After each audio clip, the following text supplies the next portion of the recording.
And secrets and forbiddenness can't stay still. Don't stop that thrill.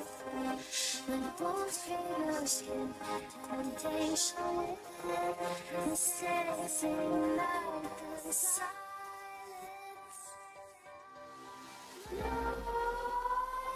Let's be while you repeat. This bittersweet heat is suffocating. Waiting and always hesitating. If the desires set my heart afire.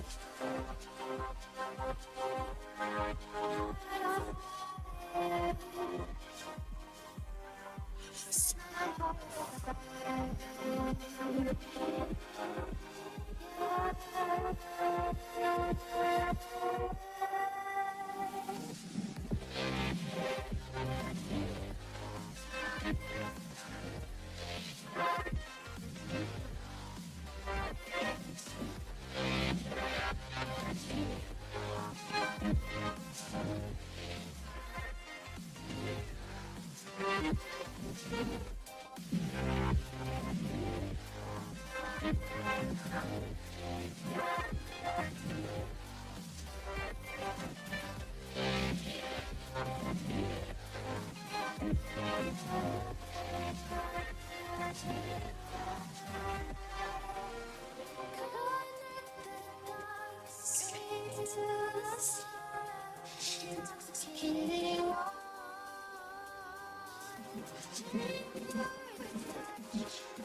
Set my heart on fire.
dream, believe in strength. Now I'm the only one, only one.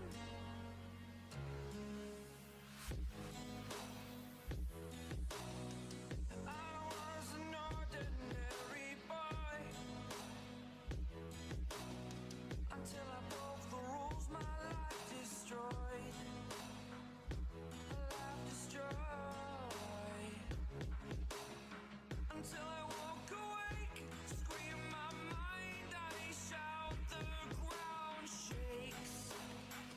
How much can I take? My mind will break. Will it break? Can I take? Can I be your superhero?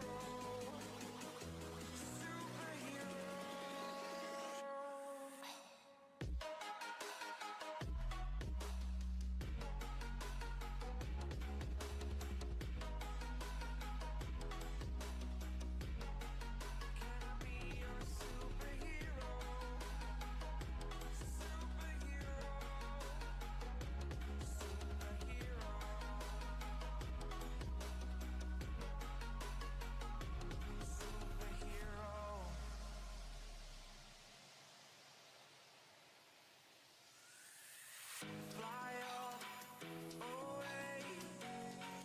It's the first time of today. Today. To dream, believe. You are the strength, you're all I need. Need. Oh, gonna give it a shot. Only one of me to shield you all from the enemy. You're a superhero. You're a superhero.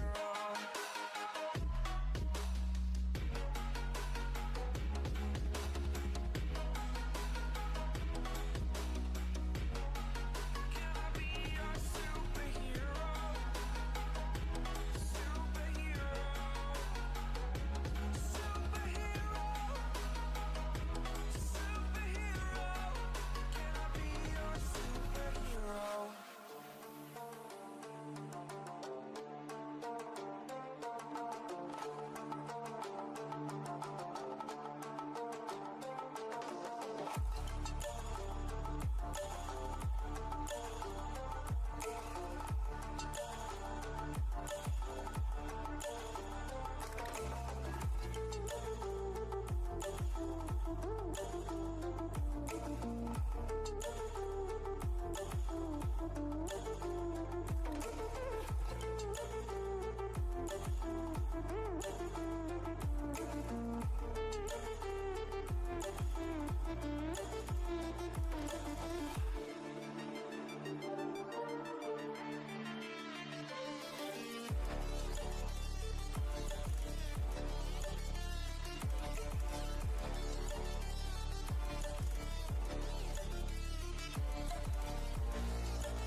Got me like a Hellcat.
Like a Hellcat.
Like a Hellcat. Like a hell.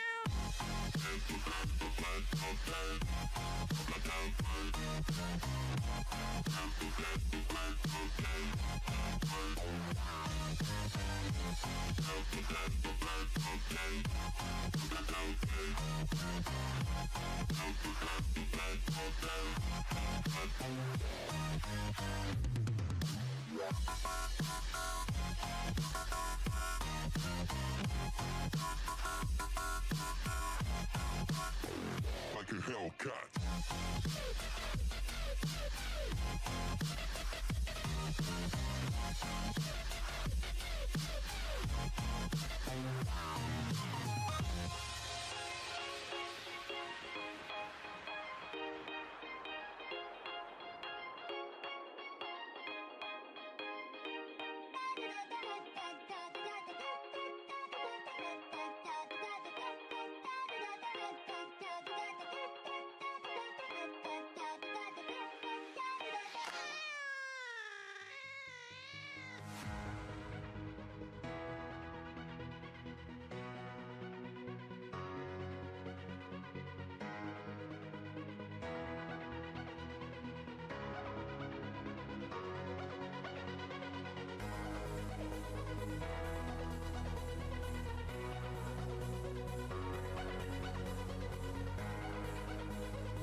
no stopping us. Fly without boarding pass. Couldn't catch me, I be moving fast. Call me a shooting star. Let 'em know who you are. Flying up in a bar. Wish on a star. Time to show 'em who's in charge. Call me a shooting star.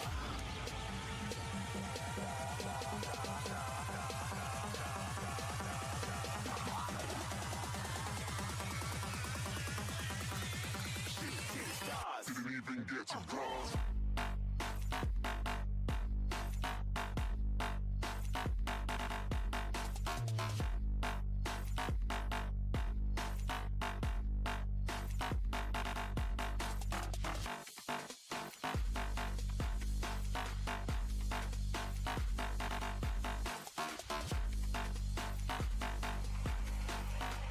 I said I'm moving too far.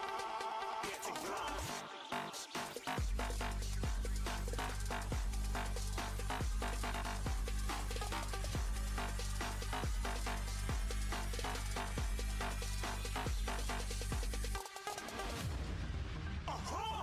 Looking at a shooting star. Got more than a couple of people going mad. I swear they're rooting hard. Tell them I be big in the game like she went and got them breast implants. I said I'm moving too fast. Didn't even get a glance. I'm ready to eat up track like I'm seated in a restaurant.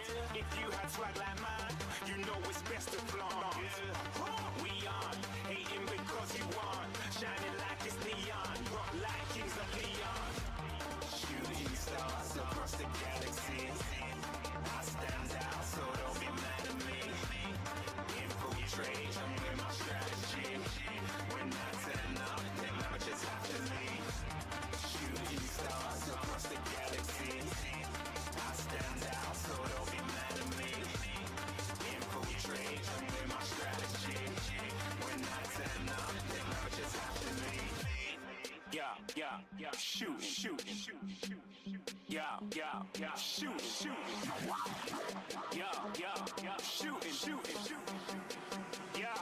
Yeah, shooting shots.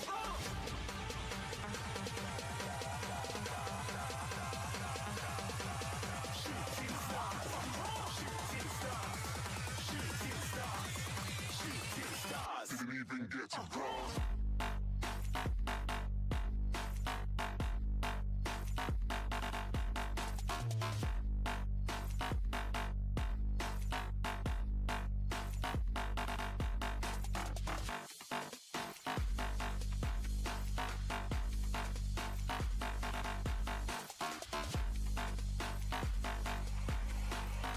I said I'm moving too far. Get a glance.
Selamat datang kami ucapkan kepada para hadirin sekalian yang telah berkesempatan untuk hadir pada konferensi pada pagi hari ini.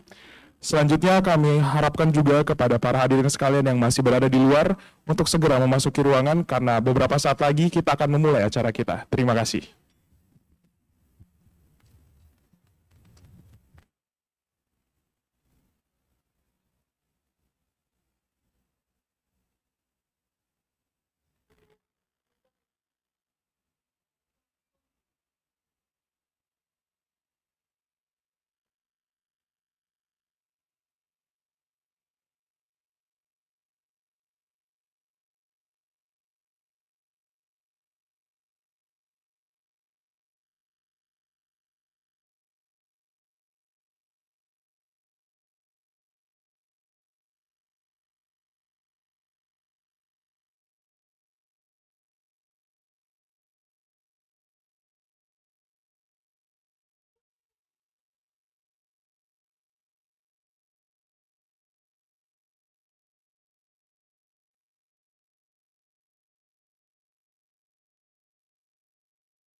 Cek.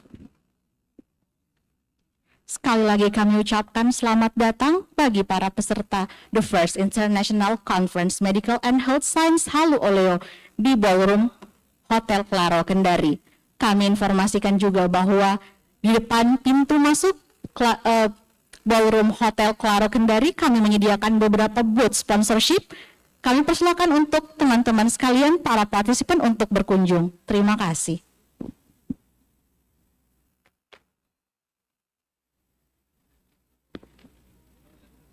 Teman-teman biasa MC ulang tahun.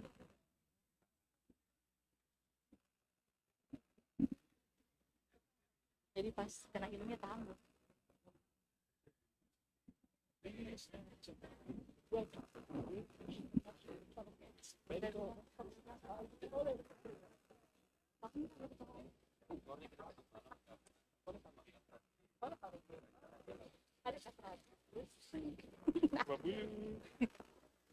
Ada saya.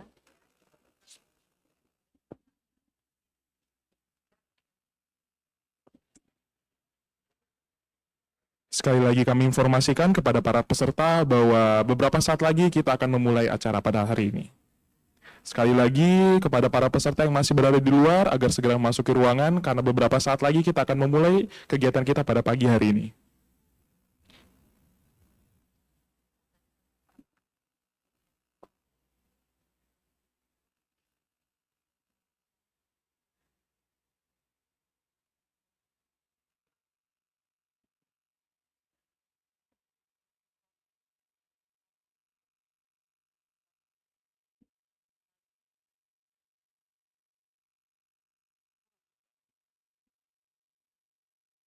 Mana HP-mu itu HP-ku? Ambil dulu HP-ku.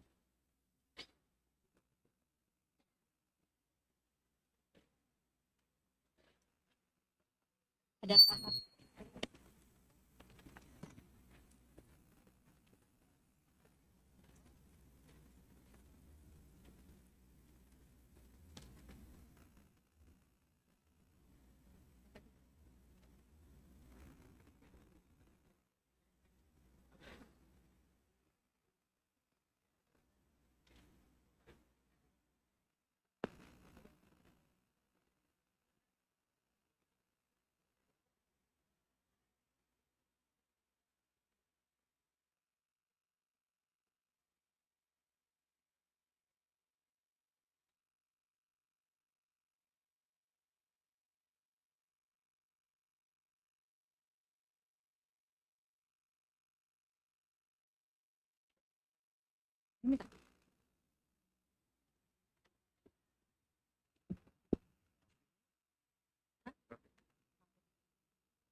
Cek, cek.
Assalamualaikum warahmatullahi wabarakatuh, and good morning, everybody. Ladies and gentlemen, please welcome to the very first International Conference, Medical and Health Science, HALU OLEO.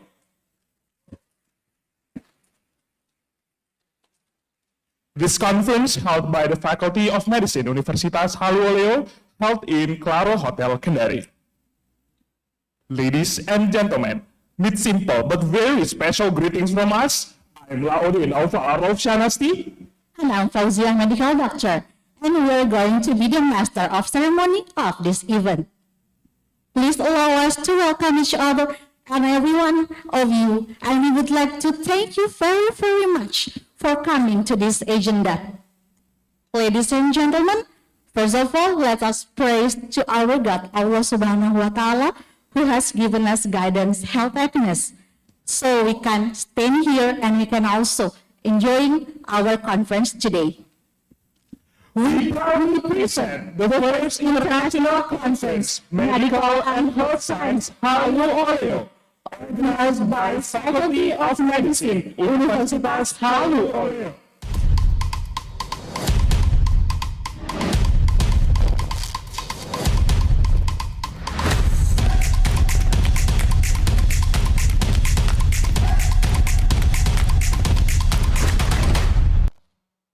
Once again, please give a round of applause, everybody.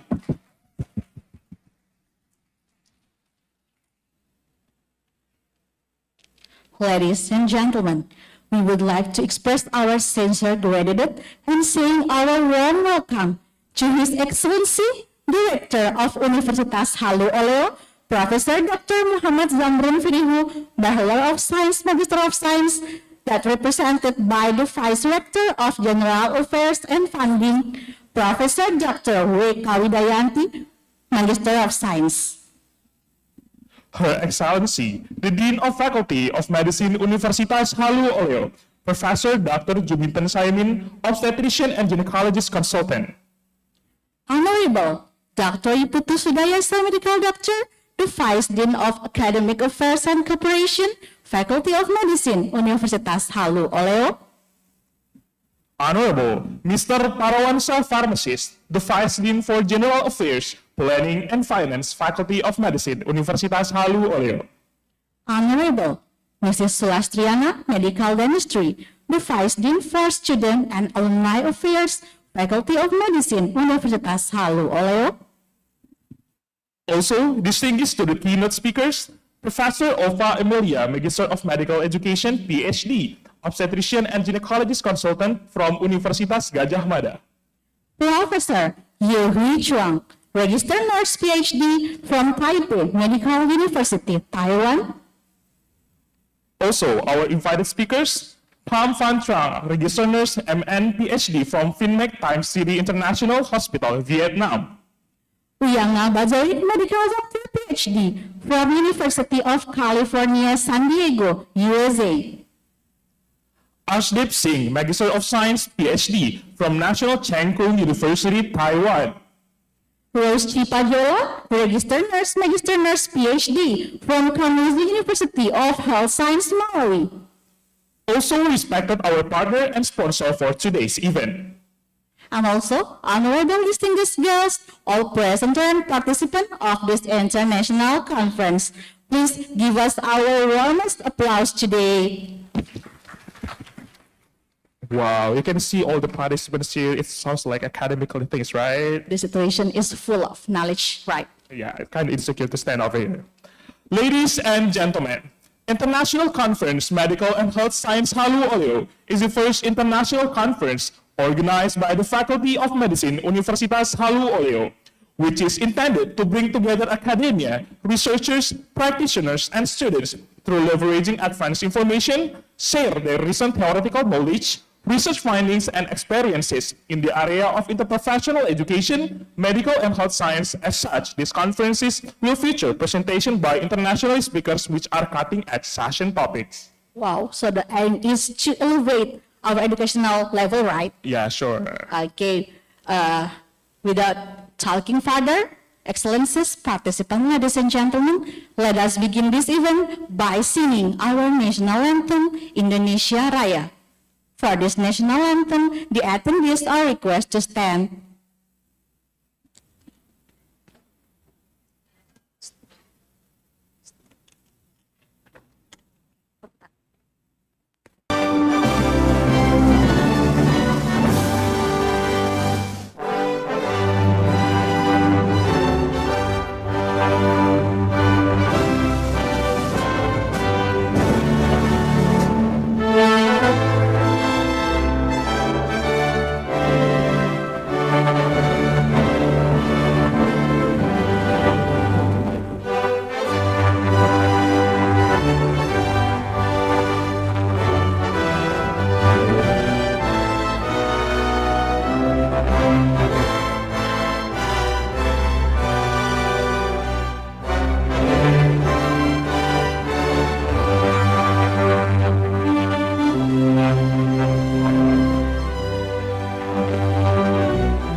Ladies and gentlemen, please have a seat.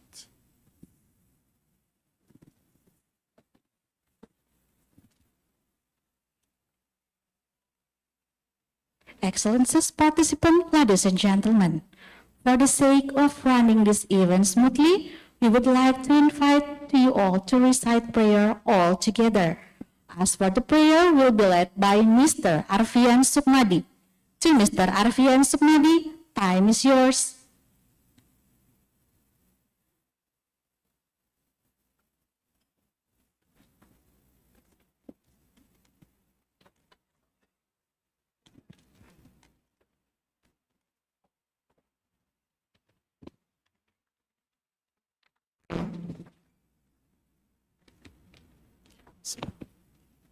Assalamualaikum warahmatullahi wabarakatuh. Peace be upon you, and Allah mercy and blessings. Good morning, ladies and gentlemen, respected international conference participant. Please allow me to lead the morning prayer together before we starting our activity today. A'udzu billahi minasyaitonir rajim. Bismillahirrahmanirrahim. Almighty and gracious God, Allah Subhanahu wa Ta'ala, Ya Rahman, Ya Rahim. As we prepare for the first international conference on medical and health science, HALU OLEO, in Kendari City, Southeast Sulawesi, Indonesia, have mercy on us who need your guidance. Pour out your heavenly blessings on us until we have a new heart in advancing the world of education, especially in the medical and health science. Instill in our teachers, our mentors, our professors, and the staff who work with us at the Faculty of Medicine, Universitas HALU OLEO, humility and intelligent minds that hunger and thirst for truth and justice. Please unite these differences in one mission, to reach honest knowledge for the transformation of the world. Amin, amin, ya rabbal alamin. Thank you very much. Be blessed, and assalamualaikum warahmatullahi wabarakatuh.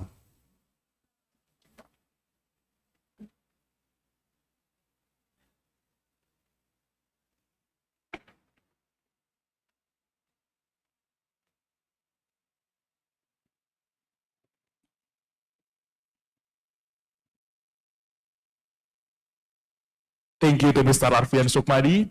Ladies and gentlemen, we come to the next agenda, which is the report of the chair of the International Conference Committee. We would like to invite you to the podium, Ms. Sri Susanti, Registered Nurse, PhD. Time is yours.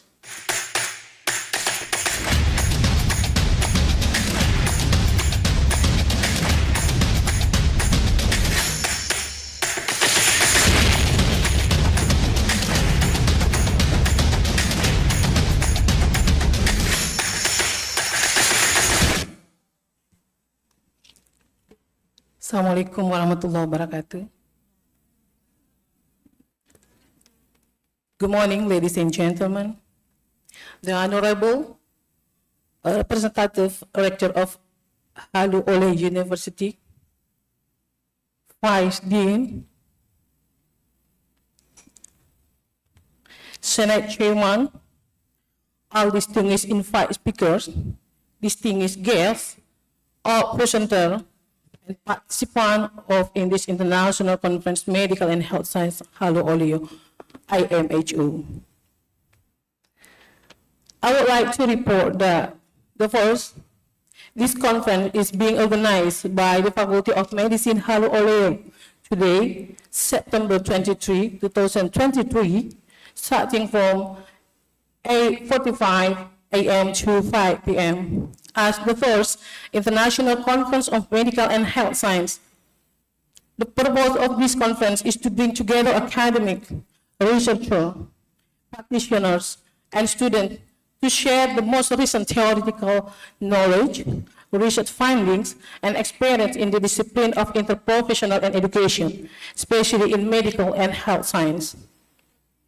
Second, this IMHO will be presented by Professor Ova Emilia from University of Gajah Mada and Professor Yi Hui Chuang from Taipei Medical University, Taiwan, as keynote speaker, and 5 invited speakers from United States of America, from Malawi, from Taiwan, Vietnam, and Indonesia. Third, there are 47 articles from different universities from Indonesia, including University of Hasanuddin Makassar, the Hasan University Bengkulu, University of Polytechnic, University of Karya Kesehatan, University Pelita Ibu, and from HALU OLEO University as the host. All the articles will be published in a Scopus Index Proceeding and Sinta. The number of participants who attend today was 300 people, consists of 43 conference participants by oral presentation and posters. The committee invites guest sponsor and symposium participants. Hopefully, this conference will be the event that connects all the medical and health science professional scientists around this world to do many valuable research and surveys in order to result the high-quality publication and interprofessional collaboration. Finally, thank you very much for all the support for this conference. For Director of HALU OLEO University, Dean, Vice Dean, Senate Chairman of Faculty of Medicine, especially for all the great committee members who have been working hardly preparing this event. Thank you for the attention. Wassalamualaikum warahmatullahi wabarakatuh.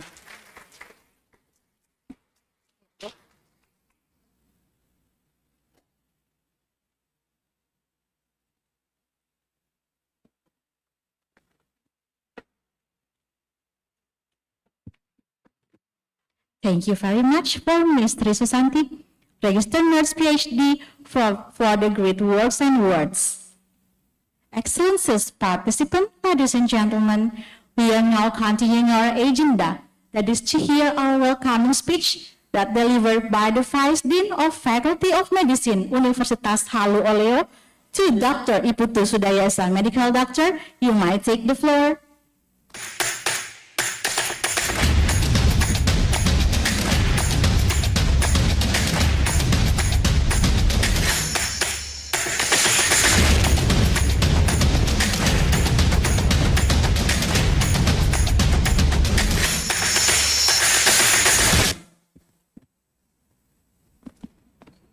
The Honorable Rector HALU OLEO University, that represented by Vice Rector,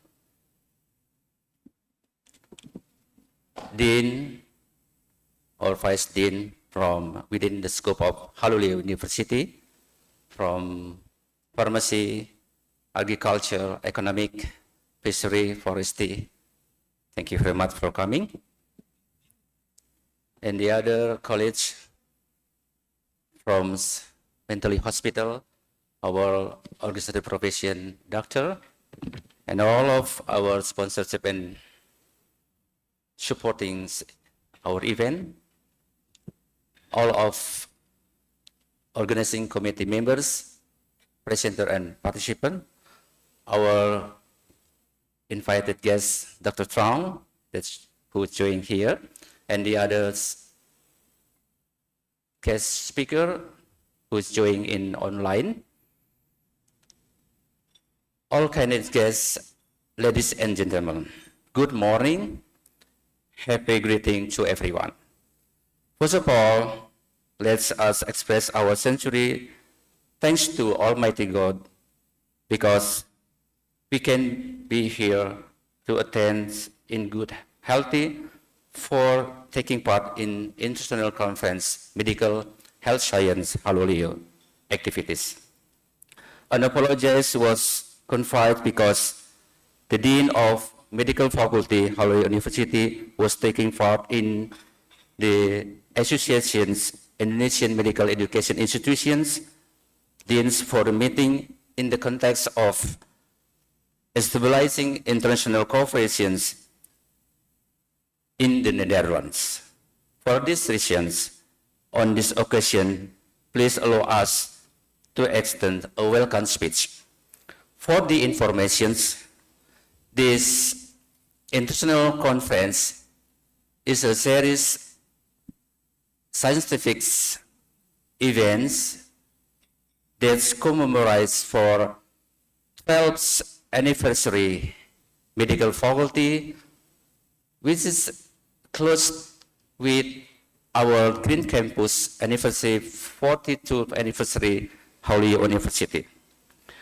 Determining this theme of international conference about medical and health science material or topic will be hold us to mix some interactive collaboration for all of our interprofessional like the doctor, nurse, midwives, pharmacy, health experts, and we can make could be improve our interprofessional collaborations surrounding our world's institutions and health services.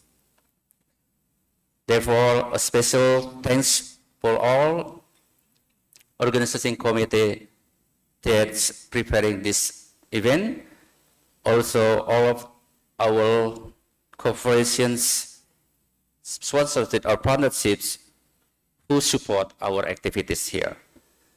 Especially many thanks to our rector of HALU OLEO University, who helps provide direction, guidance, and supports our International Conference Medical Health HALU OLEO. Furthermore, please willing us for the rector that's represented by vice rector to give us another direction as well as officially open the International Conference Medical HALU OLEO. We apologize if there are many things that are not appreciated. We hope the first International Conference Medical and Health System HALU OLEO activities can provide benefit for all levels of society, academic and professional. Finally, to finish our welcome speech, please allow us to convey a special thanks rhyme in English. The master ceremony has spoken an announcement.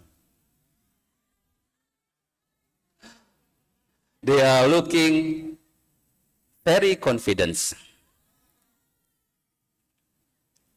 Thank you very much for ladies and gentlemen. Welcome attending to our international conference. Thank you very much.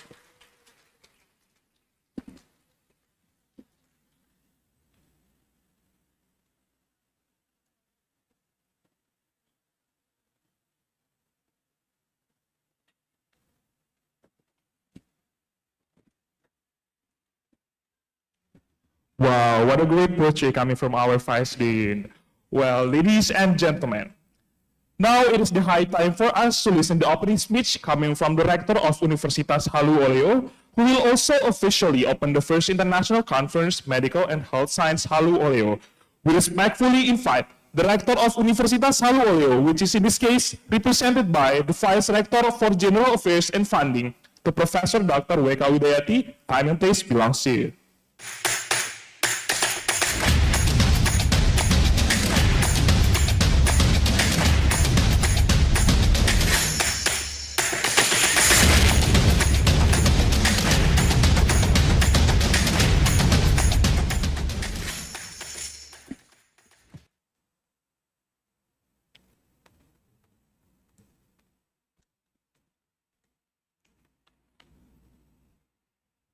Bismillahirrahmanirrahim.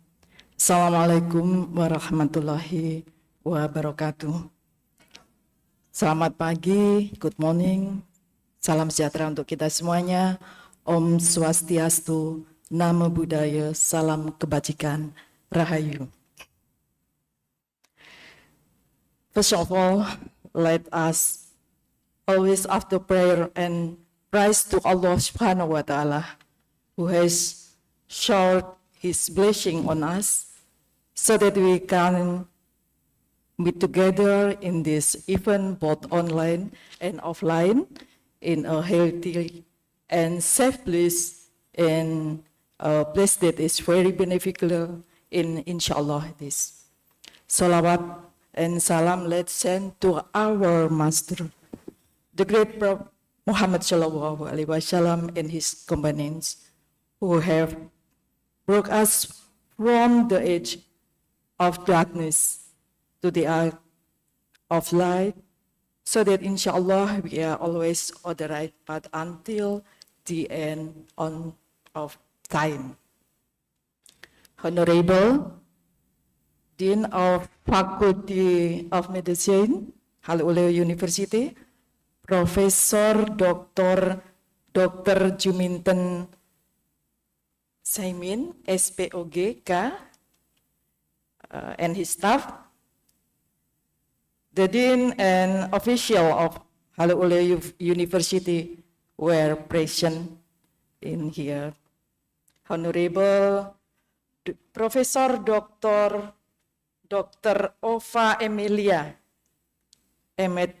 at SPOGK, PhD from University of Gajah Mada. Honorable Professor Hoi Chuang, RN PhD from Taipei Medical University, Taiwan. Honorable Sri Susanti, SCAP NS MCAS PhD from Faculty of Medicine, Universitas HALU OLEO. Honorable Pam Van Trong, RNMN PhD from Vin Mac Time City International Hospital, Vietnam. Honorable Uyanga Batchorik, MP PhD from University of California, San Diego, USA. Honorable Dr. Iputu Sudayasa, MCAS from Faculty of Medicine, Universitas HALU OLEO. Honorable Archdeep Singh, MEC PhD from National Cheng Kung University, Taiwan. Honorable Rose Chipjola, RNMN PhD from Kamushu University of Health Science, Melewe. Honorable Bernadette Dianovita, MD PhD from Widya Mandala, Surabaya, Catholic University, Indonesia. Honorable Dr. Waode Siti Asfiah Udu, MSc SPA from Faculty of Medicine, Universitas HALU OLEO, and all of participants. Greeting from our rector, Professor Dr. Muhammad Zamrun Firihu, SSE, MSc, MSc. Forgive us, cannot attend because he has an important assignment and the same time. Ladies and gentlemen, welcome to Kendari at HALU OLEO University, both offline and online, especially at the International Conference Medical and Health Science Universitas HALU OLEO, which is held in collaboration between the Faculty of Medicine, HALU OLEO University, IDI, IAI, and several other institutions. This international conference is an effort to convey new ideas through in order to find solutions to problems faced in medicine and nursing according to scientific students.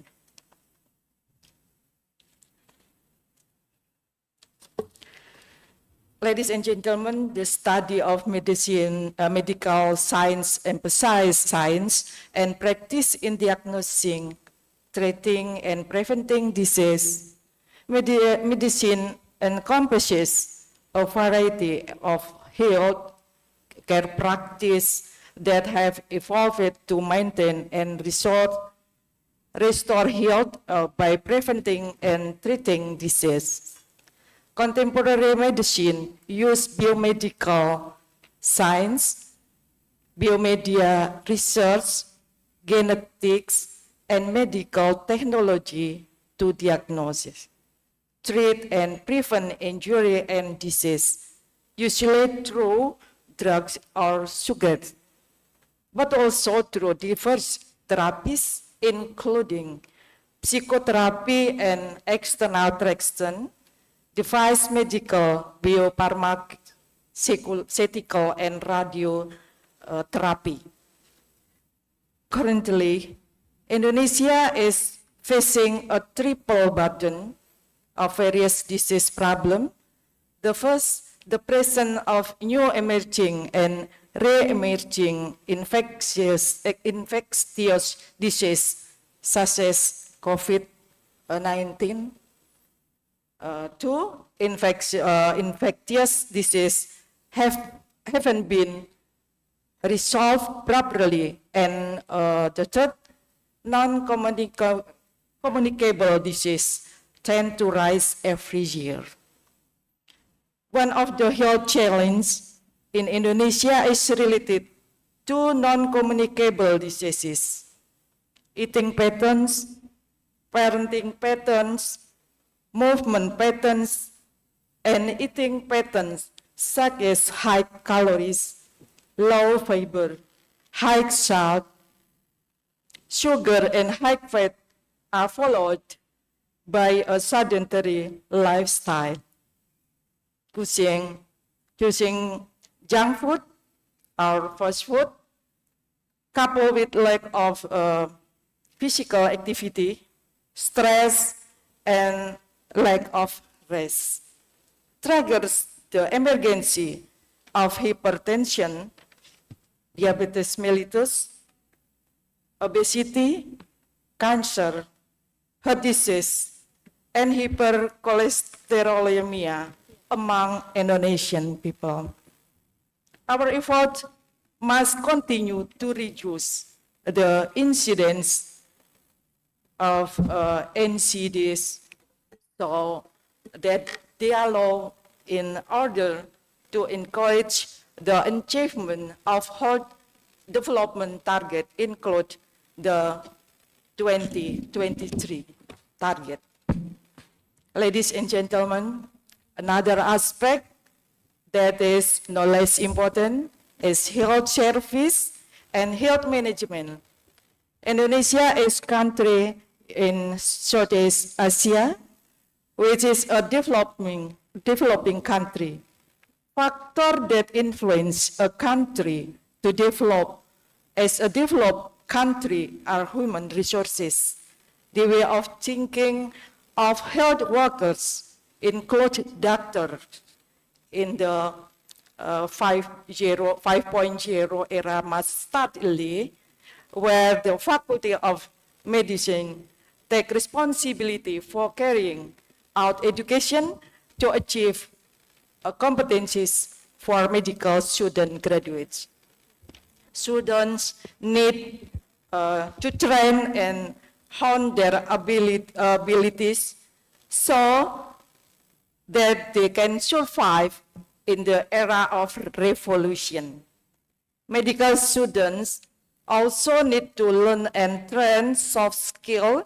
This includes how to communicate and negotiate, empathy, the ability to adapt and work in the team.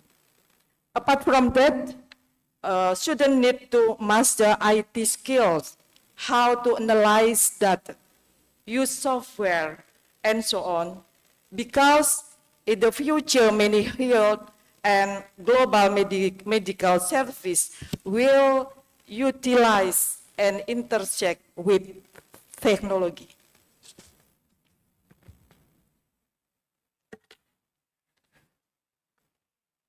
Medical students should be formed in the community and family healthcare with interprofessional education program which seeks to form and develop competencies related to ethics, communication, working in the team, and roles and responsibilities in the team. The new challenge for medical education is how to apply 3 new literacies, namely data, technology, and humanity, to produce Indonesian doctors who can adapt and meet national and world needs. Ladies and gentlemen, hopefully through this conference, it can be a solution to health problems and positive contribution to medical and nursing science in order to increase the role of realizing a completely healthy Indonesian society. Of course, no less important is policy support in the health sector from the aspect of health service infrastructure, distribution of health works, and funding.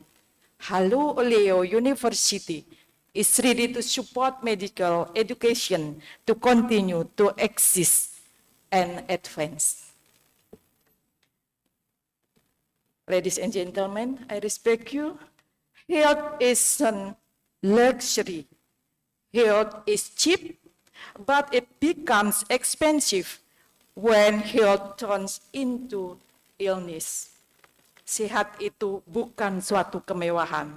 Sehat itu murah, tetapi menjadi mahal ketika sehat telah berubah menjadi sakit.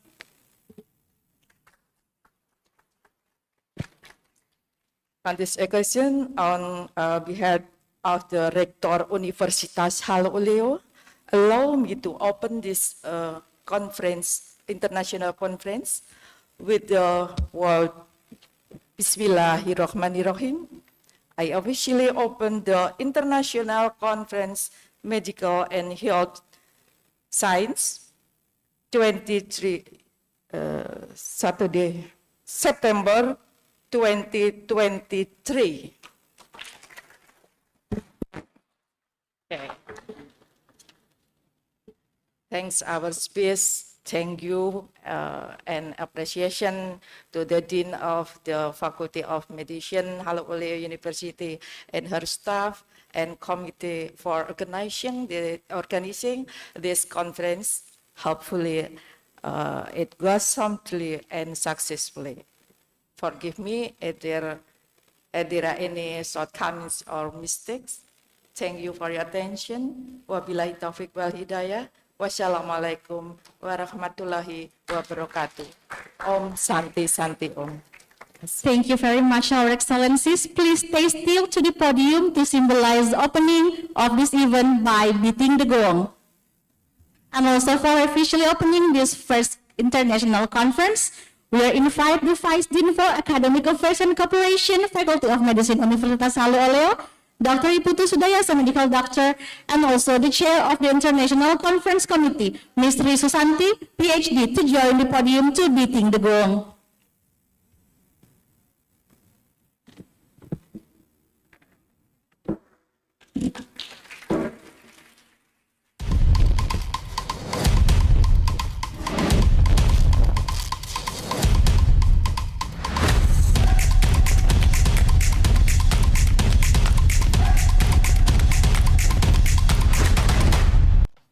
And next one, we invite the Vice Rector to get the certificate coming from the committee.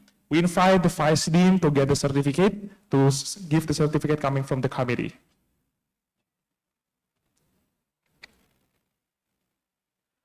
Once again, we invite the Vice Rector to get the certificate coming from the committee. And the one who will give the certificate is our Honorable, the Vice Dean of Faculty of Medicine, Universitas HALU OLEO, Dr. Iputu Sudayasa, Medical Doctor.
our stage today to have a photo session together. We invite the Vice Dean of Academic Affairs, to the second Vice Dean and the third Vice Dean for Organic Affairs to invite to the stage.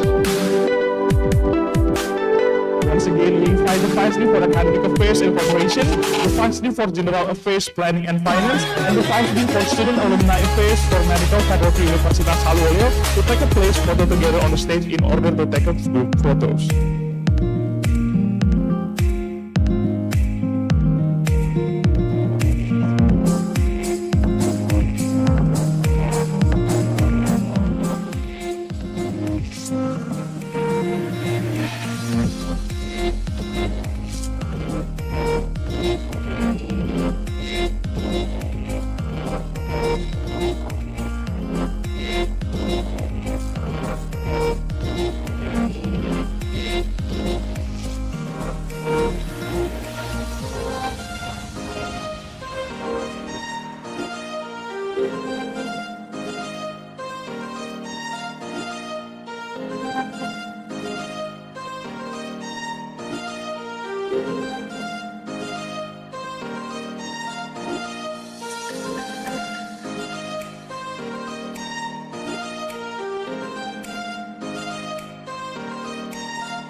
Thank you very much for our invited speakers today, and thank you very much for our Vice Dean, Vice Rectors, and all the representatives today.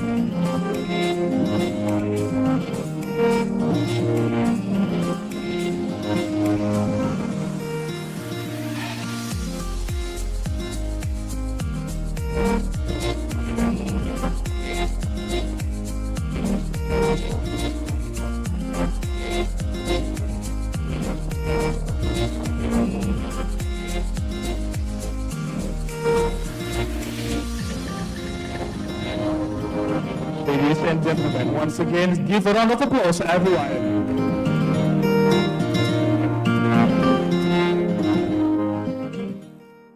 Ladies and gentlemen, before we continue our agenda, we invite to all the attendees to enjoy the dishes and the coffee break that has been provided by our committees.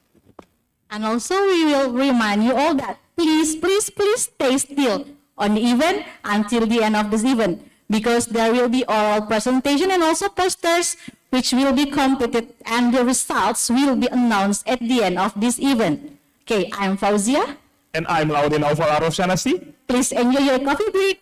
Wassalamualaikum warahmatullahi wabarakatuh.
Once again, ladies and gentlemen, we invite to all the attendees to enjoy the dishes and the coffee break that has been provided by the committee.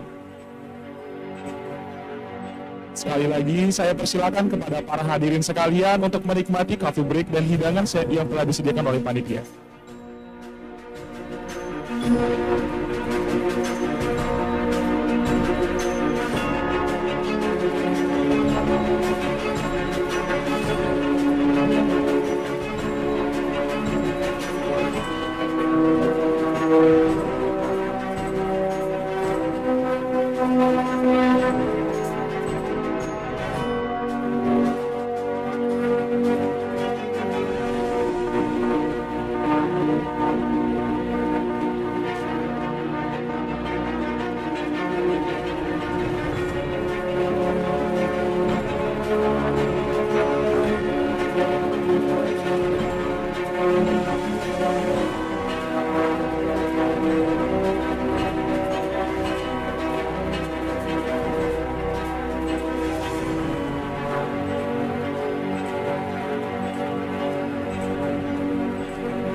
Kau begitu sempurna, di mataku kau begitu indah. Kau membuat diriku akan selalu memujamu. Kau adalah darahku, kau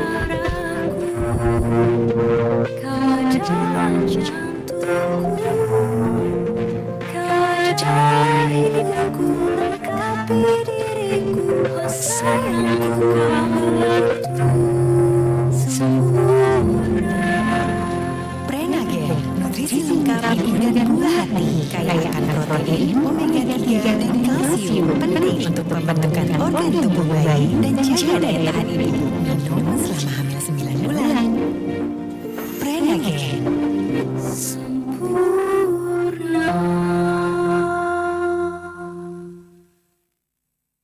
Emang bisa mendapatkan BPJS di dunia karena selamat datang di KF Permainan KF 21 Mei. Bisa dengan sekedar KF berbeda pakai BPJS dengan Jakarta sama aja dengan menggunakan puskesmas atau dengan tambahannya. Kamu akan dapat pemeriksaan gratis dokter umum, cek kesehatan sesuai dengan ketentuan BPJS, dan tentunya kamu bisa meminta rujukan pembedahan lainnya.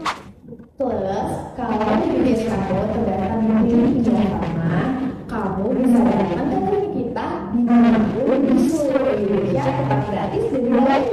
Wow. Jadi gimana? Masih ragu pakai BPJS di Kimia Farma? Yuk, cari nomor AF buat konsultasi lebih lanjut.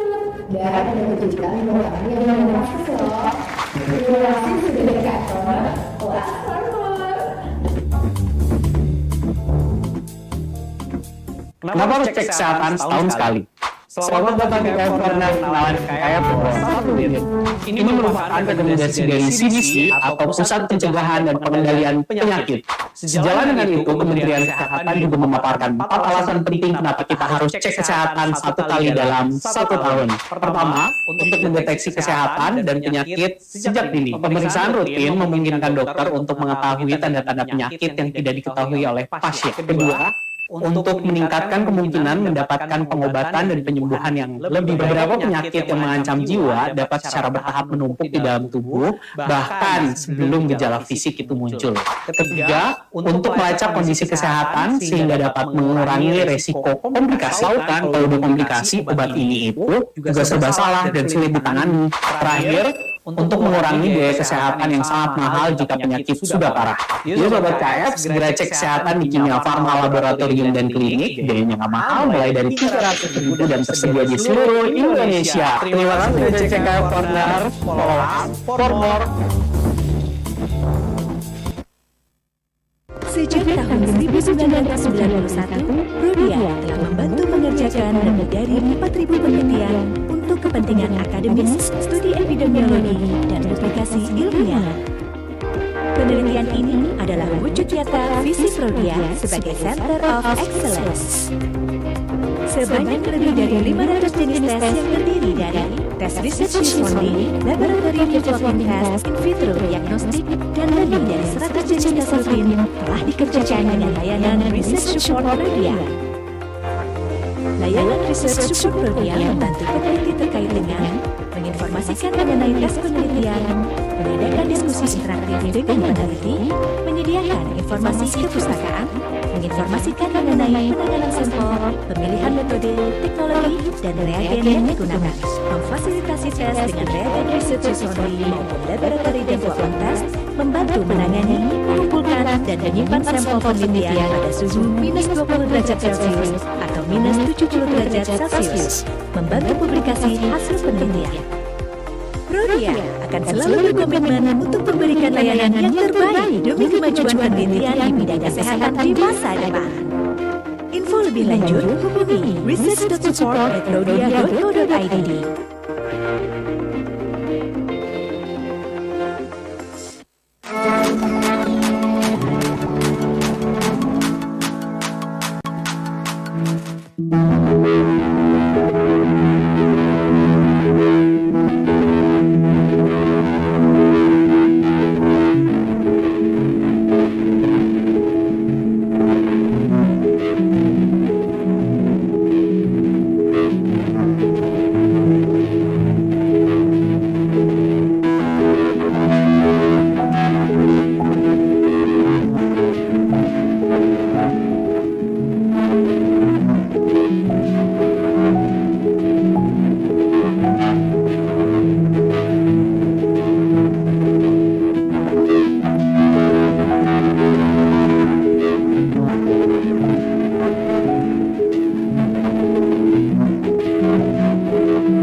Buka rekening online melalui BSI Mobile.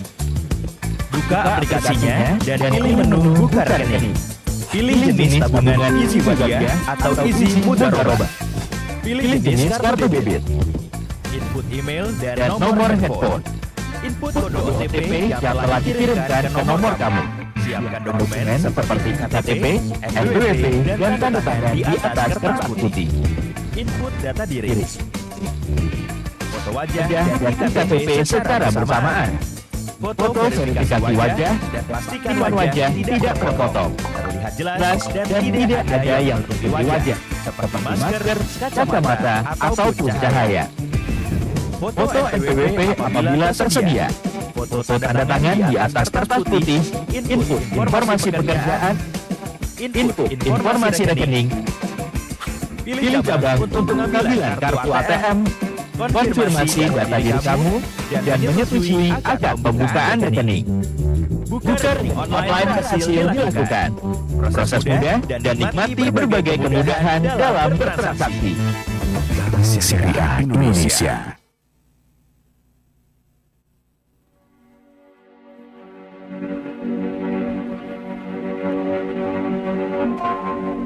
Begitu sempurna, di mataku kau begitu indah.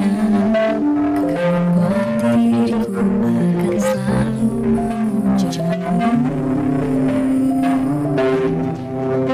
Kau adalah darahku, kau adalah jantungku, kau adalah hidupku, lengkapi diriku. Oh sayangku, kau begitu sempurna.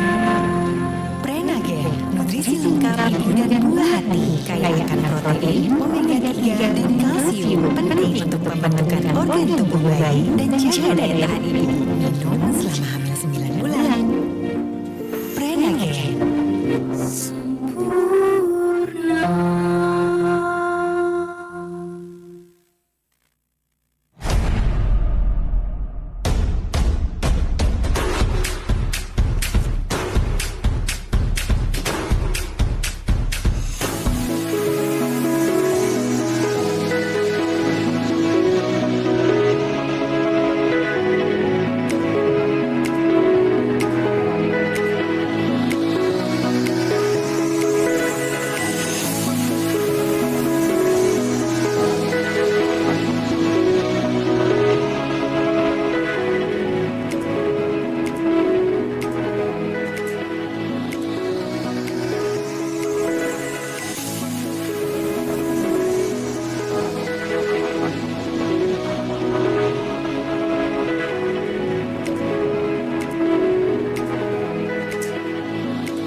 Selamat datang di Fakultas Kedokteran Universitas Diponegoro, kampus hijau, harapan, kepercayaan dan kebanggaan.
Ladies and gentlemen, we will inform you to kindly proceed to the conference room and have a seat since we will momentarily begin the agenda. Also, please kindly turn your mobile phones off or switch it to the silence mode through the event. Your attention and cooperation highly appreciated. Kepada para tamu hadirin sekalian, dipersilakan untuk kembali memasuki ruangan karena sebentar lagi kita akan memulai acara selanjutnya. Diharapkan untuk mematikan telepon genggam atau memasukkan dalam mode diam. Terima kasih.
Once again, we inform kindly to proceed to the conference room and have a seat since we've momentarily begin the agenda.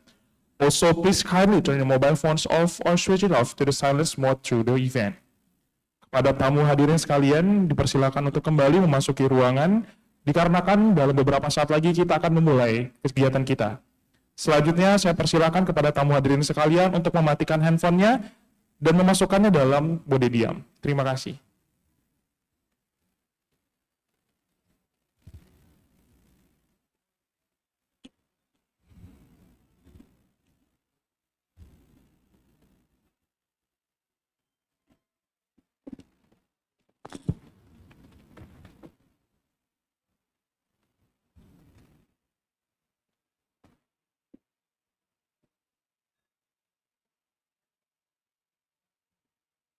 Excellencies, participants, ladies and gentlemen, now we are continuing our main agenda that we are waiting for. The main agenda is the seminar, which will consist of 3 sessions. Each session will involve a presentation by our professional speaker, followed by a panel discussion. And for this main agenda, we will be guided by the moderator. Moving right along, it's now my pleasure to introduce the moderator for the first session of this seminar, Ms. Sri Susanti, Registered Nurse, PhD. She finished her doctoral program at Taipei Medical University in 2022. Now, she is now a lecturer in Nurse Profession Education Study Program, Faculty of Medicine, Universitas HALU OLEO. Without talking further, we invite to our moderator, Ms. Sri Susanti, Registered Nurse, PhD, to take the desk.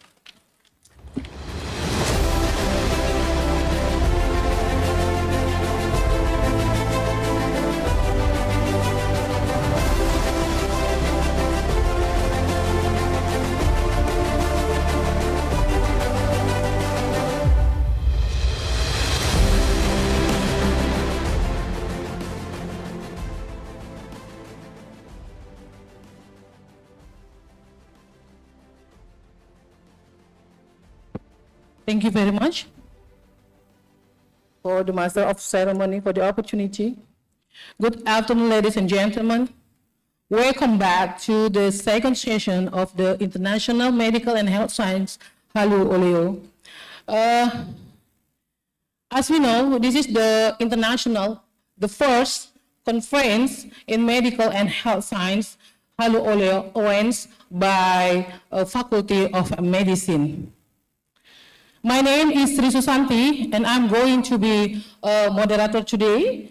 And in this season, we have two keynote speakers who are already with us. And we have Professor Ova Emilia and then Professor Yi Chuang. So I'd like to greet Professor Ova Emilia first. Hello, Professor Ova. Good morning, Professor Ova. Are you with us? Good morning. Good morning. How are you? How are you? Assalamualaikum. Waalaikumsalam warahmatullahi wabarakatuh. We are great, Professor. Thank you very much. Hopefully you are in the same good and healthy. The next is Professor Yi Chuang. Are you with us, Professor Chuang? Hi. Ni hao, Lauser, Professor Chuang. Hi, selamat pagi. Good morning. Selamat pagi. Great, weather. 我很想念你 Professor. It's a long time no see you. Thank you for joining with us. Yeah. It's nice to see you. Nice to see you. Hi. Hi, Doctor. I'm going to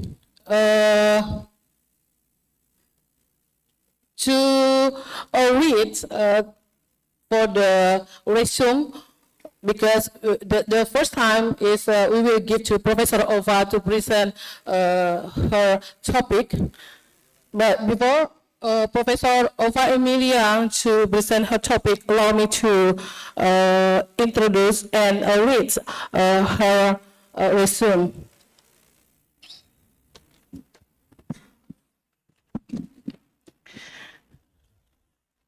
Professor Dr. Ova Emilia, Master Medical Education PhD, Specialist of Gene, Sub-Genus, Sales Lecturer, University of Gajah Mada.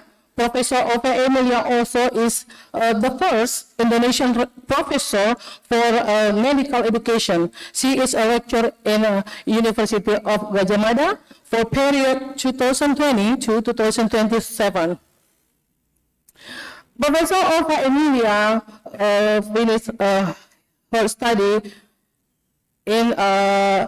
as a medical doctor in 1989 in Gajah Mada University. Also, diploma medical education in the Center for Medical Education, University of Dundee, Scotland, United Kingdom. And the field is medical education. Also, Master of Medical Education in the Dundee, University of Dundee, Scotland, UK. 2000 finished as a medical specialist in Faculty of Medicine Gajah Mada, University of Yogyakarta, and a PhD in 2004 in University of South Wales, Sydney, Australia, with the file of clinical teaching. And then 2009 as a specialist consultant in the Faculty of Medicine Gajah Mada, University of Yogyakarta. So Professor Ova, she is, had experience and excellence in the medical education. Professor Ova has a lot of publication, already published in 19 books and 134 for the publication article in the high impact factors. And then she also has a lot of honors and awards from many countries and organizations.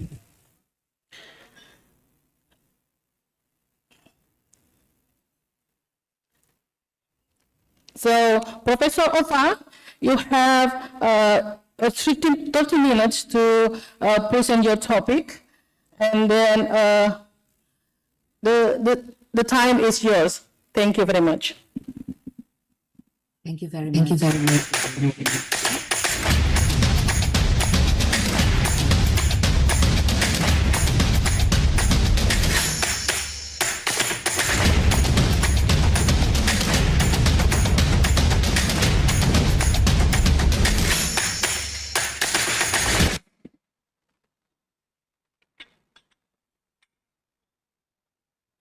Thank you very much. Thank you very much to the moderator for the kind introduction for me. And I'm very sorry that I couldn't attend in person. Can you hear my clearly?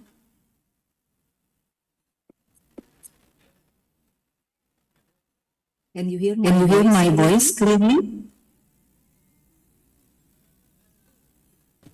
Yes, please, Professor. Okay, thank you, the moderator. Dear Rector, Deans, all HALU OLEO University academicians, and also experts, ladies and gentlemen, I'm very happy to be invited in this respective seminars, and I would like to share with you all about the interprofessional collaboration and it's the relationship with the quality of healthcare. I will put it in context that as we know that care is multifaceted and it is a complex activity which cannot be solved by any or one specialty. And there are a lot of changes in demographic structure and also disease pattern. There are lots of increase in cost of care. Because of the specialties and subspecialties now is emerging. So the need for that kind of care is also increasing. And also the expansion of roles of healthcare professionals. And furthermore, patients now is more well informed. So they demand more. And they ask for more choices. So this changing healthcare environment require new ways of working, which we call it. We need more collaborations in practicing healthcare. So the concept of the concept of interprofessional practice, which is started with interprofessional educations and practicing in interprofessional collaboration, is actually a shift of philosophy of patient care, where patient is put as the center in the healthcare settings, which is served by many professions. And we perhaps we have to differentiate between what professional competencies and interprofessional competency. I would emphasize that the interprofessional competency is on top what we already all professional competency is already have. Then they have to have more competencies in behavioral demonstration of the integrated set for working together across profession with other healthcare workers. Also with families, with patients, communities, and population. The objective is to improve the health outcomes in specific care context.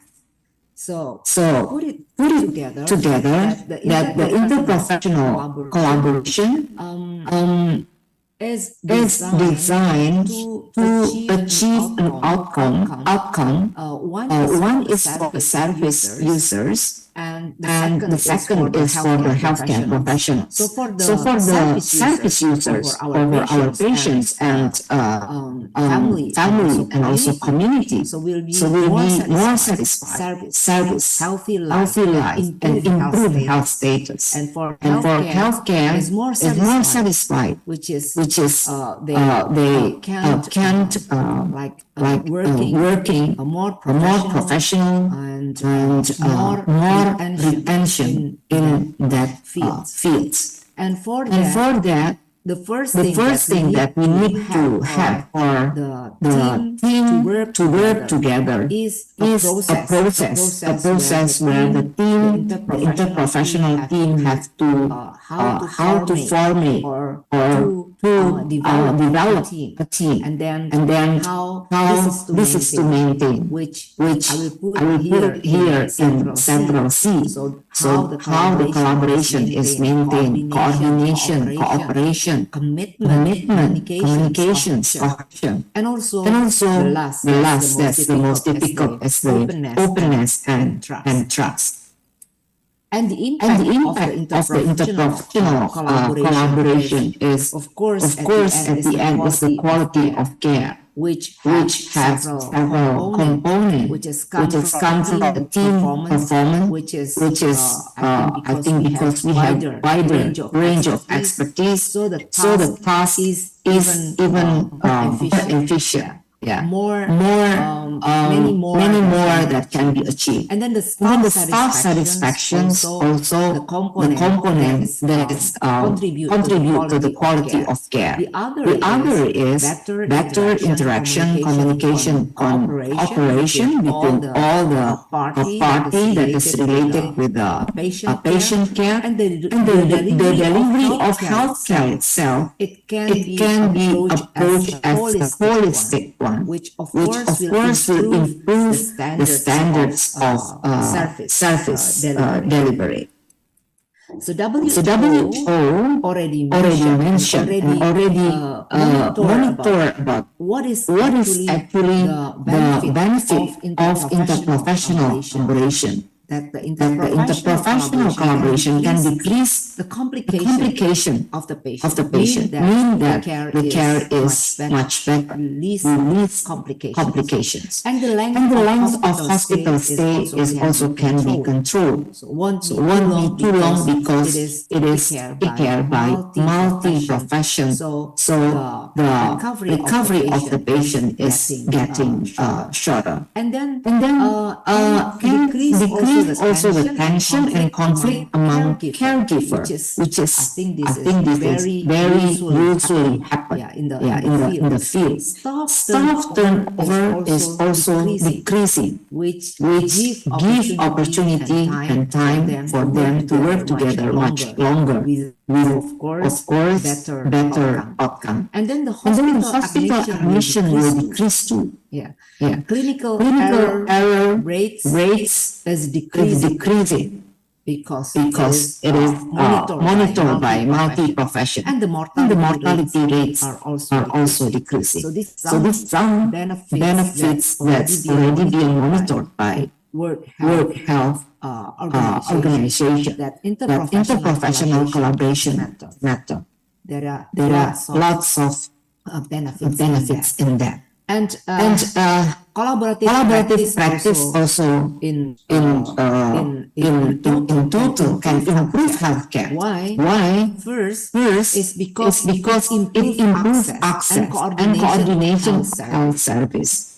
That we all over the world always claim that human resources, especially for the health providers, we are shortage of health providers. But how we can coordinate among the health providers, that is the most important. Because what is enough is what is the number is enough. It is not about only number, but about the quality and also about the networking coordination among different health professions. So that is the first, and this is related with the second one, that appropriate use of specialist clinical resources that we won't asking for like for example, an an expert a or cardiologist, every 100 population have one cardiologist. cardiologist. That is too expensive. So with this collaborative practice, then we we can improve healthcare, but with appropriate use, so with efficiency. So when we look at the healthcare, not only about providing in the number, in the quantity, but also about the efficiency of the system itself. And then number three is the health outcomes for people with chronic disease. This is very important because usually chronic disease is related with a more complex problem. And sometimes it's also related with the lifestyle intervention. So we need more and many varied profession to taking care of this patient. And then number four is patient care and safety. And this is I think already being mentioned in the WHO evidence about that. Let me show you. At least there are two. Two journals that I put it in here. That collaborative care for patient with depression and chronic illness. They make a experiment between the usual care and the intervention, and it is proof that the multi or interprofessional care will manage and improve control of medical disease and depression much better. And for the other, that is what I mentioned is the significant one. The other they are good, better, but not the p-value is not significant. So that is also related with the number of the sample as well. The second is the Cochrane review, the systematic review also mentioned that interprofessional collaboration is improving professional practice and healthcare outcomes. And it was published in 2017. I'm sure now much more evidence is coming that is related about the interprofessional collaboration and how the healthcare outcomes for the people in different countries. So, ladies and gentlemen, when we are looking for the professional teamwork, so who are they? They are healthcare professionals who perceive themselves and other healthcare professionals as part of a team, working collaboratively for patient-centered care. So here, the challenge is have to minimize I in team. Yeah. There is no I in team, and this is the goal of the university to introduce as early as possible in interprofessional educations. So the goals of the interprofessional collaboration or interprofessional education is to prepare all healthcare profession students so they can come up with a common goal of building a safer and better healthcare system. And also they are trained in a team-based training. Which the literature show that when we want our graduate or the profession can work together nicely, smoothly, then it should be started since education. So healthcare is delivered as important as what care is delivered. So, ladies and gentlemen, what is the principles of PE? So, interprofessional education will improve quality of healthcare. So we will say that interprofessional education has to improve quality of healthcare. It should focus on needs of users and providers. That's why it will improve quality of healthcare. It also involves users and providers. there is support learning with from among professions to all the process during all the process of the learning itself. It will respect, integrate, and contribution of other profession and enhance practice within profession. And of course, at last, will increase profession satisfaction. Okay. It sounds great. Theoretically, but can it be done successfully? Yeah, this is the challenge that as far as I know, we don't have a lot of successful model for merging the complex system without one system dominating or taking over the other. But we have to try our best because know that the benefit is much more than the risk itself. So we have to fight for trying to implement it. So first, I want to share with you about what is the barrier to interprofessional education. At least I will let you know about barriers that is related with psychosocial, cultural, logistical, and structural. We will see for the psychosocial issues that students usually when they follow a study program, they are engaged in a very powerful development of identity of professions. So there is also faculty role model is also should be showed up. So when we are lack of role model that show interprofessional collaboration, then it is very difficult to convince the students that we need that in our future profession. And then professional students, especially medical students, tends to be cooling. We have experience having this kind of interprofessional education in Universitas Gadjah Mada, where nutritionists, medical students, and also from nursing working together. So usually the medical students tends to be the controlling. So there is also one of the statement medical doctors don't like to delegate. But this is all of the perception need to be fixed during this education. And the other group dynamics is very challenging. So culture of communication, cultures of the group working is also sometimes different. And one dysfunctional member can destroy the whole thing. And then the team can regress and move to dysfunction, like they start to have pairing, splitting, externalizing, or even over processing. Yeah. The second is about the cultural issues. The curriculum that promotes this is one of the problem. Individual accomplishment and teamwork is not what I would say is not comparative. Usually this is there is competition between the individual and teamwork. And I think it is the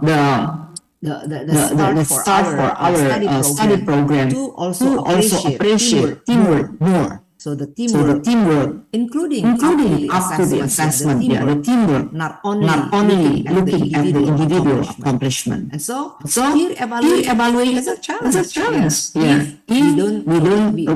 haven't built trust among the team. And then professional values that assign responsibility to the individual is also still not a usual practice. And when we look at the doctors, the media, where it shows that the doctors is always a lone doctor model. It is also one of the things that we need to fix for this kind of perception. And again, white coat ceremony. I think sometimes it is also a treatment that sometimes it is also called as a special. But now I think the nursing is also having this kind of ceremony as well. Yeah. And I And think we have to give like a balanced appreciation for this. And faculty, this is very important for the faculty, are poorly trained in IPE. So role models are rare. So we also need to develop ourselves about this IPE. The other issue is about logistical issues, which is of course when you try to working together with different program, you will have different academic schedules, classroom space, and perhaps also not always co-located. One is in this area, the other in the other area, and also about the technology and school information system. The fourth is a structural issue, which I think we have to address that students of course have a varying background, and the promotion of the faculty is also different, and they have separate leaderships for each study program, perhaps also among different schools and different funding streams, and that is also I think this is also experience for silo mentality for all of us, which we need to change for the future. So the concept is good. The benefit are acknowledged. The barriers are recognized. So now our challenge is the implementations. And I want to share with you several tips for what is the solution. So for the psychosocial and cultural solution, I think we need to broadening the role model and professional identity formation. And we have to give exposure as early as possible. Belonging to more than one group, diverse group, to the student community is very important. So not only fix with that grouping. And also explicitly distinguish between domain and identify leaderships. So not only about the content of the curriculum, but also the teamwork and what is the focus of the teamwork. That is also part of the curriculum that they need to accomplish. Yeah. And the other is specifying, of course, you have to specify the common competencies and also sharing ceremonies, perhaps, and team-based learning, problem-based learning, and you can use the IPE evaluation and OSCEs. Yeah. This is some tips that need to be that we can do, yeah, to overcome those problems. And also the interdisciplinary team simulation with role play, different roles, and doctor will play a role as nutrition, for example, so that you learn how to overcome the psychosocial problem.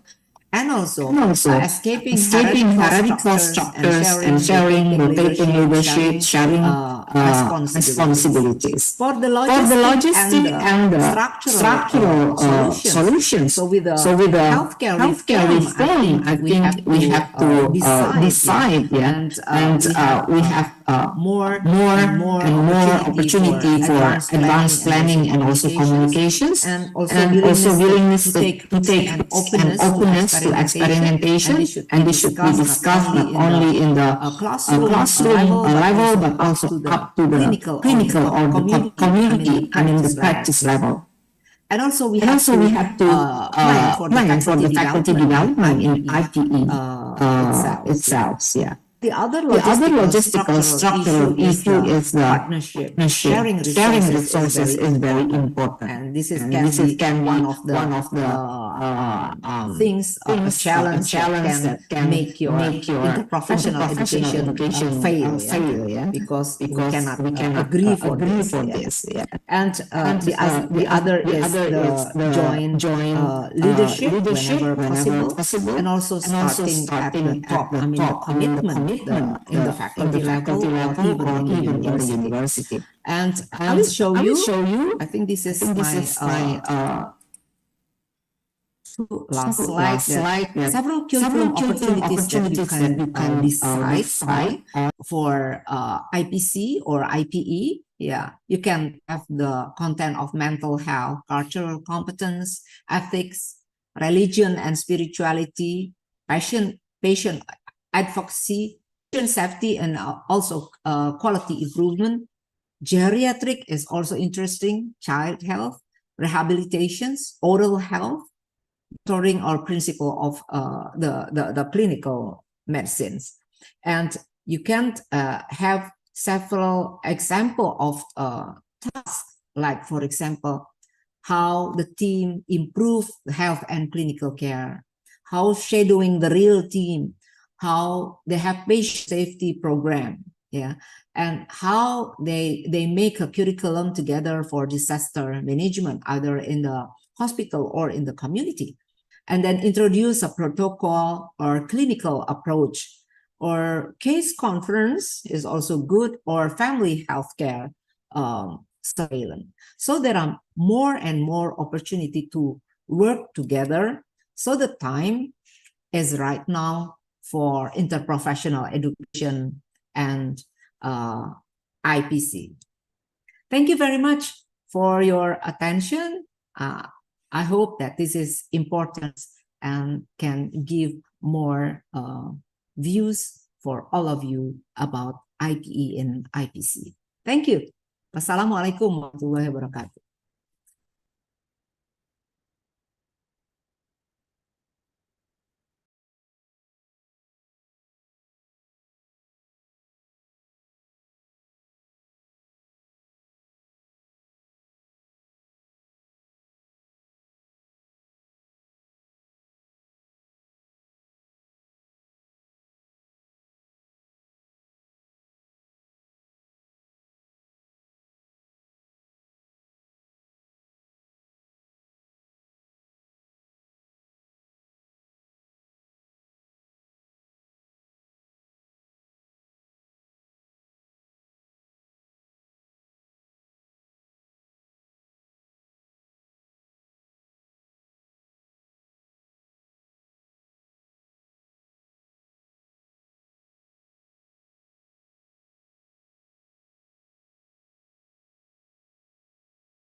Thank you very much, Professor Ricky, for the questions. So actually the interprofessional education is already being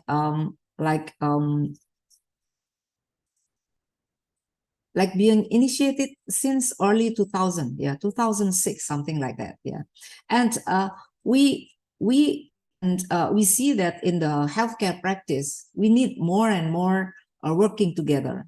We cannot sort or solve the patient problem alone.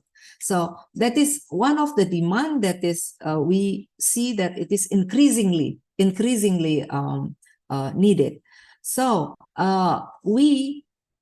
may I just like give our experience in Gajah Mada. Since 2013, we have the interprofessional educations. The principles is we have to try it in the smaller, you have to try in the small one, in the smaller and simple activities. Like we have in our university, we make a team from the medical students, nursing, and the nutritionists. And they work together, we form them, and since the first semester, so the first semesters, they are having like the protected time to work together, for a special problems. Like for example, in the first semester, they are not yet dealing with patients. So they are working together to understand a family, to understand the family. So to introduce to the family and understand the habit of the family and the situation of the family. Because each of the students is attached to up to 5 families in the community. So they have objective together, what we have to fulfill, for the teams. So they this is the step that we implement since 2013, and they follow it up to semester 7. So every semester, the focus is different, the problem is different. So like, for example, disaster management for the perhaps more advanced semester, 5th or 6th semester. Then, so they gradually will have this competence, but the competence is developed together with other profession. So during the perhaps coasio or internship, then they also balance to the same topic with different more practical problems. So that is how we have to start. We don't need to wait for the standard, because I'm sure that the international standard is already there. Already. And interprofessional education is like you have to expose it as early as possible. So I think that is what I can explain or answer the questions of Pak Ricky. Thank you.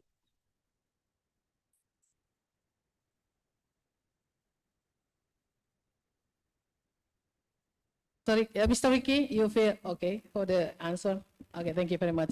Okay, there is one question from our lecture, 1 hour lecture from Public Health, Dr. Jafriati, please. Okay. Assalamualaikum warahmatullahi wabarakatuh. Salam warahmatullahi wabarakatuh. And good morning, everyone. I would like to say thank you for the opportunity given to me. Introduce myself. My name is Jafriati. I'm from the Faculty of Public Health, HALU OLEO University. My educational background is biomedical science. I'm a lecture professor. Thank you very much, and very happy to hear Professor Dr. Ova present about interprofessional collaboration and quality of healthcare. Professor Dr. Ova, before I become a lecturer at the Public Health HALU OLEO University, I work in health laboratory Southeast Province for 10 years, and I was placed in microbiology and immunology department. So every day I carry out sputum examination tuberculosis patient, and then every years the case tuberculosis patient always increase. So we are a public health or medical lecture. The most optimal solution to collaborate to collaborate to provide knowledge to the public to prevent children from consuming cigarette. Moreover, many children from Indonesia who smoke. Thank you very much. Okay, thank you very much, Dr. Jafriati. So Thank- maybe you can give me what the question? Ibu Jafi for the very interesting questions that is already mentioned one of my slides that collaborative practice is not necessarily only among the healthcare professions. Like the case that you mentioned about the tuberculosis, it is one of the chronic disease that is difficult to be eliminated if we don't work together. So it is not, we don't only need doctors or public health practitioners, but also policymakers. Like you already mentioned about what is the policy about the, for example, the migrations of people, about the smoking in the public, because it is also related with the lung disease. So we need not only the Ministry of Health, but perhaps from other ministry too. So this is what I mean, that the collaborative practice should be started as early as possible. So when we are feel comfortable working with other professions, it will open up the possibility of the the policy itself. So not trying to, for example, because this is the problems of tuberculosis is about health. So only Ministry of Health that is related to overcome this. This is more complex than it is. Yeah. So the evidence, we already know that we are number 2, yeah, Bu Jafi, we are number 2. The most frequent, the most prevalent tuberculosis in the world.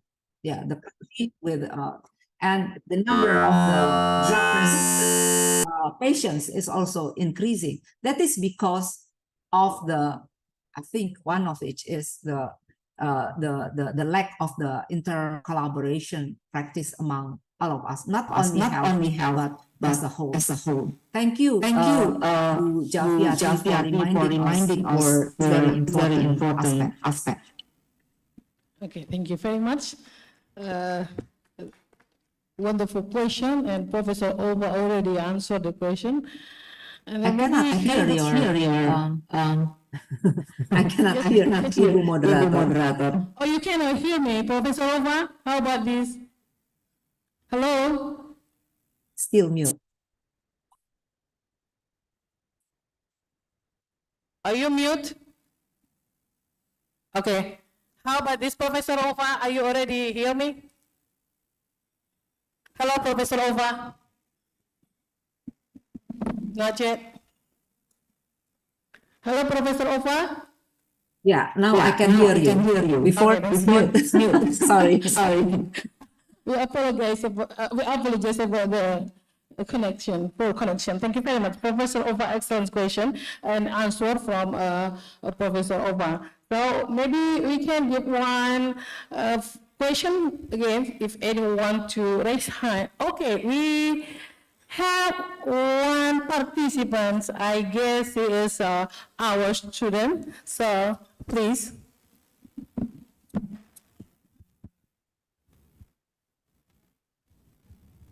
Tes. Assalamualaikum warahmatullahi wabarakatuh, and good morning, everyone. First of all, thank you very much for the opportunity that all have given to me to answer my question. I'm Wali Fatima Azara, as medical student in University HALU OLEO. Before that, long before this conference, I have heard a lot about you, Prof. Ova, and you are such an inspirational and one of motivational women I do look up to. Well, applause for Professor Ova. Thank you. So my question from the speech has been presented that collaborative practice can improve healthcare, that access to and coordination of health services is a good or excellence. But however, we all know that Indonesia is an archipelagic country, so to equalizing the facilities in each region will be difficult. Now the Minister of Healthcare wants to increase the number of health workers in several remote areas, but the facilities, however, are very lacking and even dangerous for some people there. So what is the solution to this problem? And is there a role we have to play as a medical student, or anything we can do as medical students? So that's all about my question. I think it's the simplest question you've ever heard before, Prof. But this is very honorable moment to question this for you, Prof. Thank you very much, and wassalamualaikum warahmatullahi wabarakatuh. Waalaikumsalam warahmatullahi wabarakatuh. Please, Professor Opa. Thank you very much, Mbak Mazara, for the very nice questions. I think this is very important, and we already know about this, and you raised questions about the geography problems in Indonesia, in which we know it is not only our country. Yeah, some of like developed countries also have this kind of problem, where the population is living in a scattered places. So this is also a problem. So for that kind, as I mentioned, that what is enough number? What is the enough number? Yeah, you mentioned about very important things. We have to look at the based on the regional. So not only based only by number, by regional, and by regional by the number of the populations. Of course, when you look at the very big area, but with a small number of populations, you will like use different approach with a very like a big number of populations. So we have to look at that the solving of the problem is based on the regional. The secondly, that we have to collaborate. So as I mentioned, we cannot like fulfill a cardiologist every 1,000 population. No, that is too much. That is too expensive. Yeah. But when we have like a network, and the collaboration among the health professions, and we will make it like a network for healthcare.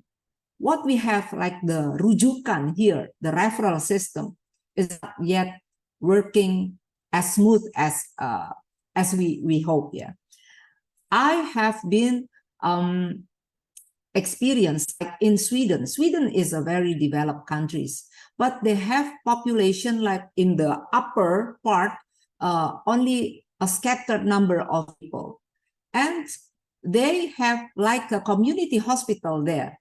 Yeah, for example, only 200 or up to 2,000 people there. They have community hospital or small health center, but they have like a system to communicate between one small health center that is very remote to the other, to the upper healthcare service. They are using the, like for example, examining the ultrasound, but having it looking and examined by the experts, but this is outside the city, yeah, or outside the village. Yeah, so they can connect even the case that is in the remote area to the district hospital. So not necessarily the experts come to that village, so every village should have this. So we have to design it, and every region, every province have different feature characteristic of this. So for our country, I think we have to approach it by regional.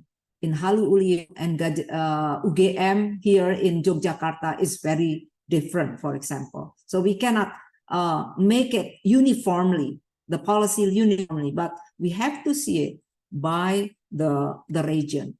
and the collaboration is very important. As I mentioned, in the Sweden, so in the community, they only have nurse, public health nurse. They don't even have doctor there, but they have a very strong connection with the upper level. So it is very good and very nice networking of healthcare. And this can be done because they work together in a system, in a network. So that is what I can answer to you, Fatima Zahra. Thank you for bringing these very important issues.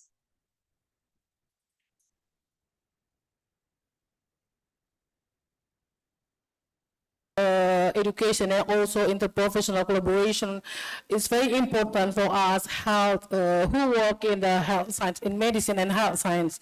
And then this interprofessional collaboration can decrease total patient complication, also length of hospital stay, tension and conflict among caregivers, staff torture, hospital admission, clinical errors rate, mortality rates, and so on. So please give applause for our wonderful presentation today, our keynote speaker, Professor Ova Emilia. Thank you very much, Professor. Thank you. Thank you. Before we move to the next presenter, we would like to give a certificate for special certificate for Professor Ova, because you really give a lot of knowledge for us about how important in interprofessional education also and collaboration.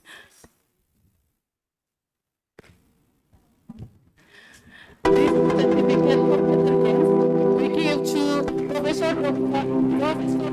Ova Emilia. Very much.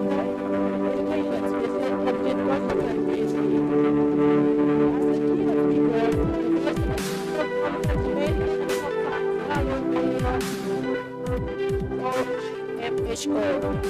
Thank you very much. And thank you.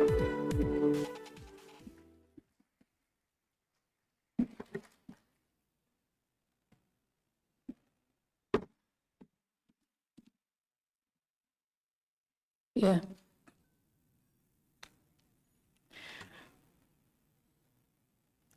Now we are going to move to the second keynote speaker, Professor Hui Chuang. Hello, Professor Chuang. Hi. Hi. Can you hear me? Can you hear me? Yes, we all hear you, Professor. Good. Yeah. Okay, Professor Chuang, I'd like to read your profile first before you starting your presentation. Okay. Okay. Professor Hui Chuang, she's a professor in nursing.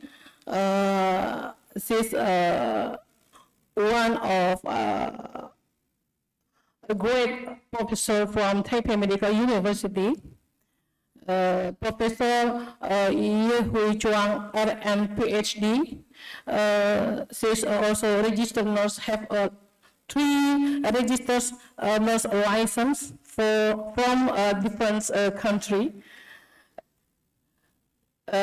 She had excellent academic career from a diploma, bachelor's, nurse. She had a master nursing, master science, and a PhD. For the master science in gerontology nursing in the University of Maryland, Baltimore, United States in 1992, and then finish of master science in computer science in Southern University, United States in 1997. Also, PhD in nursing in Queensland University in Technology, Australia in 2007. Professor Chuang is have a lot of professional experience since 1988 to present. This is professor in School of Nursing, College of Nursing, Taipei Medical University, Taipei, Taiwan.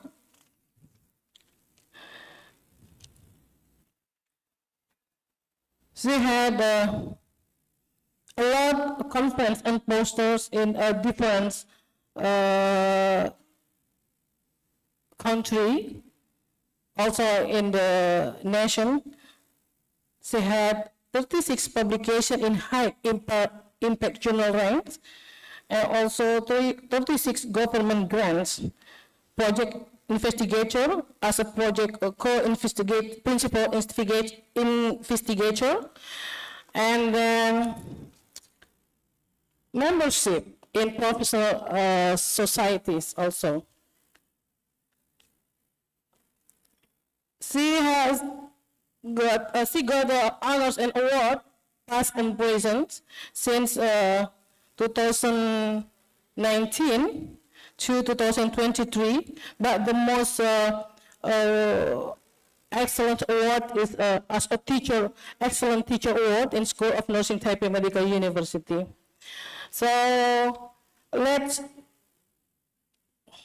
before Professor Chuang will present her presentation, her topic, our presentation is approximately 30 minutes, Professor. And after you finish your presentation, we will have a discussion. And for your information, our audience are here with us as a lecturer. And then also we have faculty member, we have researcher in medical and health science, work in hospital or a private hospital or in the government hospital. Also, we had a various backgrounds, our special guests from different organizations. So Professor Chuang, the time is yours. Thank you. Okay, thank you very much, Dr. Siri. And thank you very much for your kind words for me. And I'm deeply honored to have this opportunity to share my study with all of you in this conference. I'm sorry and that I am not able to be there. Maybe in the future, I definitely will go there to visit your beautiful country. Okay. Can I share my screen by myself? Okay, thank you. So can you see it now? Okay, good. Okay, good.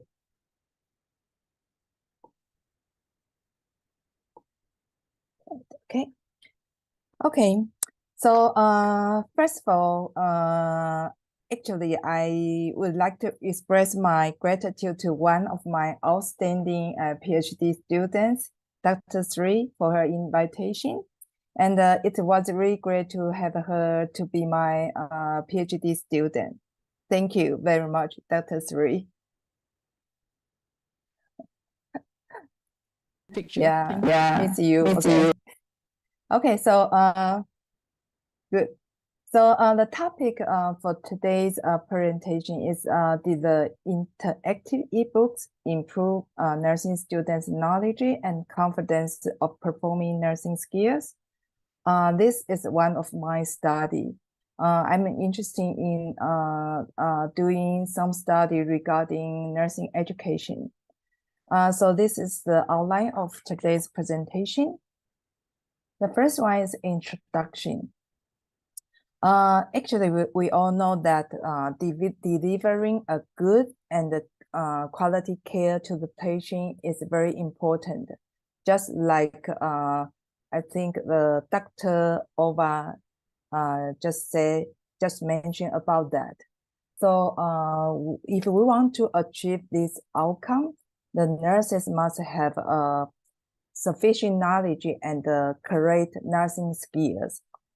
So it's very important for the nursing faculty members to teach our students to learn these skills. most of the nurses learn this skill when they study in their nursing school. And think about that, how did you learn this skill when you study in the nursing school? I think most of time is before you go to the lab to practice the skill. We usually learn this from the lecture and use printed textbooks, handouts, and the static ebooks. I think all of these are the common learning materials we use to learn, but they are a one-way communication medium or channel, and learning this way is more like a very static and monotonous learning. We can say learning this way is very flat. It's not interesting. In Taiwan, we usually use the textbook to teach our students to learn nursing skills, such as this. In the textbook, we have pictures and text, of course, okay? And we also have the DVD. The DVD will have the demonstration video inside, so students can learn how to perform the skill by watching the DVD. But now it's very hard to find a DVD player, right? I don't know in Indonesia, how do you learn the nursing skills? Maybe you can share with me after my presentation. So it's very hard to find. So right now, the book publisher, they use like the QR code like this. So the student can scan the QR code and to watch the demonstration video and to learn the skill. So in the book, they will have the skill, the title of the skill, and the purpose of the skill, and the materials or the equipment for the nursing skill and the steps.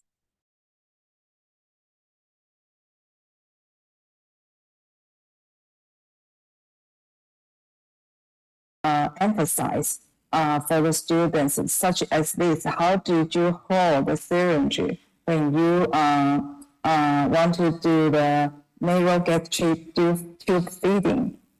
But you know, it's really hard to see the detail in the picture in the textbook because we cannot zoom in and zoom out, right?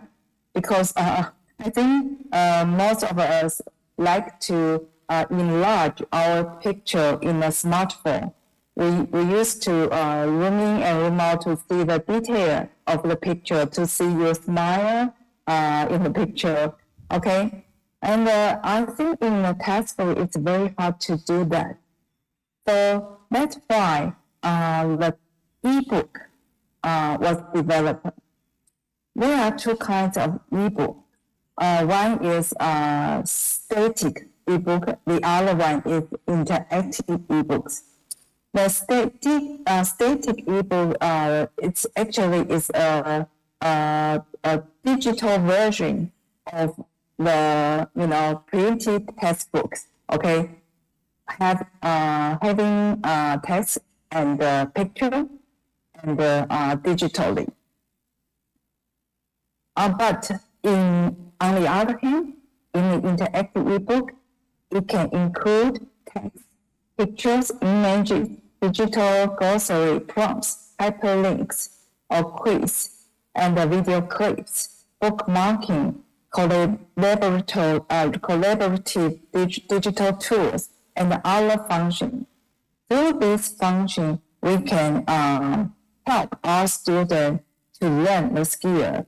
And through this function or these elements can enhance the learning or reading experience because they can provide the student have an engaging and immersive learning environment.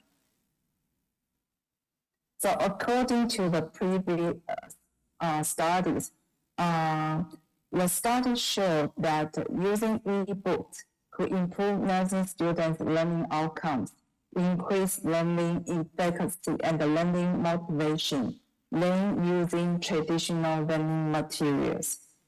The other two studies also show that through interactive ebooks, students can have a more motivation to learn nursing skill or the nursing theory.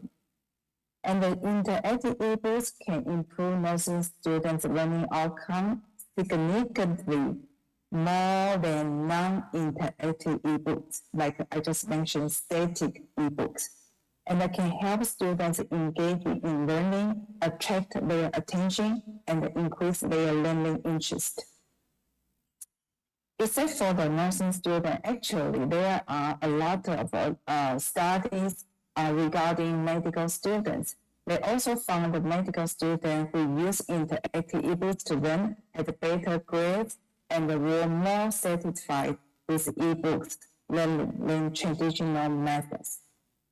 And the other most important point is the interactive ebooks can allow for easy content updating because you don't need to send back to the book publisher to print a new book, right? It will take a longer time and it costs a lot. But if you use interactive ebook, it's easy to update. You can update the recent nursing skill. Okay, so through this way, you can ensure the student learn the most current skills based on the latest clinical guidelines. So we found there are gaps in the literature. First, most studies focus on developing knowledge-based ebooks instead of skill-based ebooks. The other one is most studies use a quasi-experimental research design to conduct their study. Therefore, we conducted an experimental study using RCT to develop a skill-focused interactive ebook. For developing this ebook, we use ARCS model of motivation. ARCS model of motivation was developed by Keller. There are 4 components of ARCS model of motivation. The first one is attention. We need to attract students' attention. Second is relevance. You need to connect new information with past experience and link learner to the learning contents. And you also need to tell them the learning process should show the usefulness of the content so the learner can bridge the gap between content and the real world. The third is confidence. We need to tell the students to focus on developing success expectation among the students. And the success expectation allows the student to control their learning process. And the last one is satisfaction. The learner, the student should be satisfied of what they achieve during the learning process. So we use this model to develop our interactive ebook. So the aim of this study is to examine the effectiveness of an interactive ebook to improve nursing students' knowledge, competence, and the learning self-efficacy in performing narrow gastric tube feeding. We use RCT to do this study, and this study has been approved by the IRB from our university, and we also registered this study at the clinicaltrial.gov. Continuous sampling was used to recruit the students from one university in Taiwan. It's our university, okay? Nursing students who were in the bachelor and the post-bachelor nursing program and had never previously learned NG tube feeding, we recruited all of them to be our participants. there were no inclusion criteria, and the sample size was calculated by using G-power. There are 5 instruments to collect the data. The first one is demography and the characteristics questionnaire. The questionnaire includes students' age, gender, program, memory ability, and the interest in nursing. The second instrument is the nasogastric tube feeding quiz. We want to test the knowledge of the student. The third one is a confidence scale. We use the 5-item C scale developed by Grundy, and the higher score indicates students have more confidence in practicing entry tube feeding skills. And the fourth one is the learning self-efficacy scales. So we want to know after learning the skill using the interactive ebook, the student have a more learning self-efficacy. Last one is the certification questionnaire. We want to test the certification of the students after using the interactive ebooks. So let me introduce the interactive ebooks. These ebooks, we use the software called iBooks Author. iBooks Author was developed by Apple. It's very famous company. I think a lot of students or the audience will use the iPhone, which was made by Apple. And we use the software to create our interactive ebooks. And this interactive ebooks was revised based on the suggestion of 3 experts to complete the final version.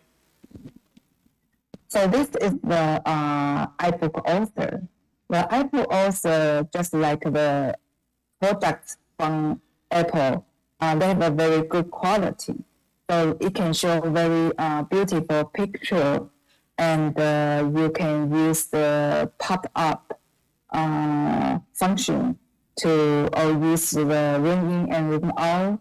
A lot of function inside this. I can call it software, or somebody call it platform. Okay, the iBook Author, and it will make the book looks very beautiful and have a very high quality. So this is our book. We have a cover. This is our cover. So for the nasogastric tube feeding, and we also invite the expert, one expert who is very good in drawing the picture, to draw the picture for us to show students the anatomy of the person when we insert the nasogastric tube inside the stomach. What it look like. And then these are contents. This is the contents of the book, and we use the scenario to introduce this skill, so the student can have a more link to the real world, just like a relevance. We need to link the contents in the book to the real world.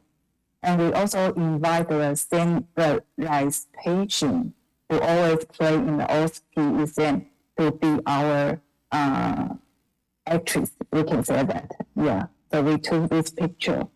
And we also recorded a video to show students how to perform the skill. So you can see with the eye, then you can see more information, more detailed information for this sentence. And we put a picture here. Actually, you can put a lot of picture in this small space. So you just scroll it, and then you can see a lot of picture inside you want to show the students. And this content, we will put the video clip here. So the video clip will also only show the content which was described here. And we also can provide a quiz for students to test their learning, the knowledge retention or their learning outcome. Okay.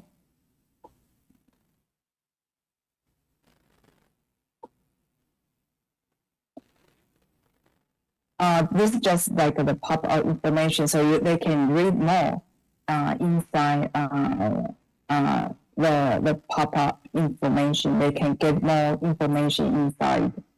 And that you also, the student can also make notes in the interactive ebooks, and they can highlight it. Okay. And we also provide a checklist to show. We also provide checklist to show the student the steps to practice the narrow get-to-do feeding skill. And this side is we provide, in Taiwan, students need to pass international board examination to get the RN license, registered nurse license.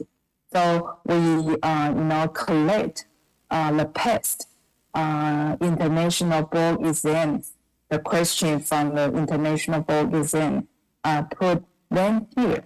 So after the student read the book, they can take the exam to see how well they learn from the contents.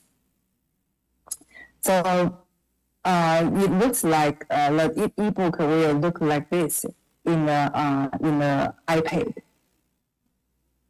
There are short clips I can show you about the interactive ebook.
So this is the interactive ebooks, okay?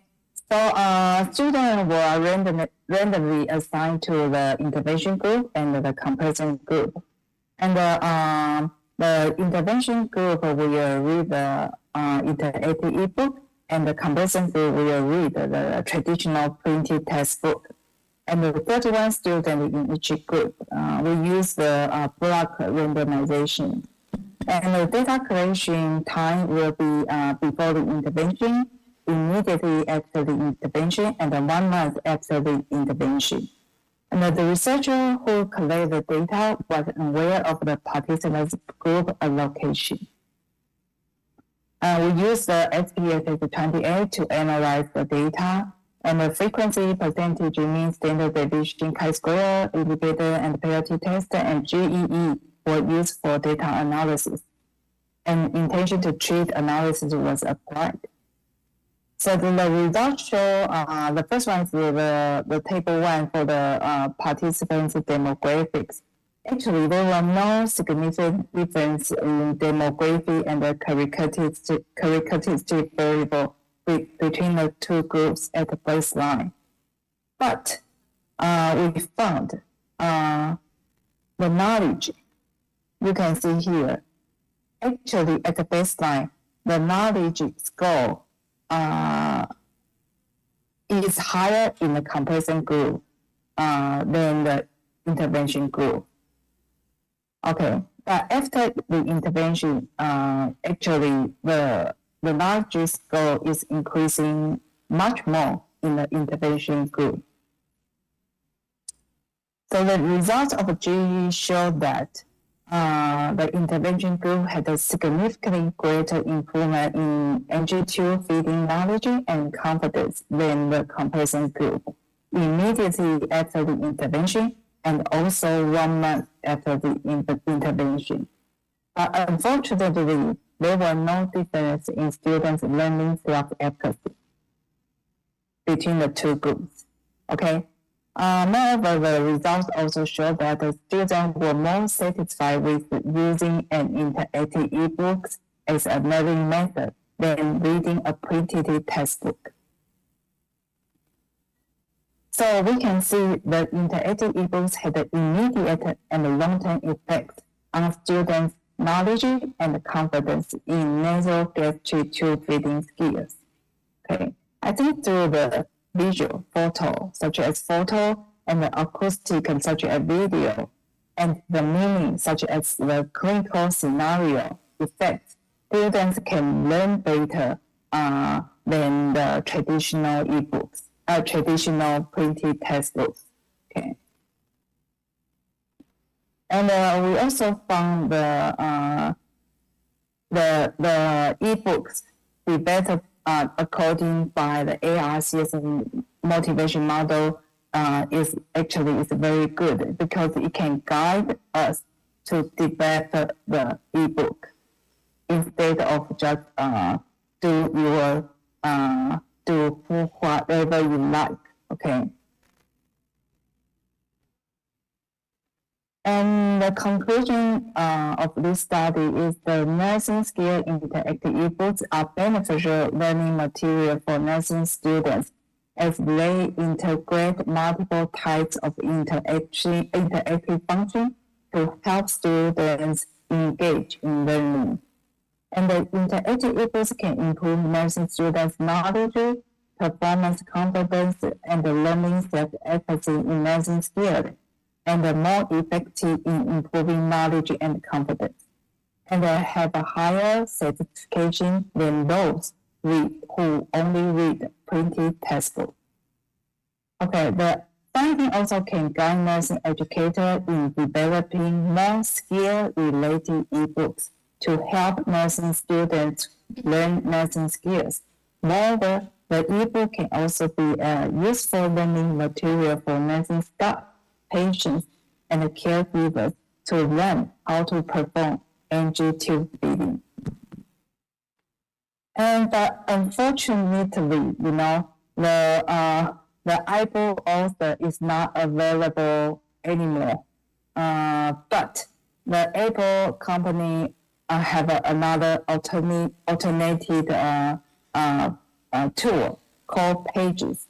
If the audience are interested to develop your own interactive ebook, maybe you can take a look and to see how to develop the interactive ebook by using Pages. Okay, the study has already published in a Nurse Educator in August last month. So if you are interested to learn more, please scan the QR code and you can see the article in the Journal of Nurse Educator. Thank you very much. Well, thank you very much, Professor Chang.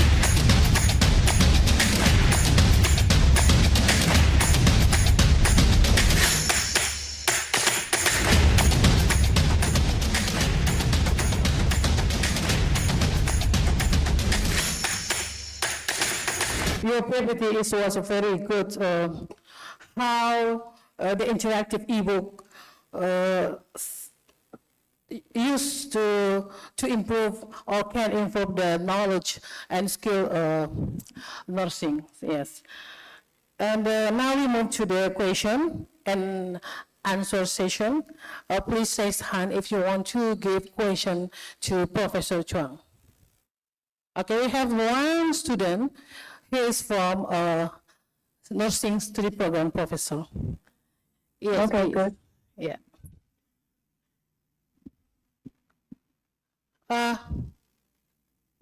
Sorry.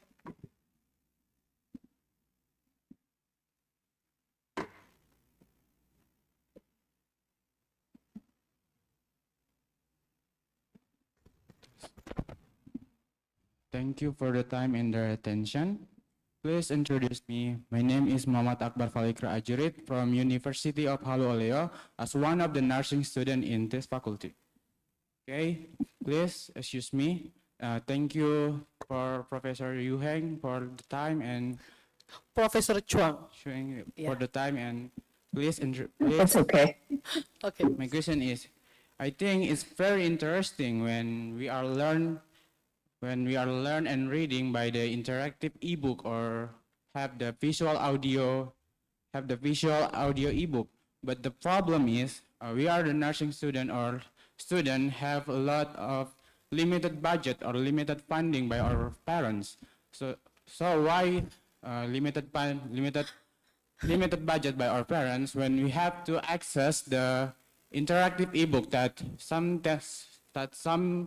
of it have a lot of prices or have to pay for reading. So in this case, how would you suggest us or advise us to access this interactive ebook by a free way, because we need accessible that free for us. Thank you for the time. That is my question. Okay. Thank you very much, Akbar Pala, to the wonderful question. Please, Professor Chuang.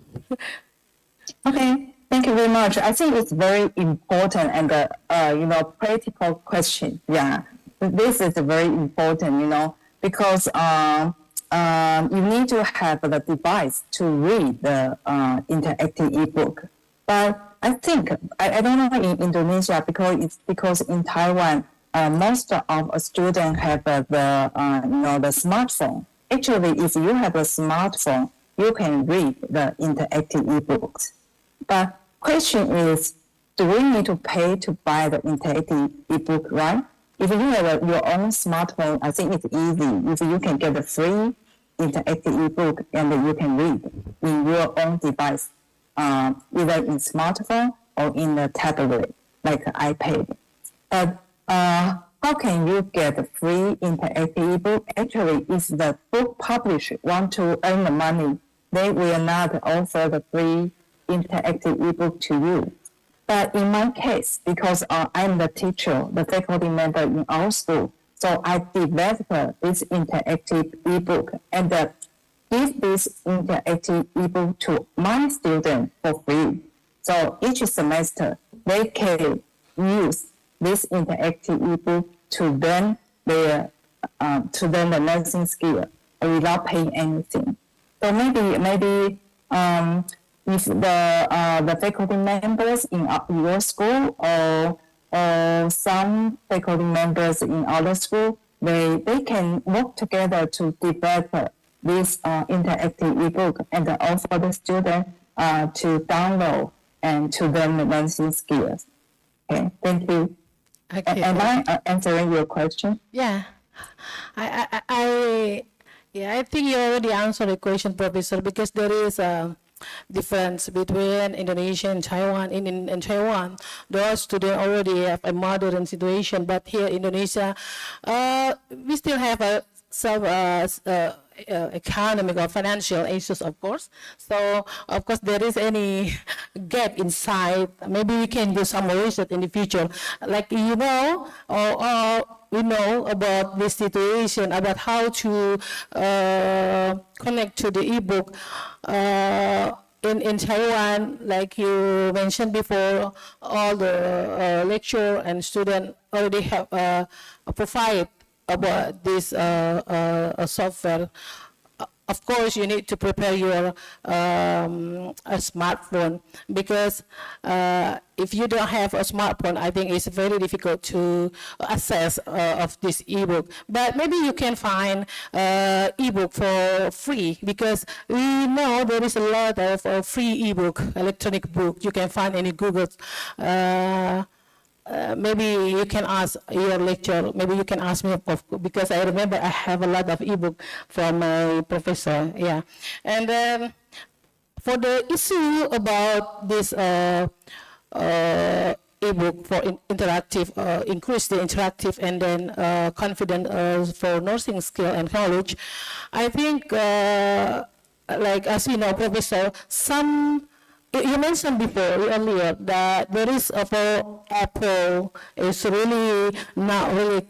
I think there is any, not all, but some of application really not connected, not compatible to use this Apple and connect to ebook. Like a lot of application like such as CMA program is really not good for use MacBook iOS. We should have a Windows. I think like that. Yeah. So thank you very much. Can I add some about the comment? I think it's good, right? And I think actually in Taiwan, a lot of students also don't have the smartphone or the tablets. Maybe a few years ago, actually our administrator office bought maybe 10 iPads. And we place the iPads in our office. Then the student can come to borrow the iPad, and they can learn from this way. Yeah. So just maybe share our experience with you. And the other thing is you just mentioned that's right, because the Apple also only the ebook. If I use Apple also to develop, it only are compatible with the iPhone, iPad, the iOS system. It's not compatible with the Android system. So actually, this also the limitation in my study. We suggest the someone or the company need to develop a more friendly, the iBook creator, the software or the platform to help the faculty members or other people to develop their own ebook. Thank you. Okay, thank you very much, Professor. Hopefully it will be same here in Indonesia, but I think what you say is very important thing, that we can improve our capacity, our mutu, and then in the future, for the next future for our nursing student. Thank you very much, Professor. Okay, maybe there is any a person or participant who would like to give a question again. Please raise your hand. Okay, we have one student, Professor. I know her. She's one of talented student and nursing students. Yes, please. Okay, thank you so much for the opportunity. Good morning, Prof. Chuang. My name is Siti Auran Rahma Ahmad, and I'm from nursing student Faculty of Medicine. Before that, thank you so much for the great presentation. When we learn with interaction ebook, of course, it will gonna be more easy than the physical book. We can bring it everywhere, since ebook we can open it with smartphone, tablet, or any digital platforms. But when we use ebook, especially with smartphone or any digital platforms, it will make our eyes tired if we'll look at it too much. And sometimes when we open it with smartphone or any digital platforms, we get distracted by pop-up notification or maybe pop-up chat, then make us really get distraction about it. So what do you think about this? Maybe there are some tips for us to study with interaction ebooks. Thank you so much. Okay, thank you very much for the question. Cool. Yes, please, Professor Chua. Very interesting question. Yeah. But I think it's very practical. Yeah, because what I usually read maybe some important article using the computer. Sometimes the message will pop up. will distract my attention. Okay, but if my suggestion is if you want to study while you use interactive ebook to read, I will suggest to turn off, log out from like WhatsApp chat. I don't know what did you use in your country, but in Taiwan we use Line or the Facebook or Instagram a lot. So I will suggest the student to log out from this, social media when you are studying. I think it will help you to pay more attention on the content you want to learn. So here's my suggestion. But it's a very good question. Thank you very much. Okay, thank you very much, Professor Chuang.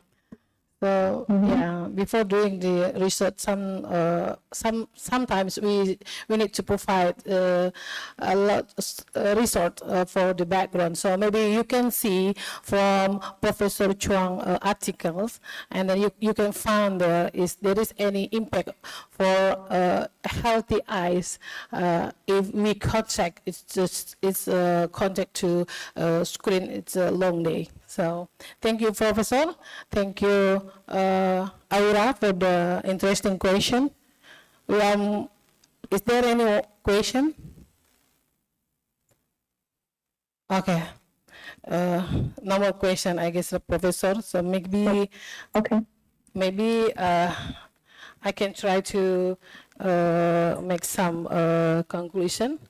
How important this ebook to increase the knowledge and also skills to, and then for the confidence for nursing student. So using ebook, of course, need to connection internet, need to have a smartphone, tablet, and then well, it's not easy, but I think as individual, we can give some implication to our government or policy that maybe there is any chance we can give to increase our source for human student in Indonesia, of course, to be more have a chance to increase themselves to learn about nursing. I think not only for nursing but for medical student also, Professor. So thank you very much, Professor, for your wonderful presentation with the interesting topic, because I know you already published. So the next session, if you please stay with me, because we are going to give you the certificate attendant for this international conference. Thank you. Terima kasih. Terima kasih. Okay, this certificate of attendant to Professor Yogi Chuang, PhD. Join with us for the first international conference, Medical and Health Science, HALU OLEO. Thank you very much, Professor Yogi Chuang. Thank you very much again for us. Okay. Well, now we move to closing part for the panelist one, because this session already done.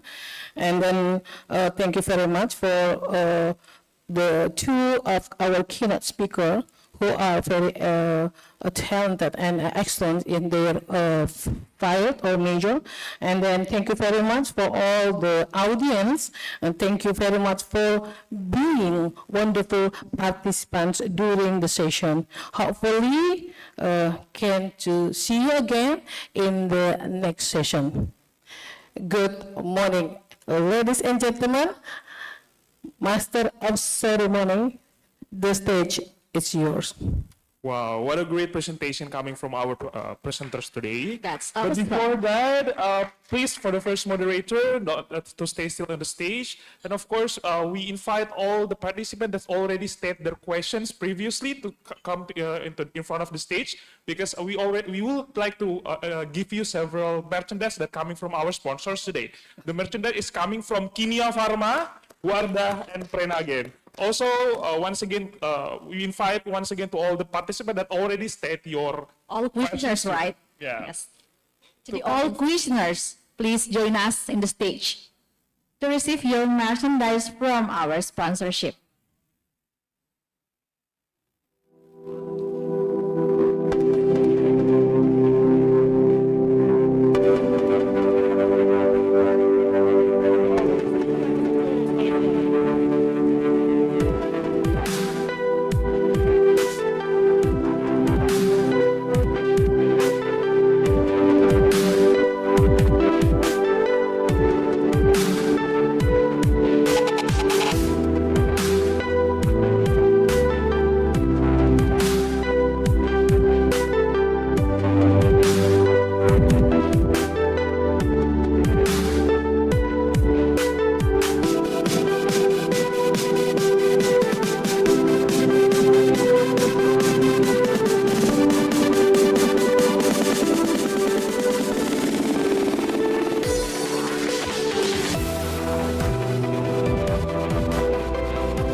And also becoming one of the motivations for all the participants here to get any chances to get a chance to question your question. So just raise hand and give the question.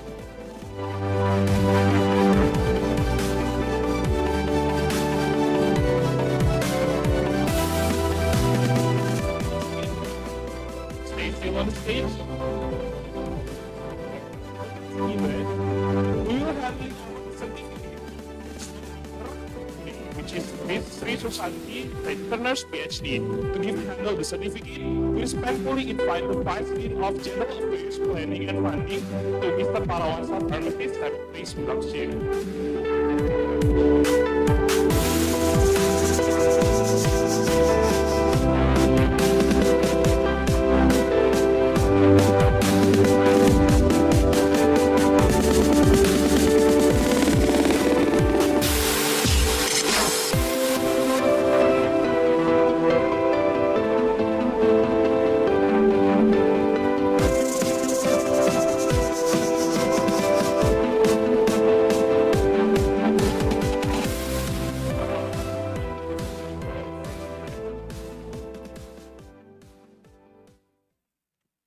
Moving forward, it is now my pleasure to introduce the moderator of the second session of the seminar.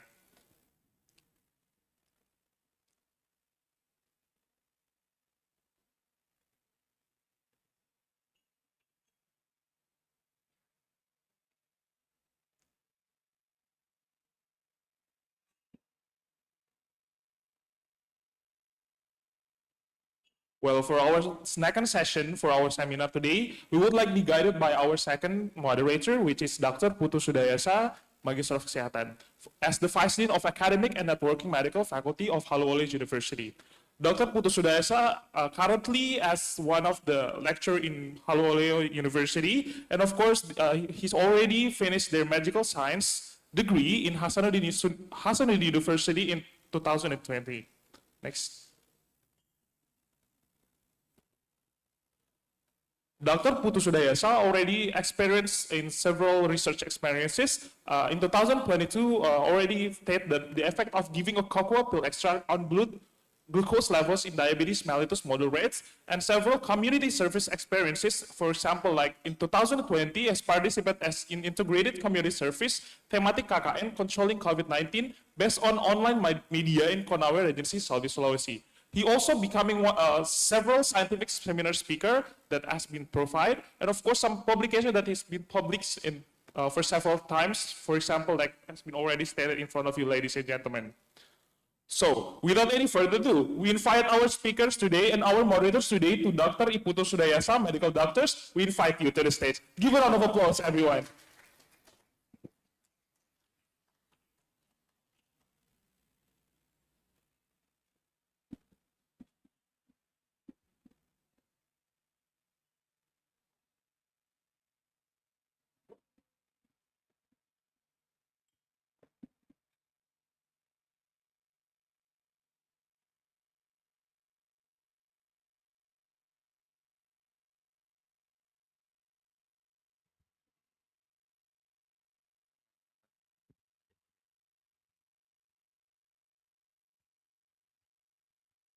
Good noon, all participants. How are you? Keep your spirit. Okay. Mau pantun lagi? Pantun boleh ya? Sorry, for rhyme special in Indonesians. Kalau masih suka makan penganan, mari simpang di kedai umami. Terima kasih semua partisipan. Selamat datang dalam konferensi kami. All participants, we are going to make a second panel discussion. But before we make a discussion, let me ask to introduce our invited speaker from Vietnam and California.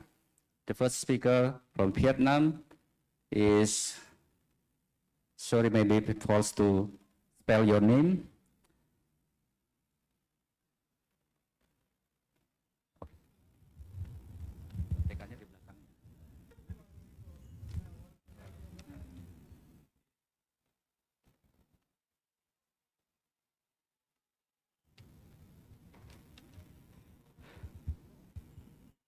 Pham Phong Trong, an MN PhD, we call him Dr. Trong, will be presenting about implementing a pressure injury care bundle in Vietnam Time City.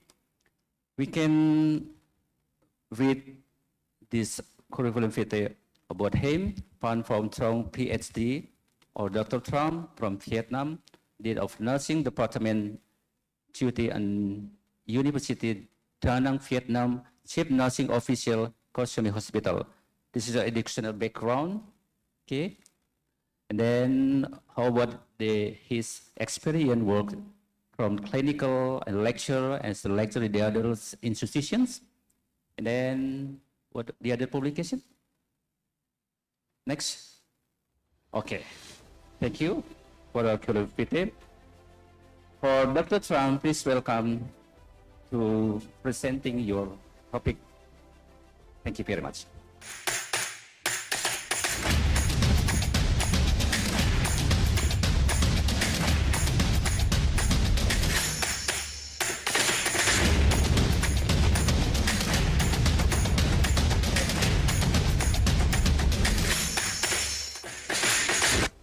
Guys, selamat pagi. So, ladies and gentlemen, distinguished, good afternoon, good morning, and good morning, professor, student, and everyone. I'm Trường, I'm from Vietnam. So today I'm very happy to be here to present my topic. First of all, I would like to thank Director, Vice Director of HALU OLEO University, thanks Dean, Vice Dean of Medicine, Medical and Health Science Faculty, thanks Dr. Santi, my best friend, for inviting me go to the first international conference. So now I'm present my topic with the title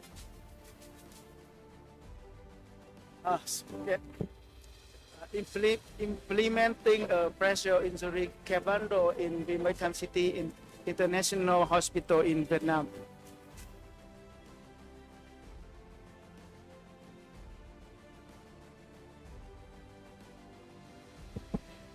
Thank you.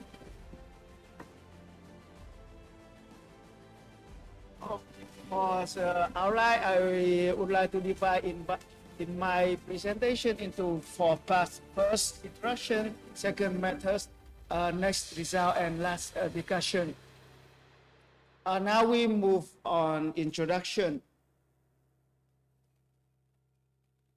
As you know, in 2016, the National Pressure Ulcer Advisory Panel redefined pressure ulcer as pressure injury.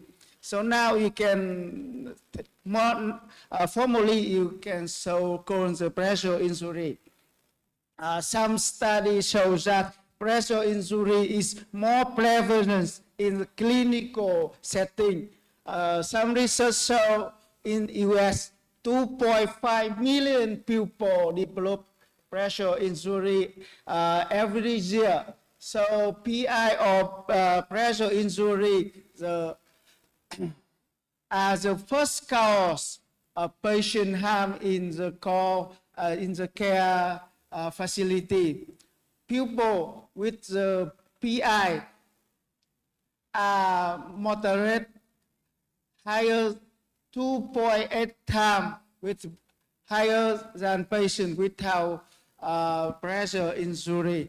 For cost treatment and care, PI is quite high, and the PI is much inpatient and outpatient uncomfortable. So for NDNQI, you know, the national database nursing quality indicator requires PIs and full risk is a two criteria for each patient to monitoring and report every year. Also on the NPU AP updated perspective highlights a significant to medical device related to pressure injury in clinical setting. A small our hospital. I'm sorry, this is last hospital that I worked. So now I move on the Birmingham City, maybe the end of August. In Birmingham City, we focus to prevent and monitoring pressure injury, focus on immobility patient, and following the guideline, we focus on the medical device.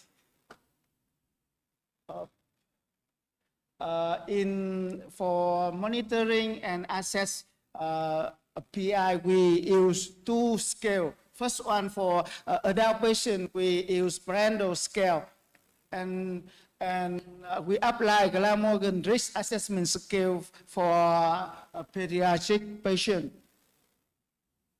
For immobility patient, we apply the asking bundle. You know the asking bundle, we interprofessional between nurses, physician, and nutritionists, and rehabilitation therapists, and some the medical doctors in ICU.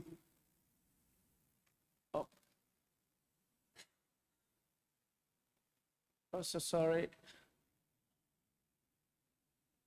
Yep. So now for time is limitation, I present and focus only to medical device. For medical device related to PI, we apply the care bundle. Following the Joint Commission 2018, we monitoring the most medical device associated with pressure injury. The slide you can see, for example, feeding tubes, oxygen delivery tubes, IV catheter, flow catheter, and so on.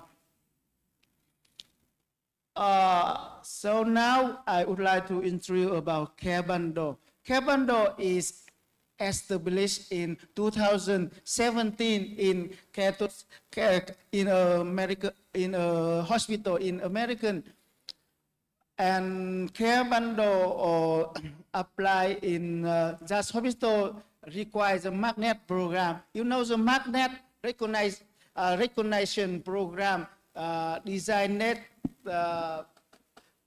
by nurses in the world. The magnet program successfully require nurses as the leader.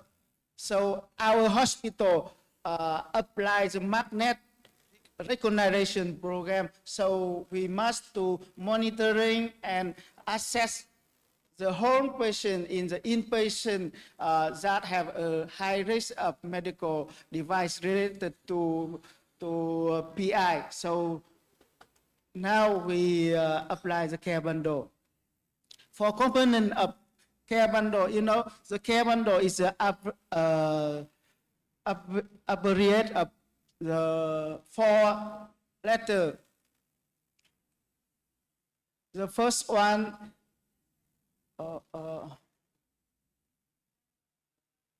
okay, I have a back pain. So the first intervention is a C. C it means choose and verify the site appropriate device. This is very important with the nurse, right? If you choose the wrong appropriate device with size and volume, is maybe the effect to the patient. The second intervention is assess skin under the medical device during the focus round. Right? The next one, reposition and reapply using protect padding. For example, the patient with orthopedic, when we to fix with the patient, we should be apply some bandage to prevent the pressure injury. The last one is empower to evaluate daily discontinuation. I think this is very important. So in our project, we revise. Only the empower we become to the discussion with the physician. The first presenter this morning, Professor Ova mentioned about the interprofessional, right? So for the empower nurse to have a order to stop use the medical device is very difficult in our culture. I think our culture is similar in Indonesia. Some medical doctor ignore the nurse voice. So our hospital, unfortunately, we received the three times of JCI approval. So we have clearly about the function of nurse, the function of medical doctor. So however, the co-correlate is maybe difficult.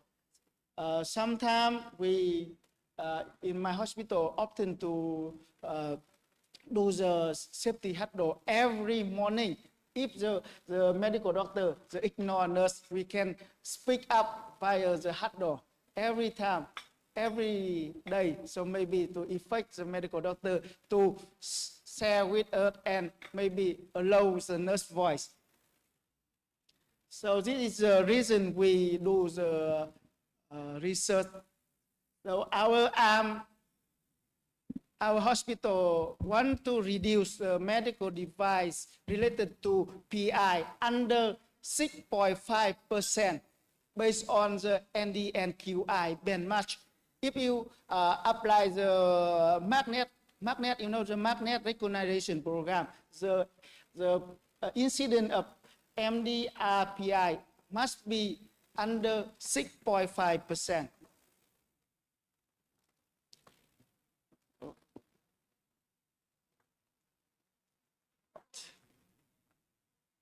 Yeah, next. Okay, move on the method. Our project or our study applies the pre and post intervention. QI is a quality improvement project. The focus on quality improvement project. We would like to divide into the two phases. Phase one, we focus on investigate the incident of PIs related to medical device and examine the level of knowledge of nurses to prevent medical device related to PI. The phase one, we apply from November 2022 until the February 2023. The phase two, after intervention, we apply the care bundle in the 7 inpatient clinic from March 2023. For the instrument, we in the phase 1, you know, investigate the incident of PIs related to medical device. We use the formula equal to total of inpatient who have a PIs, while in the hospital divide to total of number of inpatient multiple with 100%. For the assess the level of knowledge of nurses for prevention of PI, we use questionnaire established by Franco and his colleague 2020. This question into 3 questions. The participant can give answer true or false or don't know answer. If the participant give a correct answer, they have 1 score. So totally instrument 31 point and maybe minimum from 0. For statistics analysis, we use HPSS version 23. We use descriptive statistic and parity test to compare the level of knowledge of the for prevention, the PI, pre and post intervention. Yeah. Now move on to result. You know the result, we send questionnaire and some information to our nurses, the work at inpatient department. Totally 231 nurses respond. Almost of them are female. I think similar in Indonesia, right? And some the participant characteristic, you can see the slide. In the phase 1, we found that incident of PIs related to medical device were 2.35%. I think it's quite high, right? For compared with the 0.65%. For the level of knowledge score range from 7 to 29, which mean were 23.8 score. This question mentioned if the high score, it means the highest knowledge of prevention of PI related to medical device. In the phase 1, we conduct 1 conference for the whole of nurses related to how the nurse monitoring medical device related to PI and how to nurse recognize the PI and 4 education section. In the phase 1, we also established the task force in the inpatient department. The task force in the phase 1 must be have a knowledge and have a skill. How can I recognize a PI? And the task force will be reported the whole cases that have a PI. In the phase 1, we also found the some device called medical device in our hospital. You know, totally we found over 49 cases that have a medical device related to PI. In the phase 2, you know, in phase 2, we compare the knowledge of nurses pre and post test. You know, we use a parity test. In parity test, you know, the mean difference post-stat the level of knowledge in nursing is increased, right? And the result is significant statistic. For the incident, incident after from pre-intervention, the incident is quite high, 2.35% until this decrease to 0.94 in March. And then in July, the incident of a medical device related to PIs was 0.67. Maybe in the April, the incident of PI related to medical device may be quite high, 0.25. There's some reason that we don't have a severe patient, and the patient is come our hospital in maybe it's a little, so the incident is maybe quite low, right? For discussion, the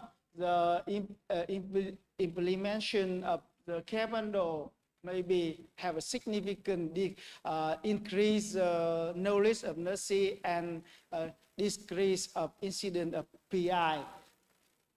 This our study find out, and similar with some previous study, especially our study maybe applies the quality improvement project, maybe the reduce the cost that help the patient increase the patient satisfaction, quality of care, reduce the length of stay, and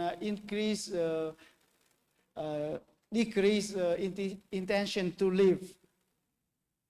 For the strength and limitation, for limitation first, this one, our project not exploring nursing engagement effect and limited generalized ability due to the care bundle duration.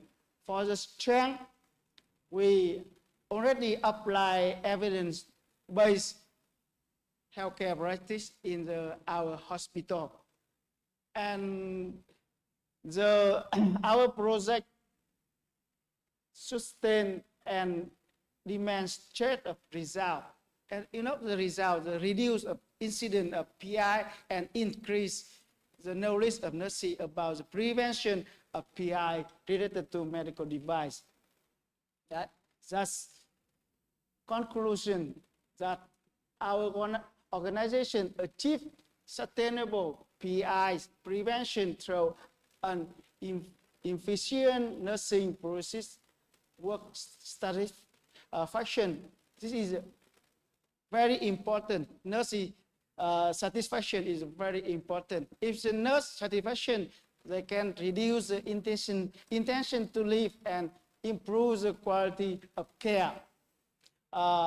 Applying care bundle has proven its effectiveness in enhancing nursing knowledge and preventing medical device related to PI.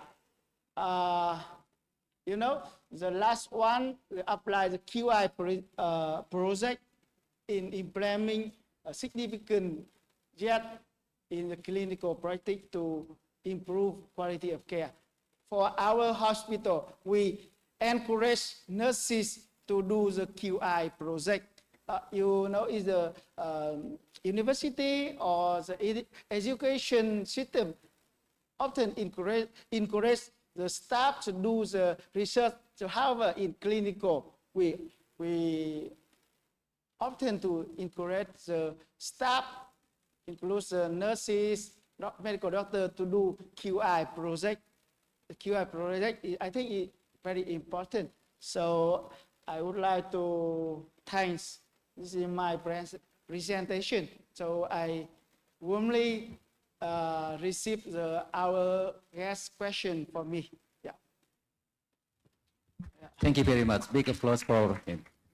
Yes, please. Please. Thank you, moderator.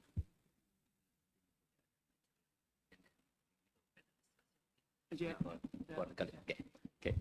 Before we make some discussion with Dr. From, let's continue to invited speaker, the second invited speaker from California. We will be listening about glucose-regulated protein, 94 mediates the proliferations and metastatics through the regulations of ETV1 and MIPK pathway in colorectal cancer. We'll be presenting by Uyanga Batshong, MD, PhD from University of California, San Diego, USA.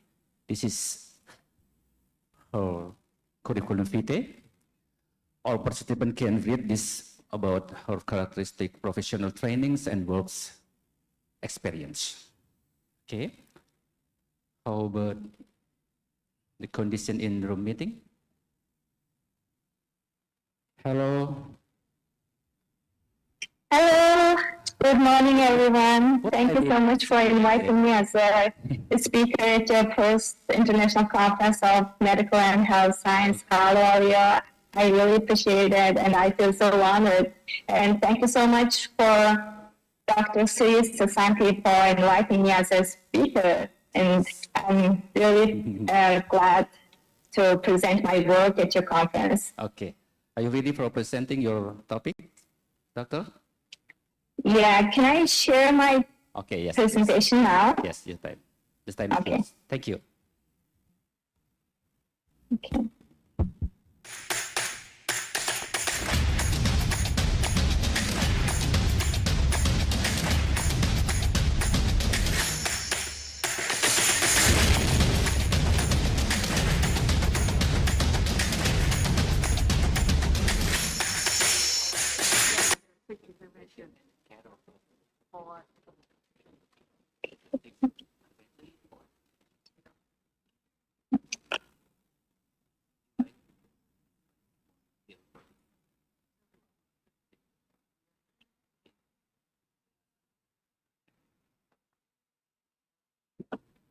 Okay, can you see my presentation? Yes, thank you.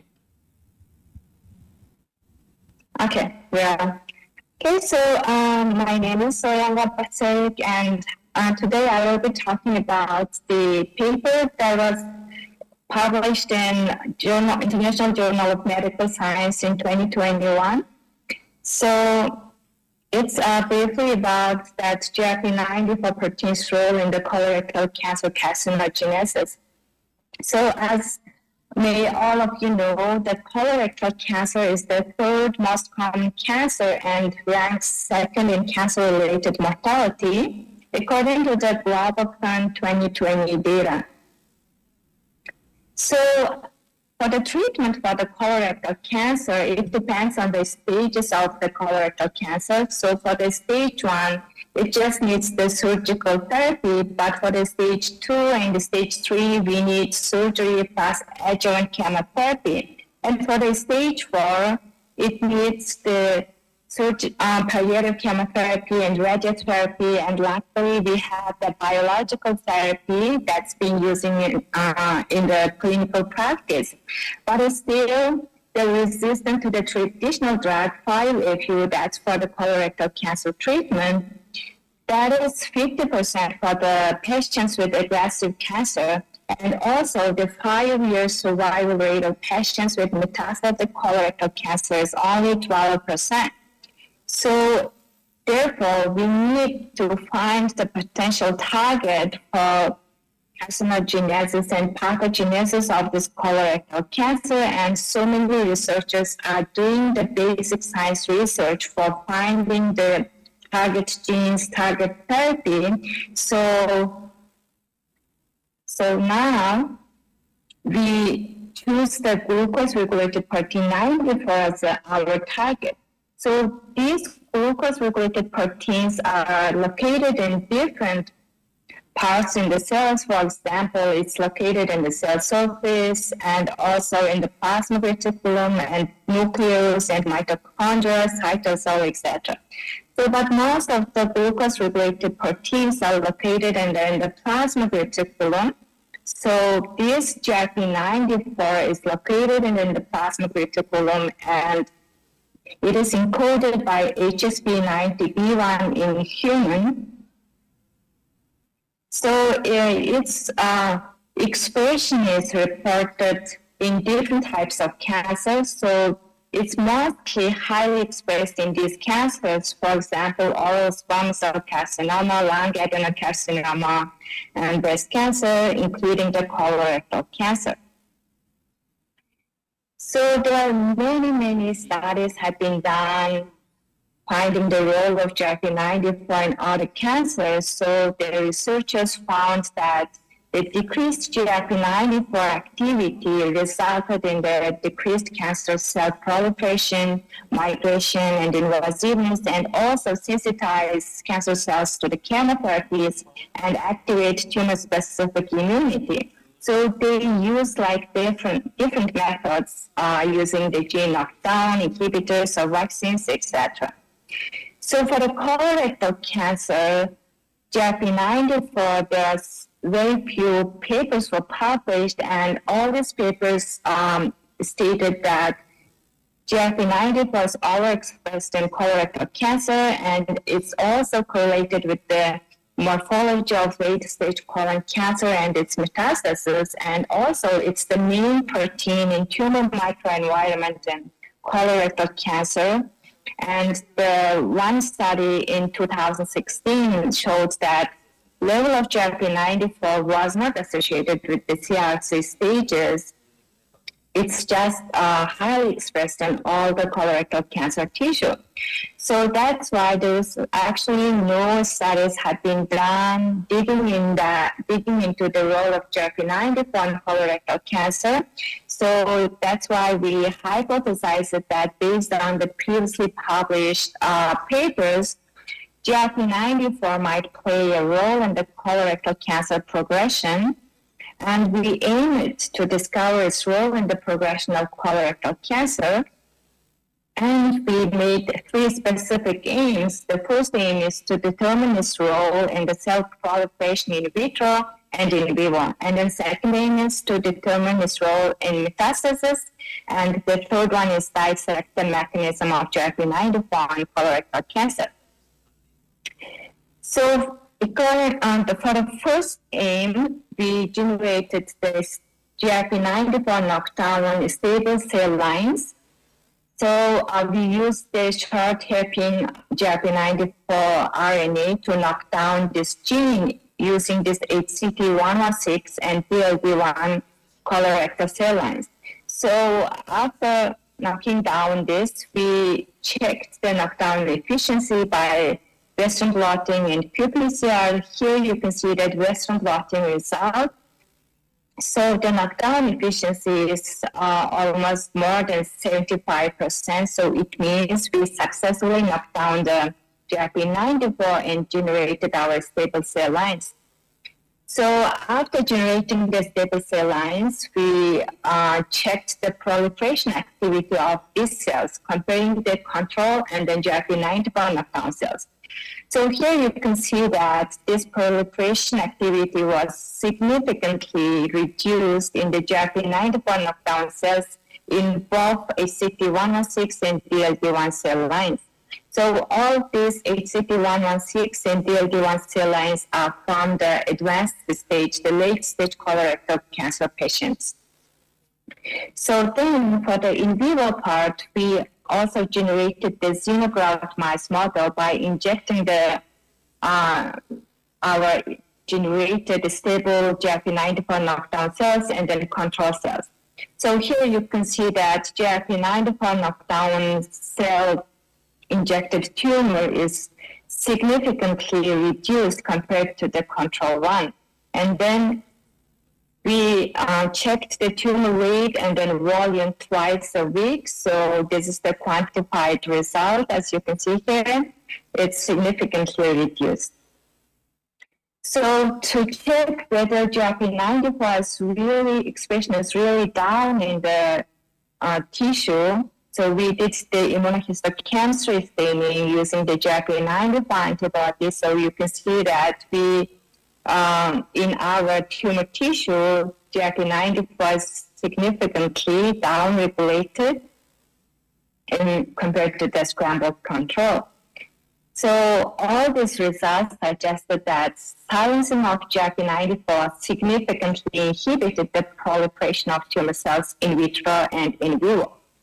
So let's move to the second specific aim. So we checked the migration and irreversibility of these control and JAK94 knockdown cells. So we did the migration assay.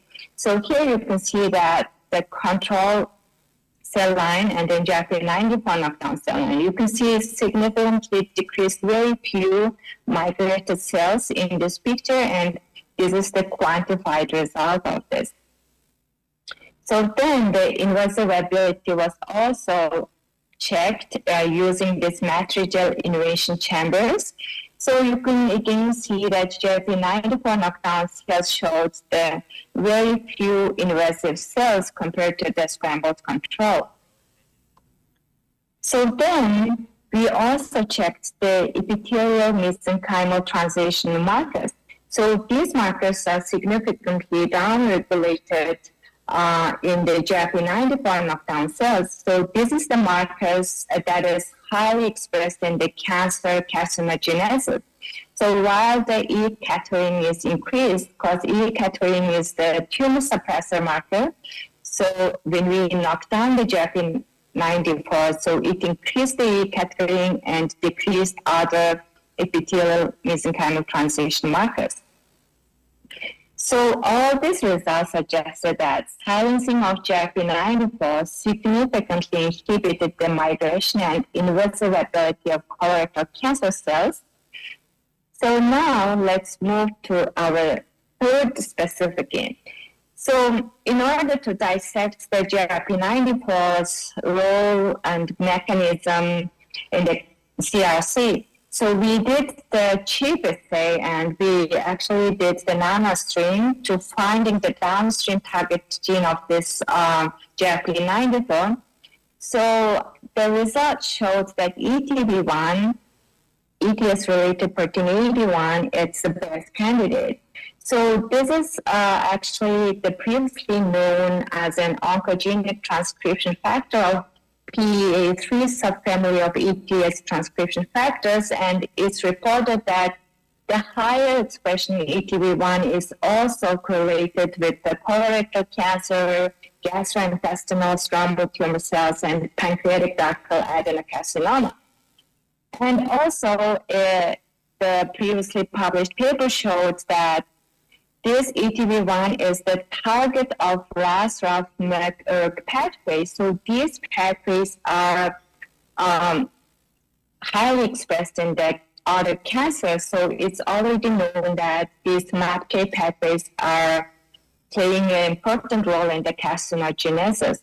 So therefore, we then checked the ETB1 expression in our control and JAK94 knockdown cells to confirm our chip assay is just make sure our chip assay is correct or not. We just there are a lot of genes after the chip assay, so we choose from those genes the ETB1 as our target. So when we do the qPCR Western blotting, it showed that ETB1 is significantly decreased both at transcriptional and protein level. So then, as I mentioned just before, the MAPK pathway, this MEK, ERK, and JNK38, these are all known as upregulated in the cancer carcinogenesis, and the downstream target is that ETB1. So we again check all these MAPK pathway proteins, control and JAK94 knockdown cells. So you can see that all these protein levels were significantly decreased. This is the quantified result of the Western blotting. So then, to confirm whether this ETB1 is really a downstream target of the JAK94, we wanted to overexpress the ETB1 in the JAK94 knockdown cells using this neon transfection system. So after we overexpressing the ETB1 in the JAK94, we checked its expression by qPCR. So we overexpressed this ETB1 by 3 to 4-fold. So after that, we again did the proliferation assay. So you can see that when we overexpress ETB1 back in the JAK94 knockdown cells, it reverses the proliferation activity. And again, the migration ability was reversed. So you can see that this is the JAK94 knockdown cells. This is 94 knockdown plus ETB1 overexpression. So it shows that this overexpression of ETB1 is really reverses the proliferation and migratory ability. So then, to further dig into the mechanism, we used this P38, JNK, and ERK inhibitors. So we treated the DLD1 cells with these inhibitors 2 hour, 4 hour, and 8 hour. So we checked the expression level by Western blotting, and you can see that it significantly decreased the expression level of this phosphoform of these proteins by time-dependent manner. And this is the MEK inhibitor, and this is the JNK inhibitor, also showed the same result. And then P38 inhibitor also showed the same result. So after 8 hours, the inhibitor activity was at a high level. It significantly reduced the P38 after 8 hours. So all these inhibitors showed the 8 hours is the optimum time point. So therefore, we chose this 8 hour, and then after treating the cells with the 8 hours with this inhibitor, and then checked the ETB1 expression. So here you can see that when we treat the cells with this inhibitor, you can see that ETB1 expression is significantly downregulated in ERK and then P38 at both transcriptional, this is the PCR transcriptional level, and then Western blotting at protein level.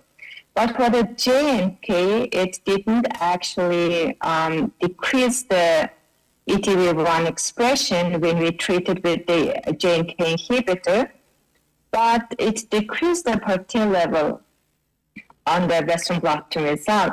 So we thought that because JNK is involved in the protein degradation pathway, maybe that's why it showed the decreased protein level at this Western blotting result.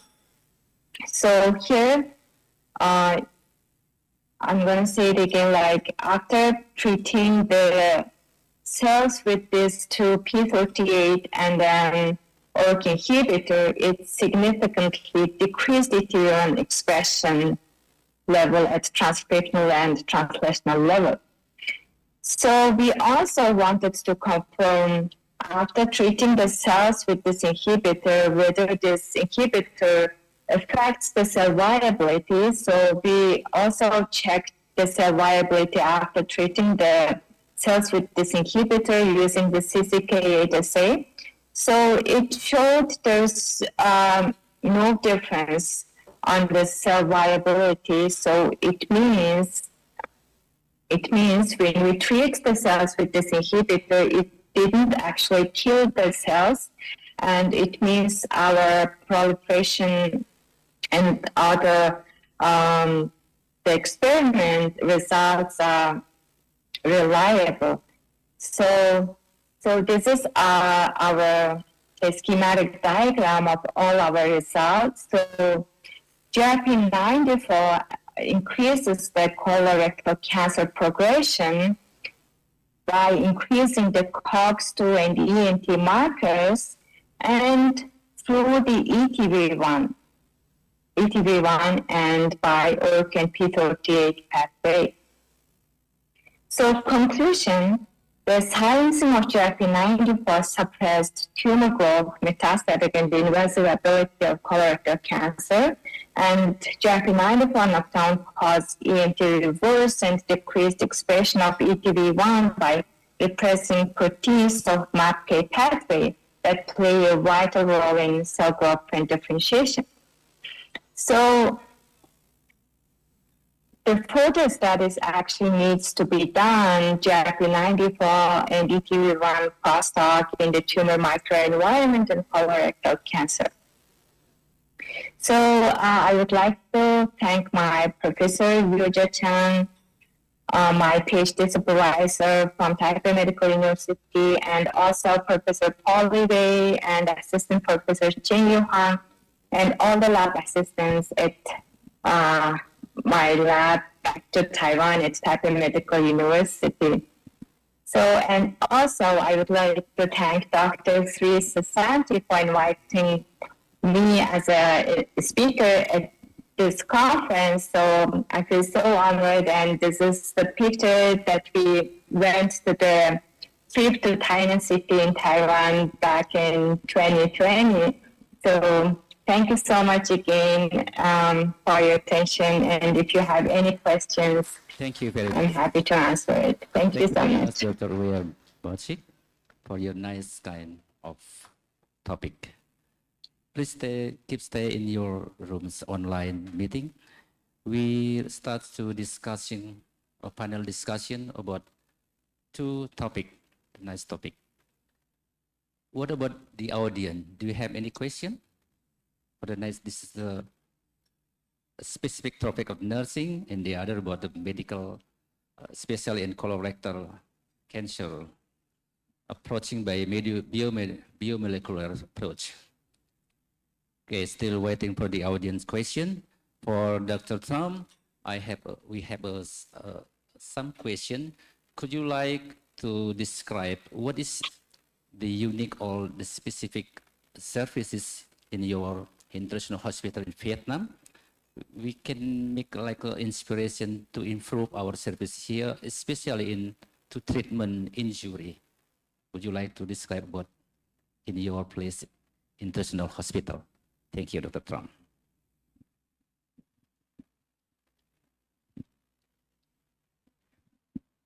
Thank you. You know, the Vietnam City Hospital, our hospital is a private hospital. It's a non-profit hospital by Vinh Group company. So our hospital received 3 times the JCI. You know, JCI is a Joint Commission created from USA. I think the famous created in the international. In our hospital, we focus on the focus on cardiology and pediatric and obstetric. We almost focus on the 3 main of our hospital. What about the case there, especially in injury care? For PI, you know, PI, this is a criteria just magnet, you know, magnet recognize program require us to monitoring and have intervention to reduce PI related to medical device. For care bundle, we focus on the four intervention of nursing. That's a presentation I already mentioned. First one, to see it means to choose correctly the size and medical device. And A is mean assessment skin under the medical device regularly. and R is means reposition of medical device. If the patient have a high risk of PI risk, you know, for the adult patient we use Braden scale, and the pediatric we use Glamorgan scale. If the patient have a high risk, for the reposition at least 2 hours we should be repositioned. And last one, it means empower nurse to discuss with the medical doctor to stop medical equipment. Okay. Yes, sir. This means we must make a collaboration with the other professional doctor. Okay. Thank you, Dr. Trump. What about the audience? Do you have any question too? If you not any question, still waiting for the question. Can I? Okay, from Mr. Ian. Yes, please. Who will be asked the question? Yeah, thank you. Okay, thank you. Thank you, very handsome Vice Dean, our handsome Vice Dean. My question will be delivered for Dr. Truong. Please introduce myself. My name is Yan, one of very junior lecturer at nursing program at the Faculty of Medicine. So Dr. Truong, Indonesia and Vietnam, I think, has a good relationship in football, right? Yeah. Sometimes we play in good games, sometimes we play in a crowded situation. So my question is how to apply the care bundle, especially in critical ill patients, for like an intubated patient or a patient who installed a ventilator, because we know a little movement can make sound on ventilator alarm, right? So maybe Dr. Truong can share the experience how to apply the care bundle for especially for critical ill patients, even on accident of ventilator associated pneumonia. Thank you. Yeah. Thank you for great question. Yeah. Okay. Yes, please. You know, in ICU or critical care, we apply the care bundle and asking. It means combine the care bundle and skin. You know, the last in the previous slide I already mentioned about the asking. We apply only the critical care or ICU patient. We combine the care and skin bundle. Yeah. You know, the each care bundle is means the combined intervention in nursing. So I think the most important thing is our boss. If our boss to send us to authority and empowerment, we can to do everything. I think this is first. And second one, if before we apply any bundle, you should be to investigate the incident and problem first, right? After you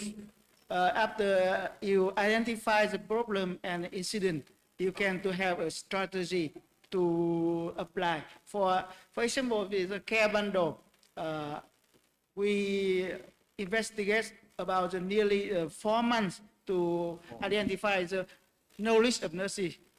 It's very important, you know, the knowledge is maybe is a root of everything. If you have a knowledge, you can to do well, right?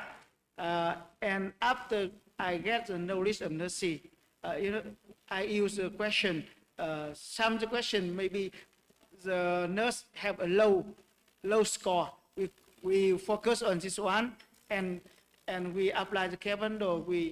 We conduct one conference. This means we introduce our project for everyone, for the medical doctor, for nurses, for nutritionists, and rehabilitation for everyone first. And then we establish a task force.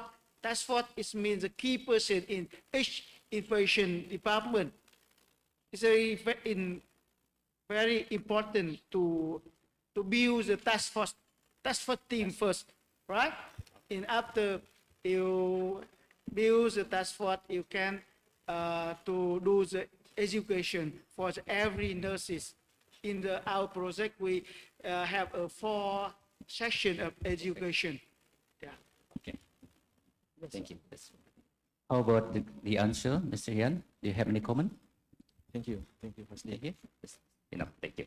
Thank you, Mr. Trump. Hello, Dr. Uyanga Batre. Correct me. Hello. Yeah, okay.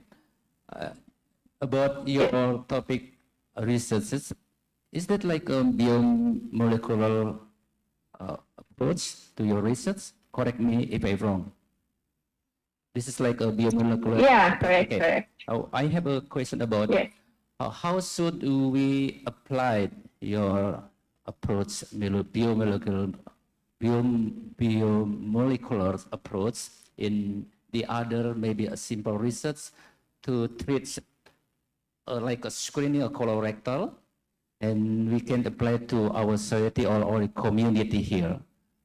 How should we do about after your research with a biomolecular approach? Maybe you have some recommendation or some inspiration to us to continue your research here with a simple condition here, especially in Indonesia. Do you have any inspiration for us? Thank you. Wow, that's a really good question. Actually, for this basic science research is quite like hard. It's it's the basic science, so it needs to be done so many studies to apply it in the clinical practice. So that's why it's like many years we need to apply that. So we are just doing this kind of basic science research to finding out the mechanism, and it's just a small part. So the other researchers are also doing the other parts. So it needs to be like complete to discover those kind of biological therapies that we are using now in the clinical practice. So it needs so many years. So I think it's really difficult. Yeah. What are you planning for your next research that maybe with the same or different approach? Do you have any planning? Actually, this is my PhD thesis work. So now I'm actually a dermatologist. So I'm now doing my dermatology-related research at University of California, San Diego. So I'm also working on the mechanistic part, also doing the same basic science. So hopefully, I think maybe in the future, in the dermatology field, maybe I'll discover, I don't know, I can contribute something in my field as a dermatologist. So actually my PhD work is quite different from my specialty. Good luck. Yeah. Thank you, Dr. Riaga. Oh, sorry, Mrs. Thank you. Ms. Susanti have a question maybe for you. Okay. Yes, please, Ms. Susanti.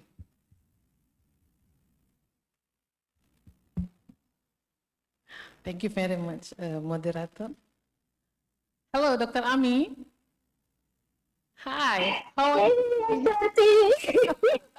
It's nice to see you here after years, right? We passed for our school. And thank you very much. I would like to say my high appreciate to you because you want to join with us in this conference. For all the audience, I would like to introduce Dr. Amy. We call her Amy. Okay, we call her Dr. Amy because Dr. Amy, she is from Mongolia, the one of the best of you in this world. She's a dermatologist and then expert in dermatologist, but right now she's doing postdoctoral and also lecture in the University of California. Yeah. Dr. Amy, let me ask you a question about your topic in the colorectal, right? How about increase our knowledge about this colorectal? Because of course we have different type to teach our student. We have a lot of practice and then so many things to do to improve our student to be a great personality and then high knowledge about this colorectal. And then Dr. Amy, I'm curious if there is any way we should do how to know more about the new issue about this colorectal disease, because we are here, we have nursing student, also medical doctor student would love to know more about your research. So please, maybe you can describe us how to more interesting, like yeah, we have a specialist, right? Because we have specialists, because like when medical doctor student finish their the study, they will be choose like maybe specialists in dermatology, specialists in obgyn. So maybe you can give some abbreviation, so they will be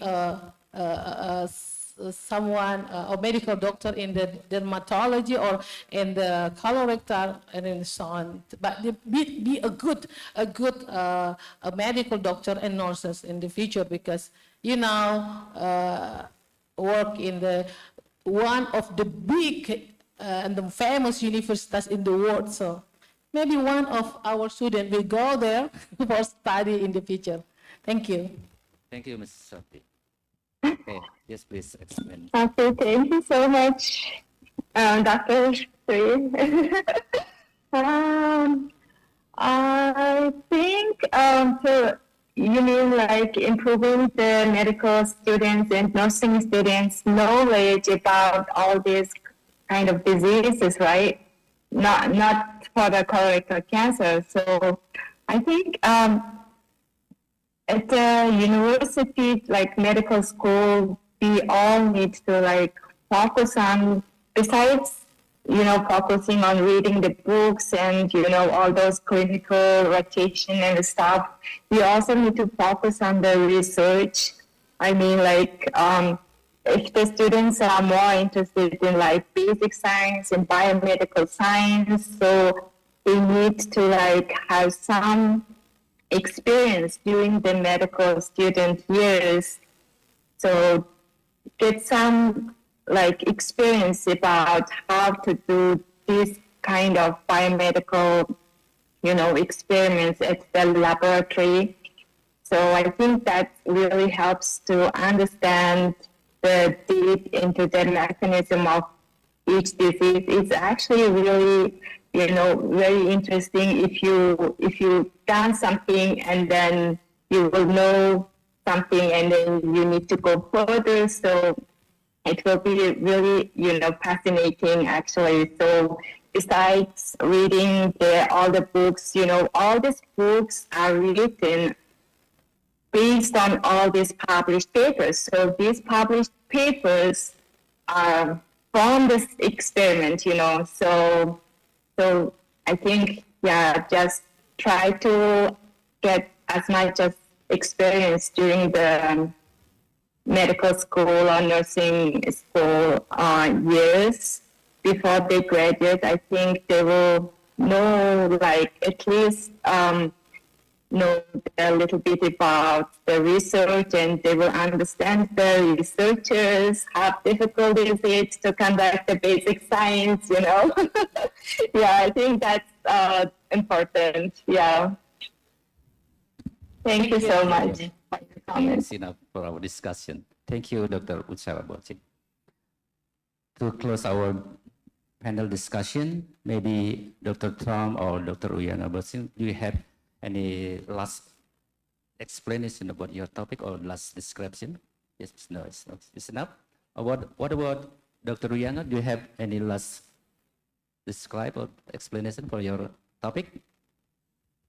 It's enough? No, I just want to say thank you so much, everyone. Thank you so much. Thank you very much. Right. All the participants, I make a conclusion or summary of this discussion about these two topics. One topic about the nursing care bundles needs a full approach about T, R, and A, about the choose, assessment, reposition, and empowerment, according to described from Dr. Trump. From Dr. Uyana Brasil from California, we can learn about it is actually needs some development to our institutions, educational or the other services, how to apply our biomolecular approach to make the other research, especially maybe in the colorectal problem or the other problem of in our field, especially in medical or health sciences. This is a nice or kindness topic to discuss. Thank you very much for Dr. Trump from Vietnam and Dr. Uyana Bresser from California. Make a big applause for her. Thank you very much. Thank you so much. Yes. Back to master ceremony. Ya, silakan.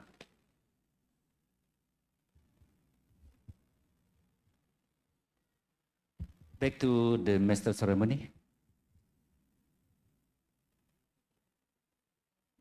Okay, now we are continuing our next event. This is the giving of certificate from our moderator to our speakers.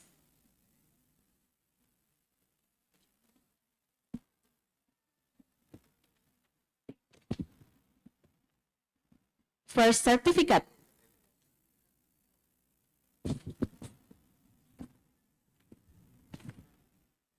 Given for Dr. Uyanga Bazorik, Medical Doctor PhD from University of California, San Diego, USA.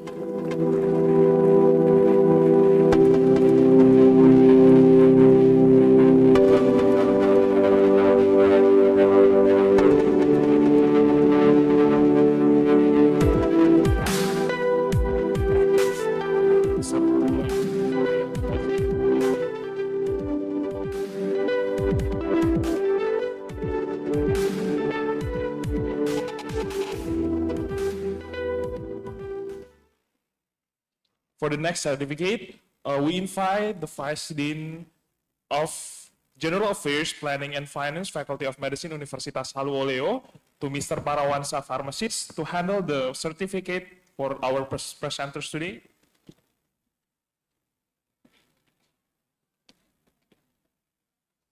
To Mr. Pham Van Trong, registered nurse, MN, PhD from Vinmec, Time City International Hospital, Vietnam.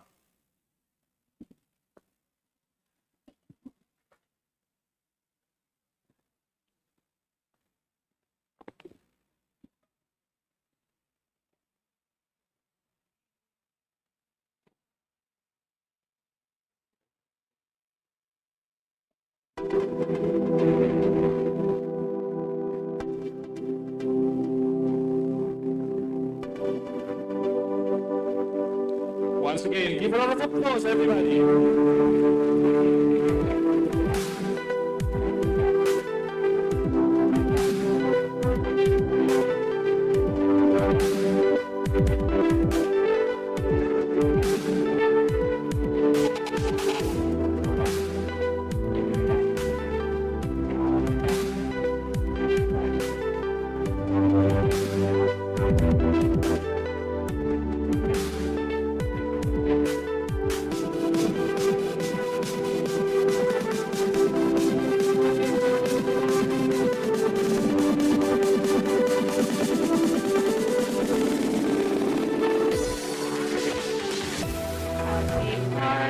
Next event, please stay still on the stage, our moderator. We forward the certificate to our second moderator, Dr. Ibu Tufdayas, medical doctor. To give hand the certificate, we respectfully invite Dr. Arif Mawati, Magister Science, as the head of the medical study program, Faculty of Medicine, Universitas HALU OLEO.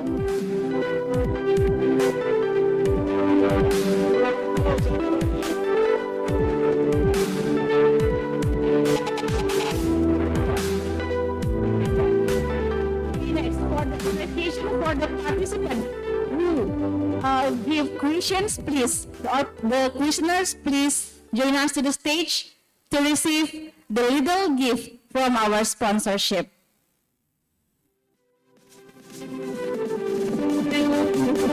And Ms. Ritu Santi,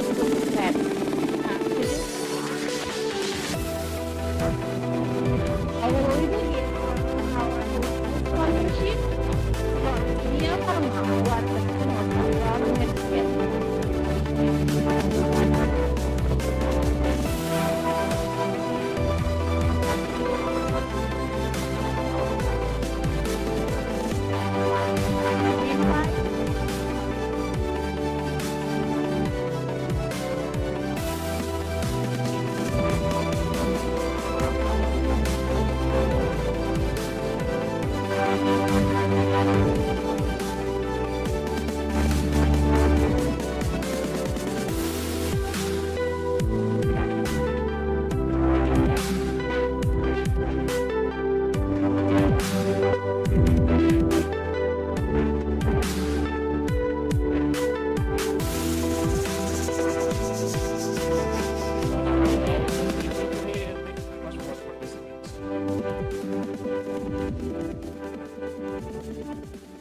Wow, I really love the spirit of this event. Yeah, I mean, we can have a lot of materials and presentation coming from the experts, from their ranges, right?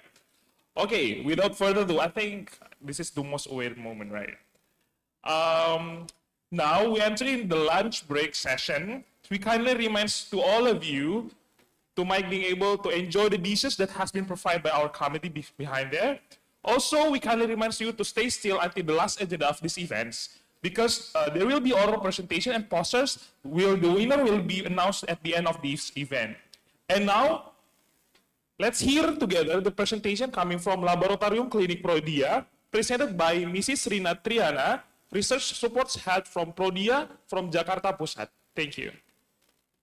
Sekali lagi saya beri persilakan kepada hadirin untuk menikmati hidangan yang telah disediakan sambil mendengarkan presentasi dari Laboratorium Klinik Prodia. Terima kasih. Sejak tahun 1991, Prodia telah membantu mengerjakan lebih dari 4.000 penelitian untuk kepentingan akademis, studi epidemiologi, dan publikasi ilmiah. Penelitian ini adalah wujud nyata visi Prodia sebagai Center of Excellence. Sebanyak lebih dari 500 jenis tes yang terdiri dari tes research use only, laboratory development test, in vitro diagnostik, dan lebih dari 100 jenis tes rutin telah dikerjakan dengan layanan Research Support Prodia. Layanan Research Support Prodia membantu peneliti terkait dengan menginformasikan mengenai tes penelitian, mengadakan diskusi interaktif dengan peneliti, menyediakan informasi kepustakaan, menginformasikan mengenai penanganan sampel, pemilihan metode, teknologi, dan reagen yang digunakan, memfasilitasi tes dengan reagen research use only maupun laboratory development test, membantu menangani, mengumpulkan, dan menyimpan sampel penelitian pada suhu minus 20 derajat Celcius atau minus 70 derajat Celcius, membantu publikasi hasil penelitian. Prodia akan selalu berkomitmen untuk memberikan layanan yang terbaik demi kemajuan penelitian di bidang kesehatan di masa depan. Info lebih lanjut hubungi research.support@prodia.co.id.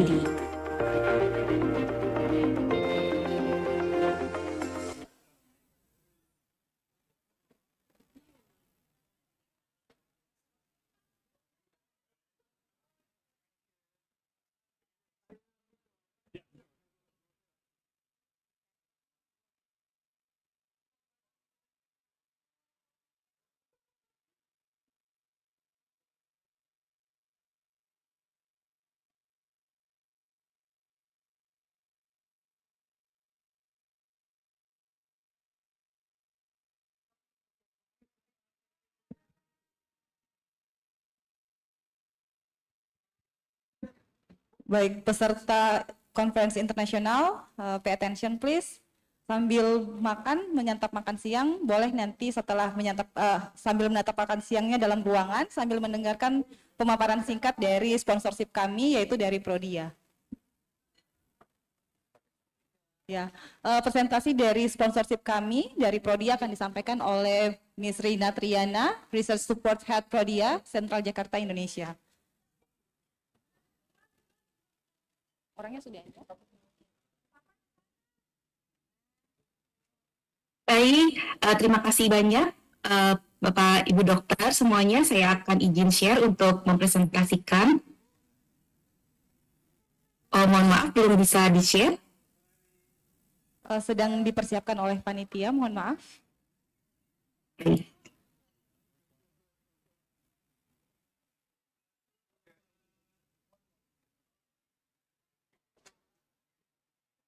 Oke, sudah bisa dimulai untuk presentasi dari Prodia, silakan. Baik, apakah slide saya sudah terlihat? Ya, Dok? sudah terlihat.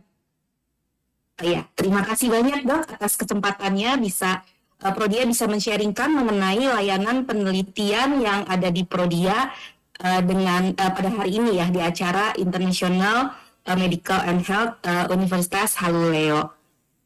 Kemudian langsung saja gitu ya berbicara tentang penelitian, tentunya semuanya tak lepas dari berbicara tentang biomarker yang Bapak Ibu semuanya sudah pasti ketahui gitu ya. Sedikit mengulang tentang biomarker adalah suatu penanda biologis yang dapat diukur dari pemeriksaan laboratorium yang menggambarkan aktivitas dari penyakit. Biomarker tersebut tentunya harus dapat merefleksikan kondisi tubuh, baik secara fisiologis, farmakologis, maupun proses aktivitas dari penyakit. Sehingga dengan mengetahui biomarker, maka dapat membantu menjelaskan proses-proses yang ada di dalam tubuh. Kemudian kenapa gitu ya meneliti biomarker dan juga hubungannya dengan penyakit menjadi sangat menarik, karena seperti yang kita ketahui bahwa tubuh kita ini terdiri dari banyak sekali molekul-molekul. Ada 100 triliun jumlah sel, kemudian ada 6 miliar DNA base pair, ada 30.000 gen yang mengkode protein, ada 10 juta protein yang berbeda di dalam tubuh kita, ada 2.000 protein yang berfungsi secara berbeda dalam setiap sel, ada 60.000 reaction per sel per menit, kemudian ada 100.000 molecular event, dan juga ada 50 dan lebih organ dan juga sistem organ. Di mana jika dihubungkan satu sama lain, mereka semua akan membentuk suatu ikatan yang sangat kompleks satu sama lain, dan hasil dari reaksi yang kompleks ini tentunya dapat menghasilkan penyakit. Dan di sini kita lihat bahwa ternyata ada banyak sekali peluang untuk menemukan suatu biomarker khususnya untuk riset gitu ya dari berbagai macam ikatan-ikatan yang kompleks ini. Kemudian dalam suatu riset itu kita juga diharapkan untuk dapat mencari kebaruan atau novel. Peluang-peluang untuk mencari kebaruan tersebut dapat kita temukan dengan berbagai cara. Yang pertama misalnya dengan menemukan penanda yang baru, seperti yang sekarang kita sedang hype gitu ya terkait pemeriksaan terkait genetik, kemudian circulating nucleic acid, kemudian metagenomik yang menghubungkan antara metabolisme dan juga genomik, farmakogenetik yang terkait dengan obat-obatan dan sebagainya. Kemudian bisa juga dengan menggunakan teknologi yang baru yang mungkin lebih akurat, lebih applicable dan juga lebih canggih. Misalnya sekarang telah ada NGS atau Next Generation Sequencing. Kemudian bisa saja gitu ya terkait dengan kasus-kasus baru dengan menggunakan biomarker yang lama gitu, seperti kita profiling kemarin pada kasus COVID-19, kemudian pada kasus-kasus akut hepatitis dengan menggunakan biomarker yang lama, tapi untuk memprofiling pada kasus-kasus yang baru yang sedang hype. Kemudian dengan menggunakan metodologi yang baru, misalnya dengan membandingkan antara disirkulasi dengan yang di tisu spesifik, khususnya untuk pengobatan kanker, dan juga terkait dengan menggunakan aplikasi-aplikasi yang baru, misalnya dengan membuat perhitungan-perhitungan risiko-risiko yang saat ini sedang diperlukan. Nah, berikut adalah big trends biomarker topik untuk research di bidang clinician, yaitu yang pertama adalah terkait dengan circulating marker, misalnya circulating tumor cell, DNA, mRNA, dan juga microRNA. Kemudian terkait gut microbiota, vitamin D, multiple nutrition marker, Kemudian multiplex testingnya terkait dengan penggunaan metode yang lebih canggih. Jadi dalam satu kali running bisa mengukur banyak sekali multiple sitokin dan juga chemokin, dan juga mencari reference interval atau cut off yang baru untuk diagnosis pada kasus-kasus yang baru.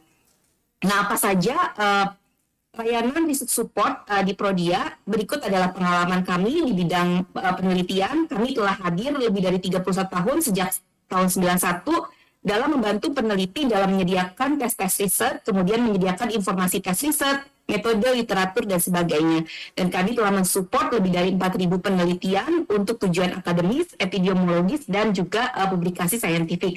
Dan telah berkolaborasi dengan 46 institusi dalam bidang riset dan juga edukasi, dan kami bersyukur dan berterima kasih FK HALU OLEO juga menjadi salah satu partner kami dalam berkolaborasi. Kemudian kami juga memprovide lebih dari 520 jenis tes riset dengan berbagai variasi teknologi, metode, dan juga terus berkomitmen untuk menyediakan kualitas yang excellent. Dan karena kami mempunyai 259 outlet, 74 kota, dan juga di 34 provinsi, maka Prodia menjadi sangat tepat gitu ya untuk menjadi partner research, karena memungkinkan untuk multi-site research di seluruh Indonesia. Dan ini adalah layanan penelitian yang kami sediakan.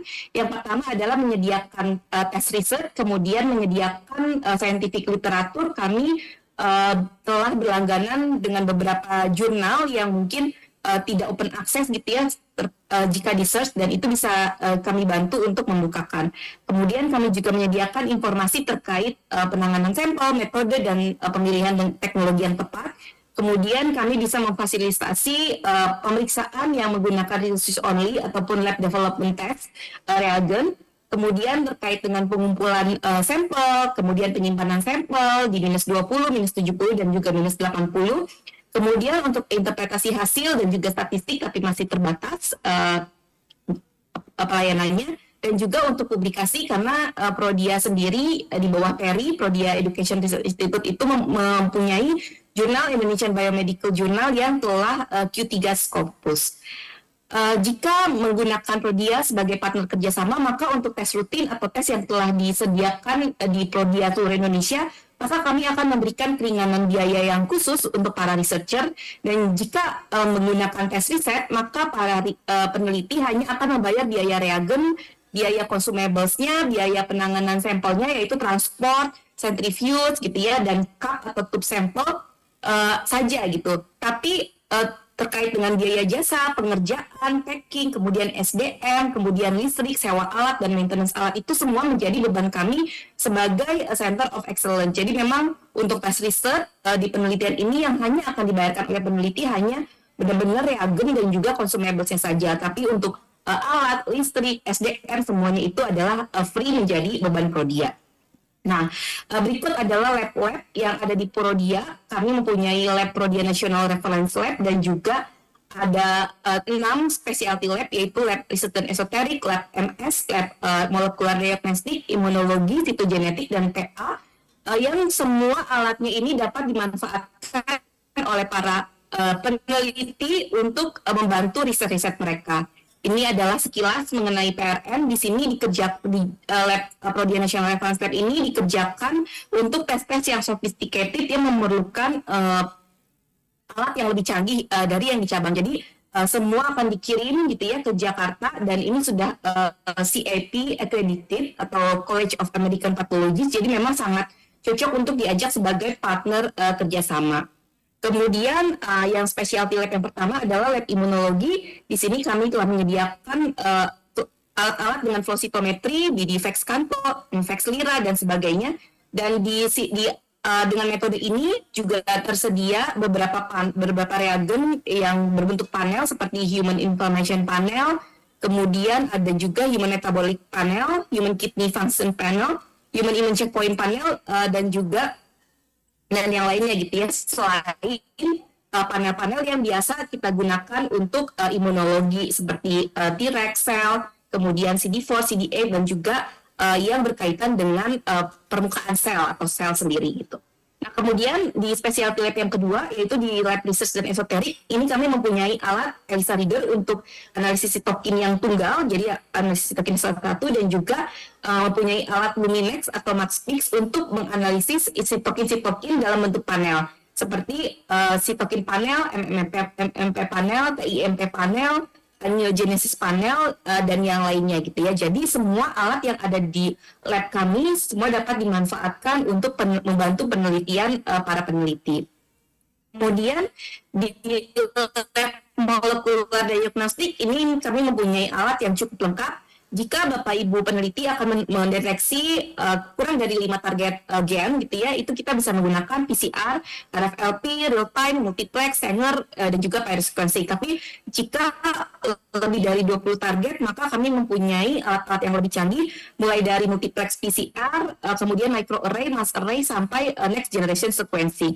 Berikut adalah metode dan juga tes-tes yang telah kami kerjakan dalam penelitian di lab molekular diagnostic lab ini, dan saat ini kami juga mempunyai NGS, NextSeq, dan juga MySeq.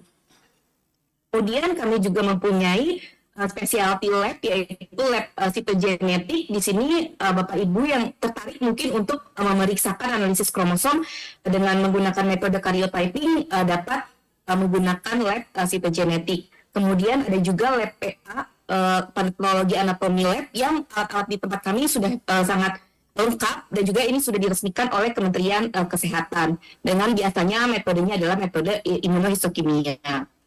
Kemudian ini adalah lab mass spectrometry juga yang sangat lengkap, khususnya di Indonesia gitu ya, karena kami mempunyai alat-alat MS yang lengkap, mulai dari ICP-MS untuk melihat logam-logam berat, kemudian PLC, UV, dan juga fluorescence, kemudian LC-MS-MS untuk hormon, GC-MS untuk yang berbagai macam zat yang volatil, dan juga berikut adalah tren brosur-brosur yang dapat dilihat gitu ya oleh Bapak Ibu peneliti yang sudah kami coba petakan berdasarkan masing-masing bidang gitu. Jadi kita punya 16 brosur tren-tren penelitian dalam bidang-bidang yang spesifik yang dapat diperoleh gitu melalui marketing kami yang ada di cabang Prodia terdekat. Jadi ini bisa diambil untuk mungkin melihat insight terkait dengan biomarker di bidang-bidang tertentu. Nah, ini adalah Indonesian Biomedical Journal yang telah terindeks Scopus Q3 dan dapat memfasilitasi publikasi riset dalam bahasa Inggris dan juga telah terindeks internasional database.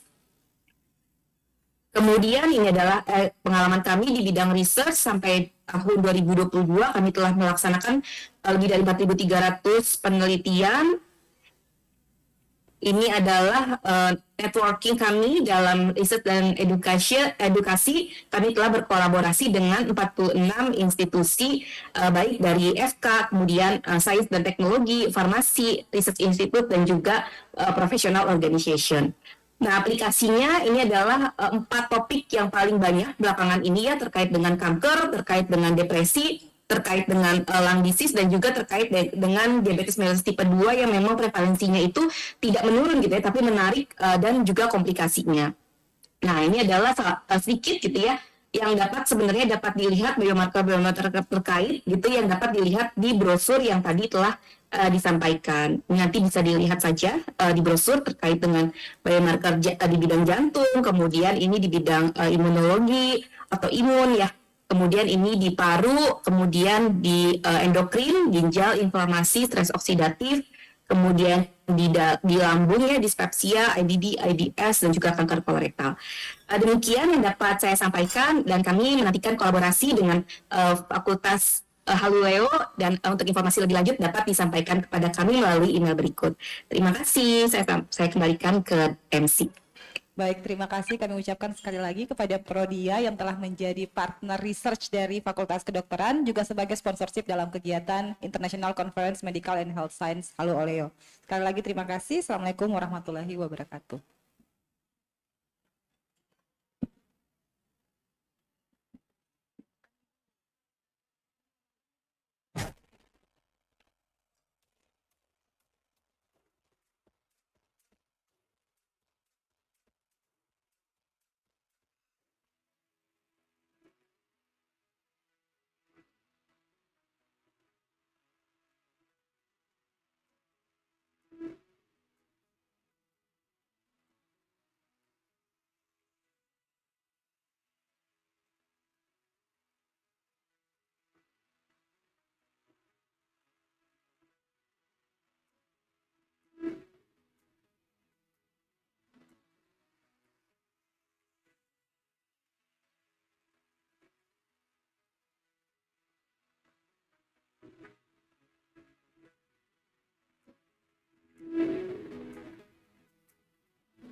Selamat datang Bapak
dan emang bisa dibuatkan BPJS ini yang karena nanti ada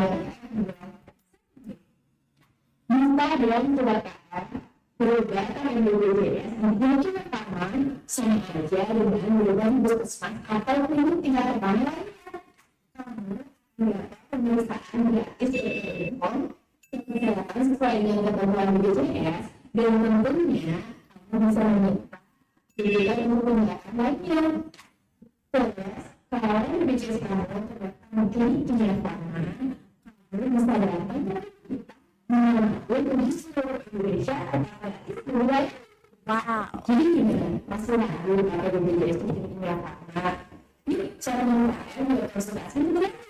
Dan ada kejutan buat kamu yang mau pasang ya. Terima kasih sudah cek informat.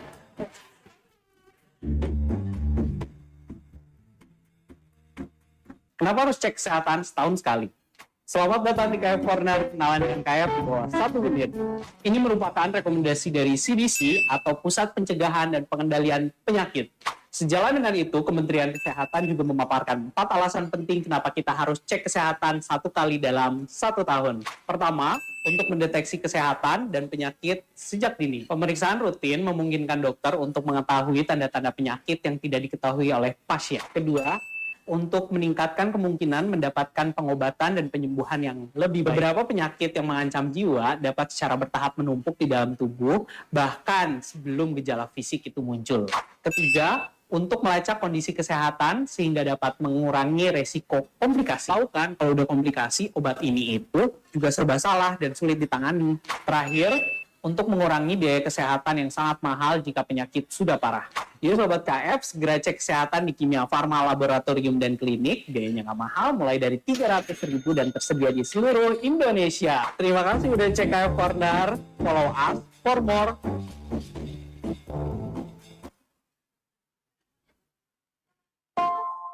Begitu sempurna, kenyataanku kau begitu indah.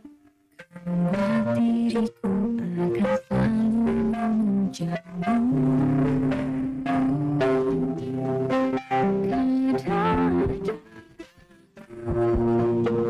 Kau ada jantungku,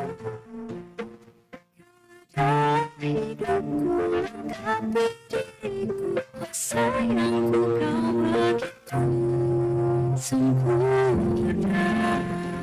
Prenagen, nutrisi lengkap ibu dan buah hati, kaya akan protein, omega 3 dan kalsium, penting untuk pembentukan organ tubuh bayi dan jaga daya tahan ibu. Minum selama 9 bulan. Prenagen.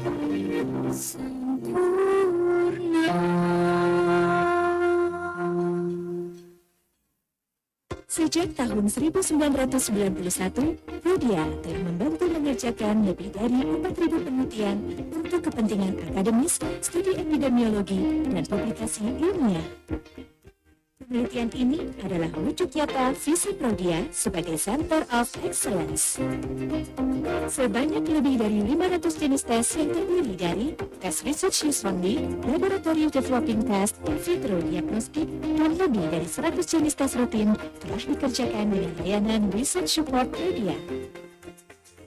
Layanan research support Rodia membantu peneliti terkait dengan menginformasikan mengenai tes penelitian, mengadakan diskusi interaktif dengan peneliti, menyediakan informasi perpustakaan, menginformasikan mengenai penanganan sampel, pemilihan metode, teknologi, dan reagen yang digunakan, memfasilitasi tes dengan reagen research use only maupun laboratory development test, membantu menangani, mengumpulkan, dan menyimpan sampel penelitian pada suhu minus 20 derajat Celcius atau minus 70 derajat Celcius, membantu publikasi hasil penelitian. Rodia akan selalu berkomitmen untuk memberikan layanan yang terbaik demi kemajuan penelitian di bidang kesehatan di masa depan. Info lebih lanjut, hubungi research.support@rodia.co.id.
Selamat datang Bapak dan Ibu pertanyaan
bisa dikatakan BPJS ini yang mana?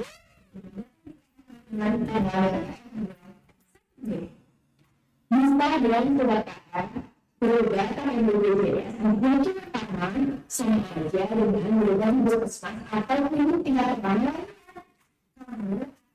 pemeriksaan gratis telepon kesehatan sesuai dengan ketentuan BPJS dan tentunya bisa meminta diberikan untuk tindakan lainnya.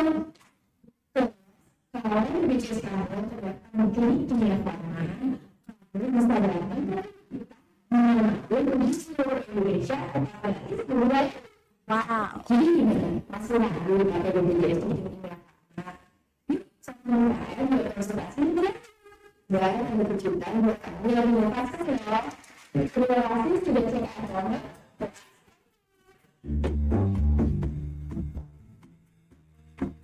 Kenapa harus cek kesehatan setahun sekali? Selamat datang di KF Corner, kenalan dengan KF di bawah 1 menit. Ini merupakan rekomendasi dari CDC atau Pusat Pencegahan dan Pengendalian Penyakit. Sejalan dengan itu, Kementerian Kesehatan juga memaparkan 4 alasan penting kenapa kita harus cek kesehatan 1 kali dalam 1 tahun. Pertama, untuk mendeteksi kesehatan dan penyakit sejak dini. Pemeriksaan rutin memungkinkan dokter untuk mengetahui tanda-tanda penyakit yang tidak diketahui oleh pasien. Kedua, untuk meningkatkan kemungkinan mendapatkan pengobatan dan penyembuhan yang lebih baik. Beberapa penyakit yang mengancam jiwa dapat secara bertahap menumpuk di dalam tubuh, bahkan sebelum gejala fisik itu muncul. Ketiga, untuk melacak kondisi kesehatan sehingga dapat mengurangi resiko komplikasi. Tahu kan, kalau udah komplikasi, obat ini itu juga serba salah dan sulit ditangani. Terakhir, untuk mengurangi biaya kesehatan yang sangat mahal jika penyakit sudah parah. Jadi Sobat KF, segera cek kesehatan di Kimia Farma Laboratorium dan Klinik. Biayanya nggak mahal, mulai dari 300.000 dan tersedia di seluruh Indonesia. Terima kasih udah cek KF Corner. Follow us for more.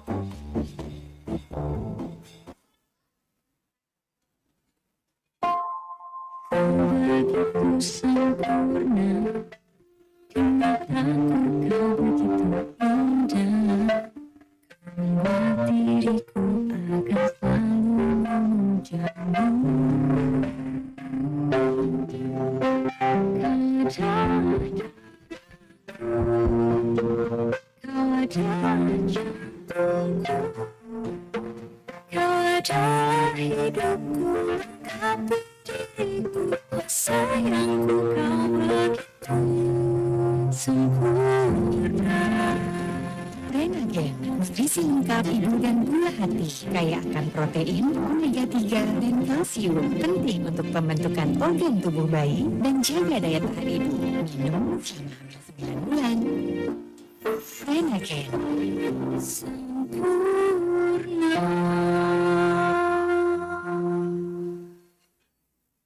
Sejak tahun 1991, Rodia telah membantu mengerjakan lebih dari 4.000 penelitian untuk kepentingan akademis, studi epidemiologi, dan publikasi ilmiah. Penelitian ini adalah wujud nyata visi Rodia sebagai Center of Excellence. Sebanyak lebih dari 500 jenis tes yang terdiri dari tes research use only, laboratory developing test, in vitro diagnostik, dan lebih dari 100 jenis tes rutin telah dikerjakan dengan layanan research support Rodia. Layanan Research Support Rodia membantu peneliti terkait dengan menginformasikan mengenai tes penelitian, mengadakan diskusi interaktif dengan peneliti, menyediakan informasi kepustakaan, menginformasikan mengenai penanganan sampel, pemilihan metode, teknologi, dan reagen yang digunakan, memfasilitasi tes dengan reagen research only maupun laboratory development test, membantu menangani, mengumpulkan, dan menyimpan sampel penelitian pada suhu minus 20 derajat Celcius atau minus 70 derajat Celcius, membantu publikasi hasil penelitian. Rodia akan selalu berkomitmen untuk memberikan layanan yang terbaik demi kemajuan penelitian di bidang kesehatan di masa depan. Info lebih lanjut hubungi research.support@rodia.co.id.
Excellencies, participants, ladies and gentlemen, we are informed you to kindly proceed to the conference room and have a seat since we will momentarily begin the agenda. Also, please kindly turn your mobile off or switch it to the silence mode through the event. Your attention and cooperation highly appreciated. Sekali lagi kami informasikan kepada seluruh hadirin bahwa acara akan segera kita mulai.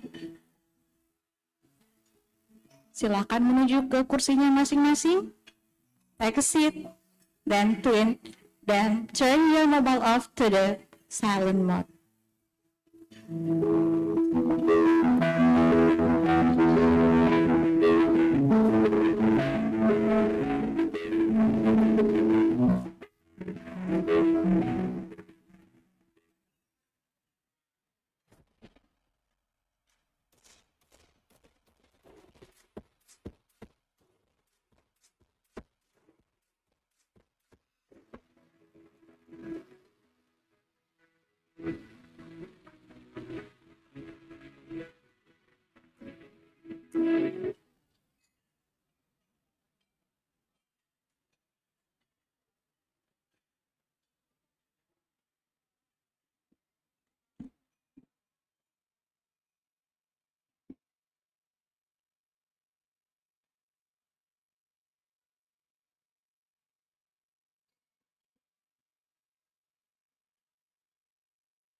Well, Excellencies, participants, ladies and gentlemen, moving right along, it's now my pleasure to introduce the moderator for the third session of the seminar.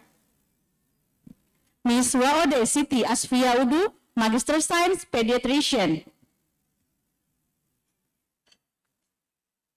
She take medical specialist program at Faculty of Medicine of Public Health and Nursing at Gajah Mada University. Now as the head of Department of Faculty of Medicine, Universitas HALU OLEO. Without further, let's invite our moderator today, Ms. Waode Siti Asfia Udu, Magister Science Pediatrician. Please come to the stage.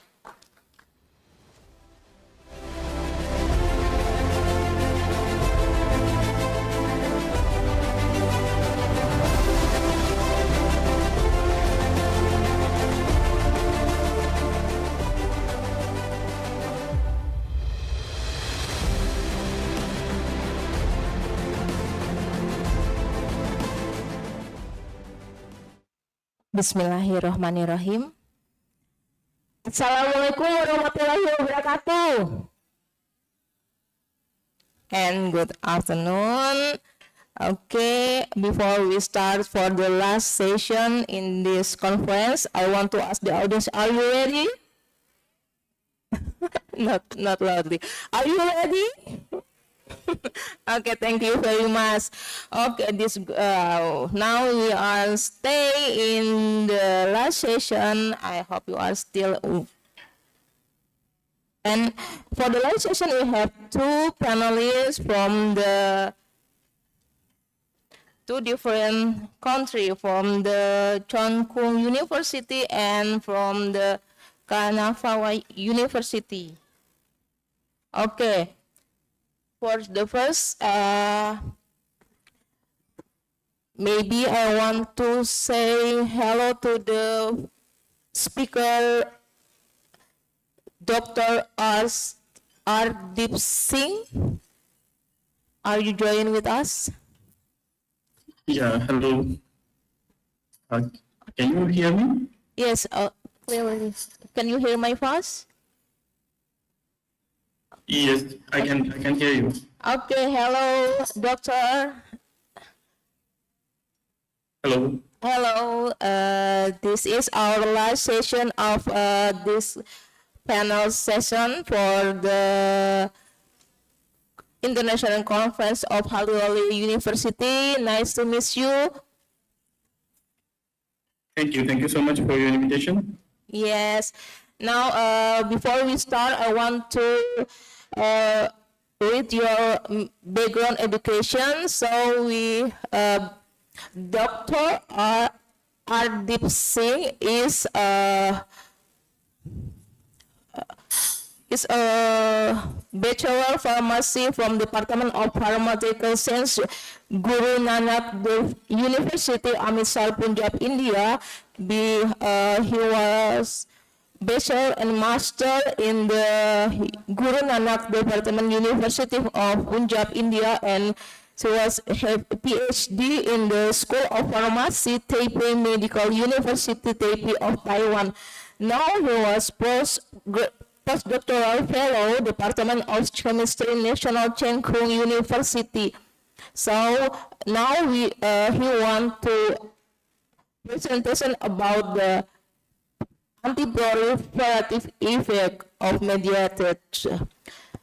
Now for the efficiency, time is short. Please, Miss Dr. Astip. Yes, thank you so much.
Firstly, I would like to ask, is my screen visible to you?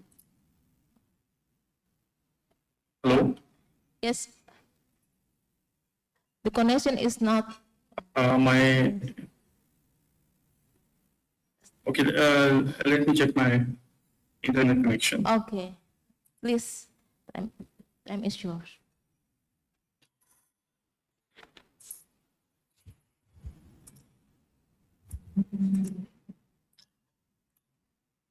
Is it visible now? Yes. Hello? Yes.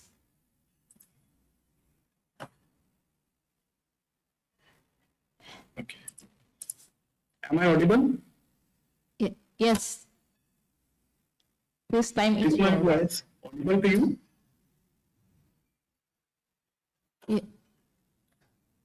Yes. So shall I start? Yes.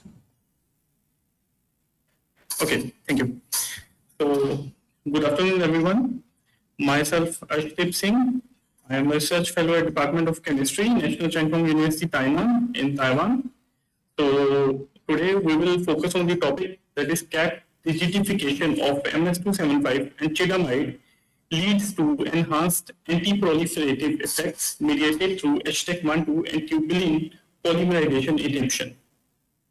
So coming to the HATs and HTECs, firstly I would like to introduce the mechanism between HATs and HTECs and how they cause cancer. So I would like to explain this seesaw model. As you can see, the genetic makeup, when HAT acts on a genetic makeup, it is exposed and causes the acetylation of the genome. But when there is any imbalance between the HATs and HTECs, that is deacetylase enzyme, it causes tumor suppressor gene increase in their number as well as cell cycle arrest and differentiation. So this leads to cancer. So we use HTEC inhibitor to maintain this balance. Again, as you can see, this arrow is representing the maintaining of the balance between the HATs and HTECs. so converting the cancer cell to a normal cell. So this slide shows the involvement of different kinds of HTACs, different forms of HTACs involved in different cancer cells like lungs, pancreatic, colorectal, or breast, or many more. So these are some of the FDA approved as well as reported HTAC inhibitors. Most of the FDA approved HTAC inhibitors are based on hydroxamic acid based functionality, while this amine-based, benzylamine-based functionalities, these HTACs are not FDA approved yet. Here they are under the row going clinical trials. While chigamide, this HTAC inhibitor is available in China and is only China FDA approved drug. So coming to the designing strategy of our compounds, we considered chigamide and MS275 over the hydroxamic acid-based HTAC inhibitors. So we did ring cyclizarization at this position, as you can see. So we obtained derivatives from 7 to 14 via caprification and cyclization, and one of the compound which, after exploration of chemical strategy designing, we obtained a translocated regio-variated derivative of these compounds. As you can see, there is only change in the position of this substitution, as in compound 70 of 14, the position is on this nitrogen, while on the other hand, it is present on this nitrogen. So this is the regio isomer of these compounds. So coming to the scheme 1, for the synthesis of compound 7 to 14, we started with starting material number 16. We treated it with various benzylamines in the presence of PEA as a base and butanol as solvent, reflex for 24 hours.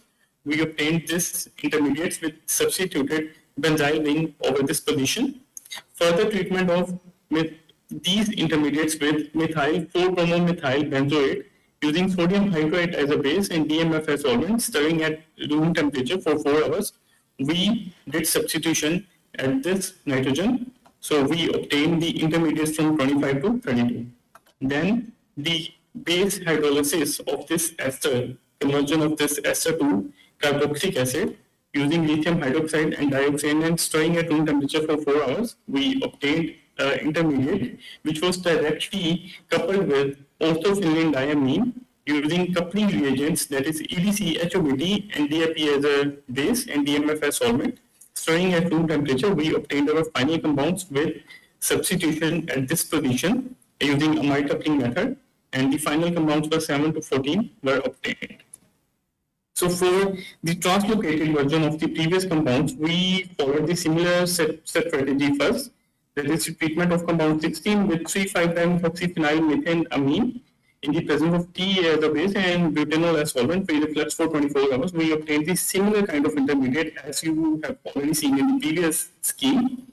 So treatment of this intermediate with same starting material, that is methyl 4-bromomethyl benzoate, but we just changed the base, as someone must have noticed that in the previous scheme we used sodium hydroxide, but here we use potassium carbonate as the base, and stirring at 50 degrees Celsius, we obtained the translocated version of the previous compound, that is the intermediate 34. It is worth mentioning here that we obtained only translocated version of this dimethoxy substituted derivative. Although we tried many substitutions, but we were not successful. We only obtained this intermediate, that is 34. Then the ester hydrolysis at this position using lithium hydroxide and dioxane as solvent, we obtained the carboxylic acid derivative, which underwent amide coupling with orthophenylene diamine, and hence we obtained the regioisomer of the previous compound, that is compound 50. So coming to the biological results, we evaluated these compounds against various breast cancer cell lines such as breast, cervical, colon, and colorectal, and it was found that compound 7 and compound 15, as you can see, these structures were found to be the most potent amongst the series of synthesized compounds. So we selected these two compounds for further biological evaluation. As you can see, when compound 7 and 15 were tested against HTAC inhibitor sensitive disease-resistant gastric cancer cell lines, it was found that both the compounds were found to be more potent than the already reported HTAC inhibitor, that is MS275, and this HTAC inhibitor is already undergoing clinical studies. And in terms of HTEC inhibitory activity, both the compounds 7 and 15 showed better HTEC inhibition against class 1 HTEC, that is HTEC 1 and 2, better than the already reported compound MS275. Further studies of the compound shows compound 15 showed better results in inhibition of cell viability in breast cancer cell lines, better than MS275, while in case of flow cytometry, that cell cycle analysis at different concentrations 0, 4, and 8, you can see in case of MS275, there is not much change in the accumulation of cells in the cell cycle at different phases, that is G1 and G2 phase, while in case of compound 15 and 7, it is entirely different from MS275. The cell cycle analysis gave us these results that these two compounds may be involved in the occurrence of apoptosis in the cancer cells, as there is accumulation of cells in sub-G1 phase instead of G1 and G2 M phase.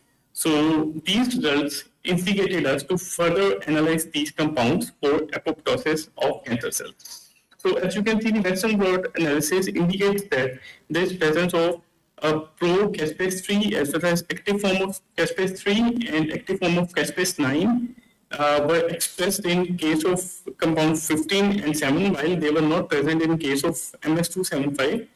I would like to say that active form of caspase-9 as well as caspase-3, these represents the early apoptotic cells.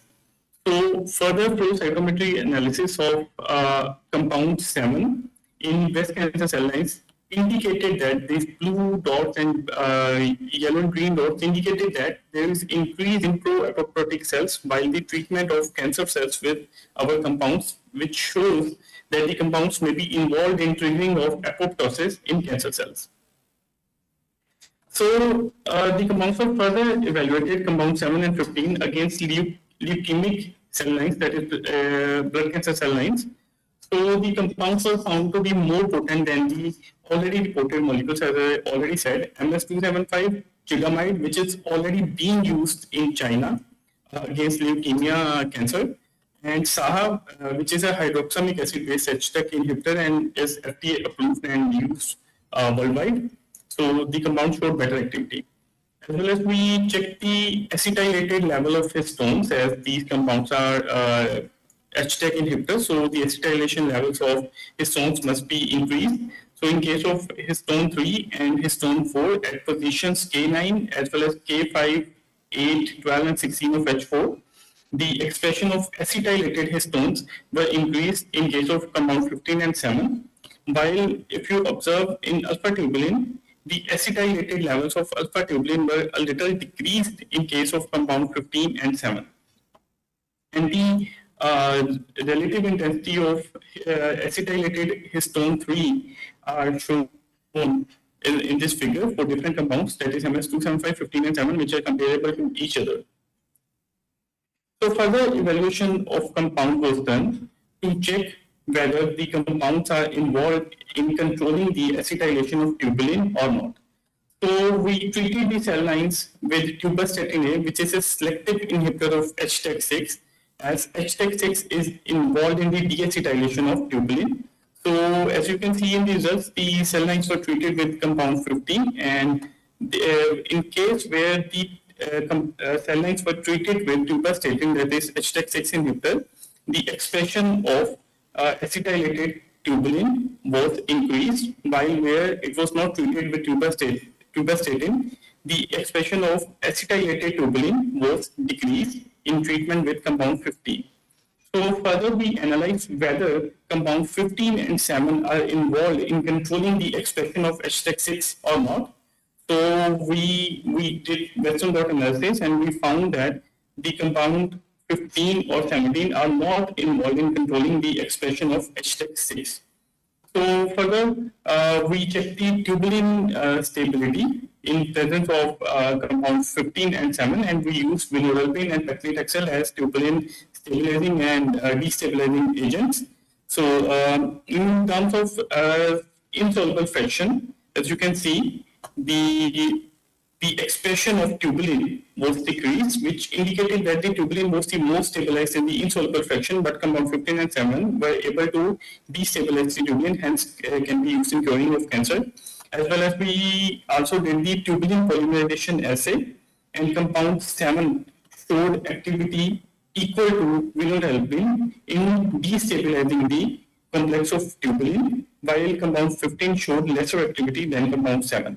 And the activity of compound 7 was comparable, or we can say equivalent to vinorelbine, which is a FDA approved drug used against cancer. So further cell cycle analysis of compound 15 and 7 was done in comparison to MS275. So as you can observe, I will only say the highlights. As you can observe, at higher concentration, 4 micromolar of MS275, you can observe the picture of the cell cycle analysis. The cells are accumulating at G1 and G2M phase. And in case of compound 15, at 4 micromolar concentration, these cells are accumulated at G2M phase. While at lower concentration of compound 15, that is 0.5 micromolar, these cells with increasing time period of treatment, these cells are accumulating at sub-G1 phase. As in case of compound 7, these results at higher concentration are similar to compound 15. As you can see, in compound 15, the cells are accumulating in G2M phase, and similarly in compound 7, cells are accumulating in G2M phase, while at lower concentration, the cells are accumulating at sub-G1 phase. So the results are similar between compound 15 and 7. And in case of vinorelbine, similar kind of results were seen. The cells are accumulating at G1, sub-G1 phase at lower concentration, which shows the compounds were more active and are causing cell cycle arrest at lower concentration instead of higher concentration, in which the cells are accumulating at G2M phase. So moderate concentration of these compounds should be used while treatment with the cancer cell lines. And we also checked the cell cycle arrest analysis using Western blot analysis. And we use compound 15 and 7 in breast cancer cell line using MS275 and vinorelbine as reference standards. So as you can see, phosphorylated RPA2 and CHK2, which are markers for double-strand break. So compound 15 and 7 at lower concentration, they are showing expression of these proteins at 0.25, as you can compare these results with the cell cycle analysis. And the phosphorylated RPA2 and CHK1 are the markers for single-strand accumulation. And in case of compound 15 and 7, the expression is there at lower concentration, while at higher concentration there is no expression of accumulation of single-strand DNA as well as double-strand break. So the results were quite similar to vinorelbine, and the compounds were found to be quite active against cancer cell lines. Further evaluation of compound 7 and 15 was done in comparison to MS275 and vinorelbine against lung cancer cell lines. And the compounds were found to be equivalent potency as that of MS275, better than MS275, and equivalent to vinorelbine. So at the last, we again tested this compound against multiple drug resistance uterine cancer cell lines, that is MES-SA cells and the derived MES-SA DX5 cell lines. And we treated these cell lines with compound 7, and in case of MES-SA cell line, the activity was comparable to vinorelbine, while in case of multiple drug resistant cell line, that is MES-SA DX5, the compound 7 showed far much better activity than vinorelbine, as you can see in the difference of the concentration of both the compounds. So further cell cycle analysis of vinorelbine and 7 stated the difference in the accumulation of cells during the cell cycle at different phases. As you can see in compound 7, the cells are accumulated at sub-G1 phase, while in vinorelbine, the cells are accumulating at G2M phase. So this indicated that the compound can overcome the resistance of the cancer cell lines, as when they are treated with vinorelbine, the cell lines show high resistance. But compound 7 can help in overcoming this resistance.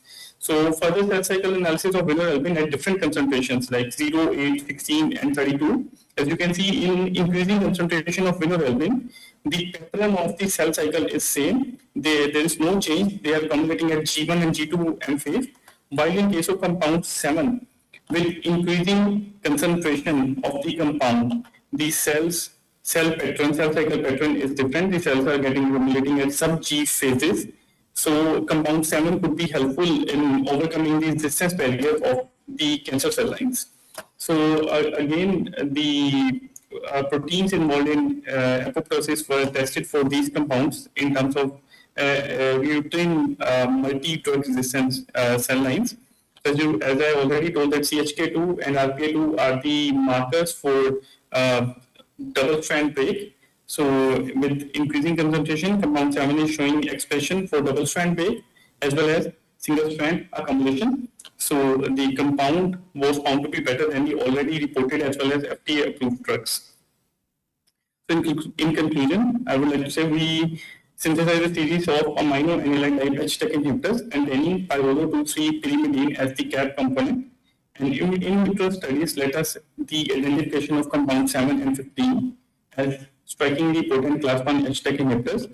So chilamide, as I already explained, it is a FDA-approved drug only in China for peripheral T-cell lymphoma, and compound 7 for similar cancer cell lines showed better activity than chilamide, as well as compound 15, it also showed better activity than chilamide. S275 is not FDA approved, even not in China, but still undergoing clinical evaluation. So both the compounds show better activity than the imported compounds. So I would like to highlight like compound 7 and 15 were found to be potent against HTEC inhibitor resistant gastric cancer cell lines, as well as lung cancer cell lines and multiple drug resistant uterine cancer cell lines. So the activity was found to be better than the vinorelbine, which is a approved drug for cancer treatment. Thank you so much.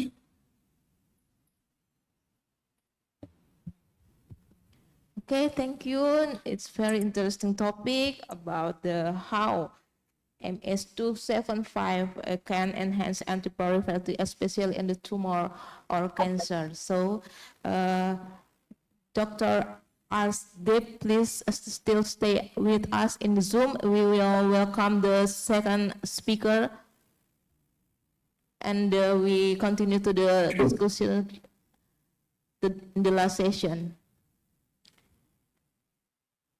Now we will invite our last speaker from the Dr. Ros Cipojora from Kamuza University of Health Science Malawi.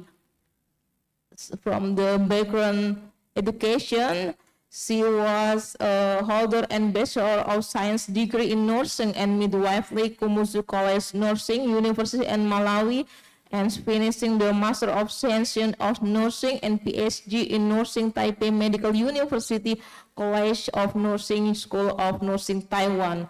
Now he was postdoctoral fellow, Kamuzu University of Health Sciences.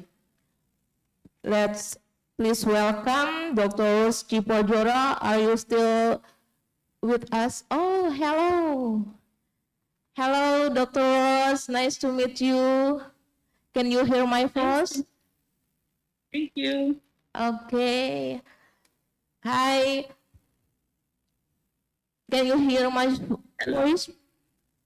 Yeah, I can hear you. Okay, how are you? Good, thanks, and how are you? Okay, Sam, thank you. This is amazing, amazing day because we can share your research about how effective and theory-based educational intervention of breastfeeding or systemical review and meta-analysis. You can share with us what is the point of your research and share with us about your experience and knowledge, especially about breastfeeding. So for the effective time, please, this time is yours. Thank you. Thank you.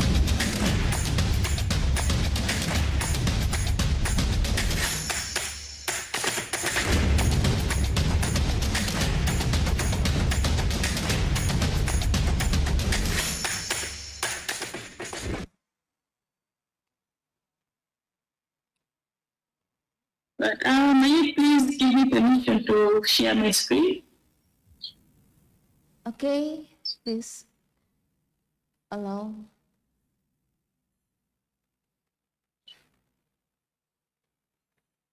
I think Ashdeep is still sharing his screen. Oh.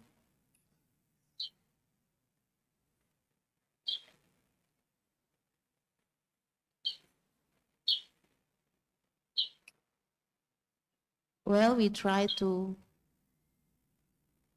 change the host. Okay? Okay, please.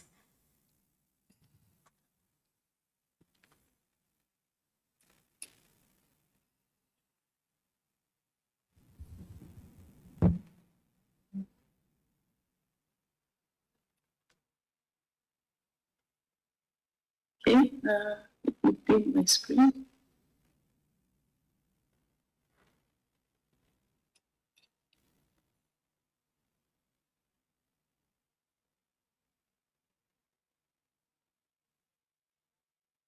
Are you able to see my screen? Not yet. Okay.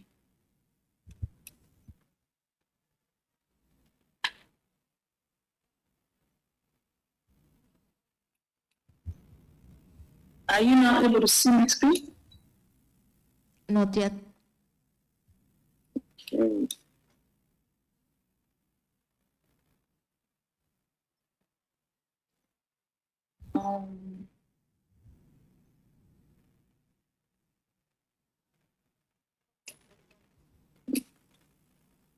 Some few minutes.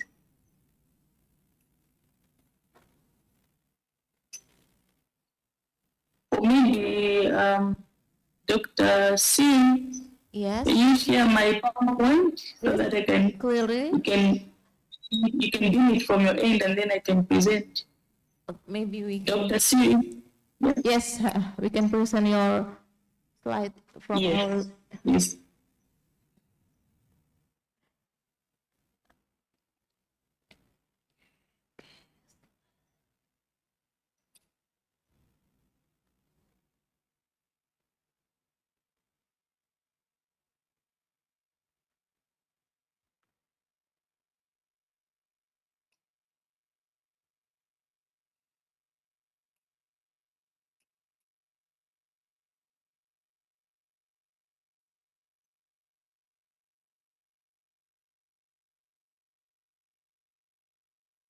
Yes, you can see the slides. Okay. Okay. I'm able to see the screen yet.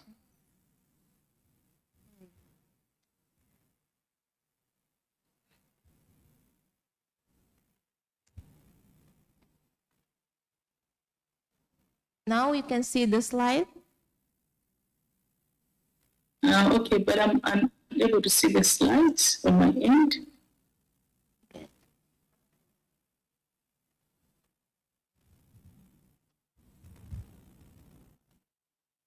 Yes, I can now see the slides. Okay, please. Yeah.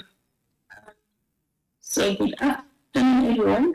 As already mentioned, my name is Rosaline Chipajora. I'm a postdoctoral research fellow at Kamuzu University of Health Sciences in Malawi. So today I'll be talking about a study that I did in 2020. It was part of my doctoral dissertation project. The study is titled Effectiveness of Theory-Based Education Interventions on Breastfeeding Self-Efficacy and Exclusive Breastfeeding, a Systematic Review and Meta-Analysis. Next slide, please.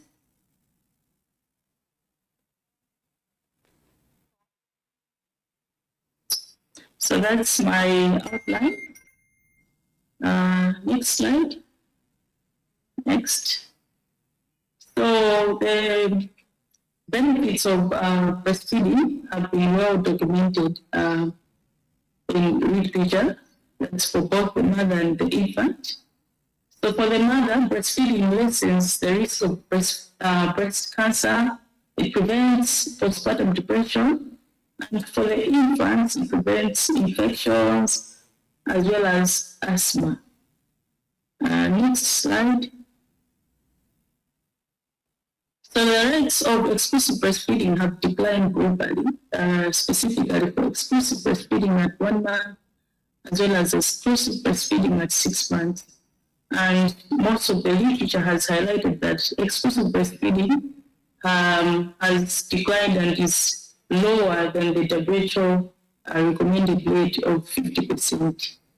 And a recent report by the Malawi Demographic Health Survey has highlighted that exclusive breastfeeding has declined from 71% in 2010 to 61% in 2015. And the possible causes of this decline in exclusive breastfeeding could be lack of confidence as well as lack of support from the partners. Next. So the predictors of exclusive breastfeeding have varied from one country to the other. Some of these predictors are intention, economic status, mothers and fathers' confidence, as well as support from partners. For the intention, studies have shown that the majority of the mothers, they intend to breastfeed. However, only 50% of them are able to exclusively breastfeed until 1 month. And most of them have said that this could be attributed to lack of confidence. Economic status, on the other hand, countries from low-income countries have higher rate of exclusive breastfeeding compared to countries of high income. Next slide, please. So theory-based educational interventions have been made available to women of childbirth. Previous studies have only looked at breastfeeding self-efficacy interventions, and they have mainly focused on these two outcomes: breastfeeding self-efficacy at 1 to 2 months and exclusive breastfeeding at 1 to 2 months. But whether similar effects exist for exclusive breastfeeding at 6 months was unknown. And then we also have studies that have looked at theory of planned behavior interventions. These studies have mainly focused on breastfeeding behaviors. And some of these studies have also reported mixed findings, while other studies have only focused on mammography behaviors as their outcome. And previously, no study had compared these two theoretical-based interventions. So the comparison of the two conceptually distinct approaches remained largely unclear, and that's why we wanted to do this systematic review and meta-analysis so that we can see which theory-based educational program is more effective on these two breastfeeding outcomes. Next slide, please. So now I'll move to the aims and the hypothesis of this systematic review and meta-analysis. The first aim is to evaluate effective breastfeeding education interventions, increasing breastfeeding self-efficacy, as well as sustaining exclusive breastfeeding rates at 1 to 2 months, as well as 3 to 6 months postpartum. And the second aim was to explore the key factors influencing effective breastfeeding education interventions. Next. So the significance of this study is that investigation of existing breastfeeding educational interventions and the key factors is important to support innovations focused on identifying barriers of exclusive breastfeeding. Next slide. So now I will talk about the two theories that we looked at in this systematic review and meta-analysis. Firstly, we looked at the theory of planned behavior. So according to the theory of planned behavior, attitude, subjective norm, perceived behavior control, have an influence on an individual's intention, which later influences the behavior of an individual. It could be exclusive breastfeeding behavior, it could be smoking, it could be drinking alcohol.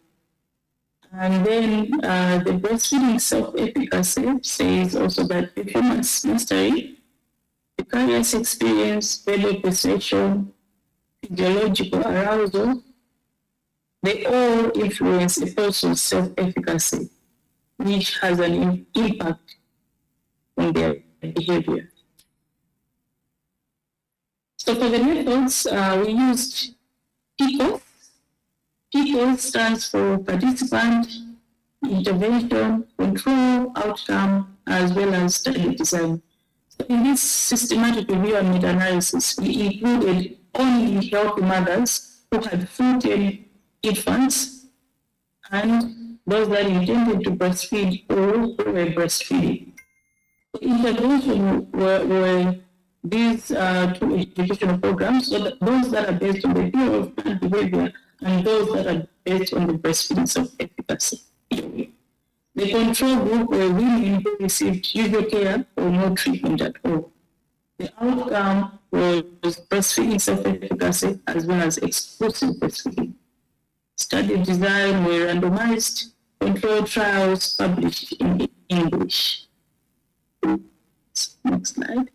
So in this study, we extracted different characteristics, some of which were participants' characteristics like age, setting, timing, study characteristics like author, year of the study, time of intervention, as well as outcome measures. Next slide. Risk of bias assessment was done using the criteria outlined in the Cochrane Handbook for systematic reviews of interventions, and data was presented as continuous and dichotomous. For continuous data, we used the standardized mean difference, and for the dichotomous data, we used odds ratio as well as their confidence intervals. The software that were used were CMA version 2 as well as Redman 5.0. Heterogeneity was assessed using I-squared as well as the Q value. Next slide. Random effects model was used as well as moderator analysis, which included subgroup analysis and meta-degradation. Publication bias was assessed using the Berg and Mazundaran correlation test, as well as the Duval and Tweedy's film and field method. Next slide. So the Prisma flow acted as a guideline for this systematic review and meta-analysis. You can just see that these are the steps that we followed in order to come up with the final randomized control trials, 24 of them. Those 5 that were based on the theory of planned behavior, and 18 of them were based on the breastfeeding self-efficacy theory. So those are just the steps that we took to come up with those studies. Next slide, please. So now I'll move to the results section. This is table 1. We wanted to examine the overall effect of breastfeeding self-efficacy as well as theory of planned behavior interventions on breastfeeding self-efficacy and breastfeeding, exclusive breastfeeding rates. So we found that mothers who received theory-based educational programs had high self-efficacy scores at 1 to 2 months, as well as high exclusive breastfeeding rates in the short term, that is at 1 to 2 months, and in the long term, which was at 3 to 6 months. Next slide. We then did a subgroup analysis. Why we did a subgroup analysis was that the heterogeneity was high, so we further narrowed down our analysis to include other confounding variables that might influence breastfeeding interventions as well as the outcomes. So we included educational timing, class format, as well as mode. So we found that mothers who received breastfeeding self-efficacy interventions were more likely to have higher breastfeeding self-efficacy scores. As the name already suggests, breastfeeding self-efficacy, it had an impact on breastfeeding self-efficacy scores at 1 to 2 months. And mothers who received period planned behavior interventions had higher odds of exclusive breastfeeding in the long term. So as the name already suggests, theory of planned behavior, it mainly focuses on the behavior of an individual. So you can actually see that it had an impact on exclusive breastfeeding at 3 to 6 months. And also combined class format had higher exclusive breastfeeding at 1 to 6 months. Next slide. We also found that, next. We also found that hospital setting, combined setting, economic status, and maternal age were also important predictors of breastfeeding outcomes. Next. So now I'm moving to the discussion. So mothers who received the breastfeeding self-efficacy intervention and period of planned behavior had improved breastfeeding outcomes, that is exclusive breastfeeding and breastfeeding self-efficacy. It is consistent to other studies. And mothers who received the breastfeeding self-efficacy interventions had improved breastfeeding self-efficacy scores at 1 to 2 months, which is consistent with previous meta-analysis. Mothers who received period of planned behavior interventions had improved exclusive breastfeeding at 3 to 6 months, and it's in line with previous studies as well. Next. And you can see that you just went further to explain about the key factors of breastfeeding self-efficacy as well as theory planned behavior interventions. So combined setting, the results on combined setting, combined format, economic status, as well as maternal age, they are all consistent with what other people had looked at in the past. Particularly for age, mothers who were older, they were more likely to have higher breastfeeding outcomes compared to mothers who were younger. And it could be as a result of prior breastfeeding experience, because they already have experience in breastfeeding, so they're more likely to have higher confidence. Next. In conclusion, this study has implications for nursing practice and research. In nursing practice, it helped us to identify mothers and fathers who require additional breastfeeding support, and also to design appropriate breastfeeding educational interventions, and also incorporate both mothers and fathers into breastfeeding educational programs. And in terms of research, it will help us to research on the important predictors of breastfeeding self-efficacy. So, in general, I can say that the educational programs based on the breastfeeding self-efficacy theory and theory of planned behavior effectively increased both breastfeeding self-efficacy scores in the early postpartum period, that is at 1 to 2 months, and it also increased exclusive breastfeeding rate for up to 6 months postpartum. Next. Those are the references that we used. Next. Next. Next. Thank you all for your attention. Okay, please applause to the Dr. Ross. This is very interesting topic, how the important breastfeeding education for intervention breastfeeding exclusive for the mother, especially. So next we will go to the discussion session. So now I invite Dr. Deep Singh, are you still with us?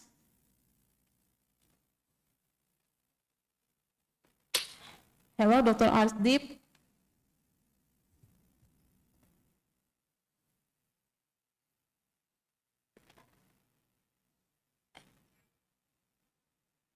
Next session we will discuss about the two speaker today.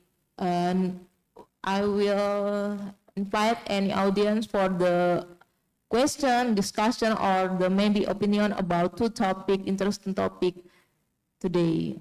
Any question from the audience?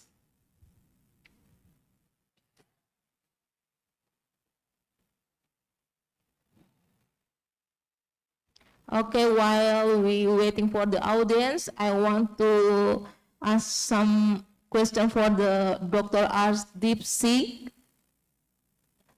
Hello, doctor. Can you hear my voice?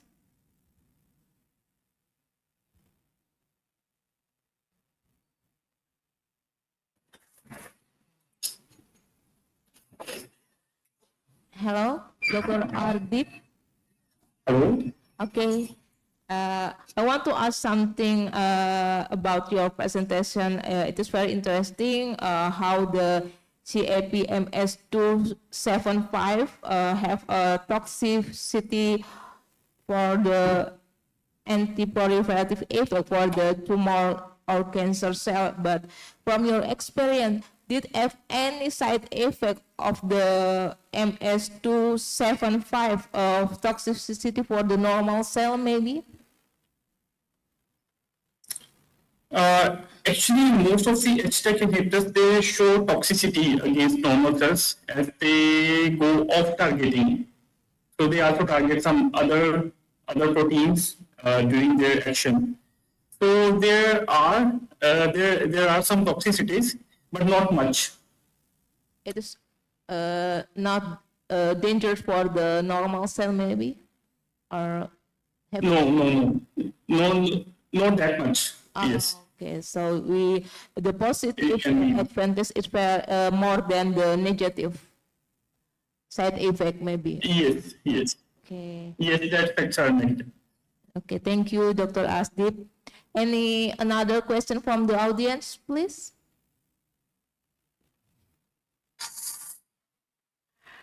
Okay, please to the Miss Shiren from the nursing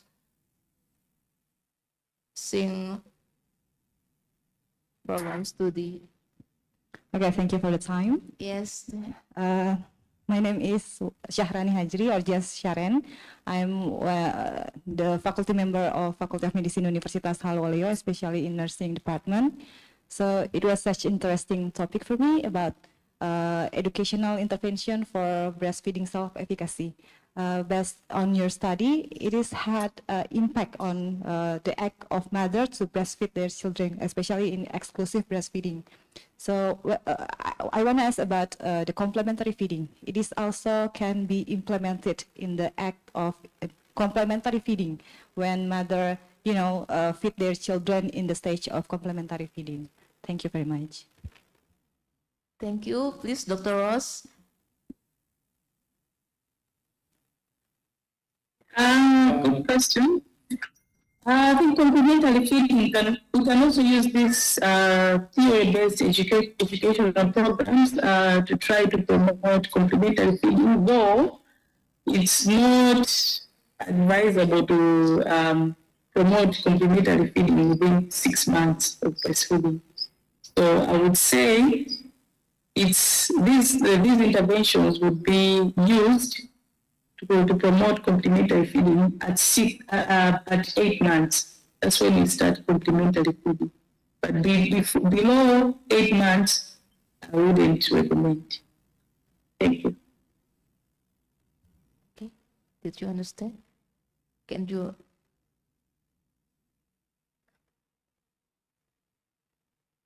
Have I answered your question? Yes. I mean, if the theoretical about educational intervention that focus on self-efficacy is also can be implemented for mother in the stage of complementary feeding for their children in age 6 until 24 months old, maybe. Yes. Okay. Yeah, they can be used. These educational programs can also be used to promote in the stage of complementary feeding. They can be used. Thank you. Okay, thank you. Any another question from the audience, please?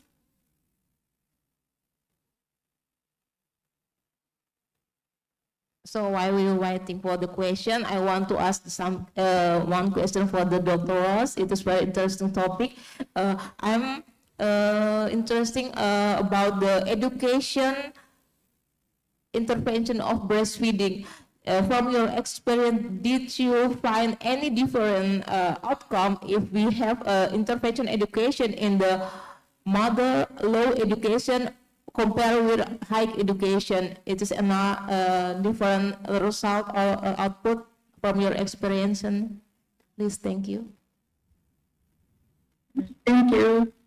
Of course, in this study, I didn't try to compare based on the educational level, but in a previous study that I did on determinants of exclusive breastfeeding in Malawi, I found that mothers who were less educated, they were more likely to practice exclusive breastfeeding compared to mothers who were working.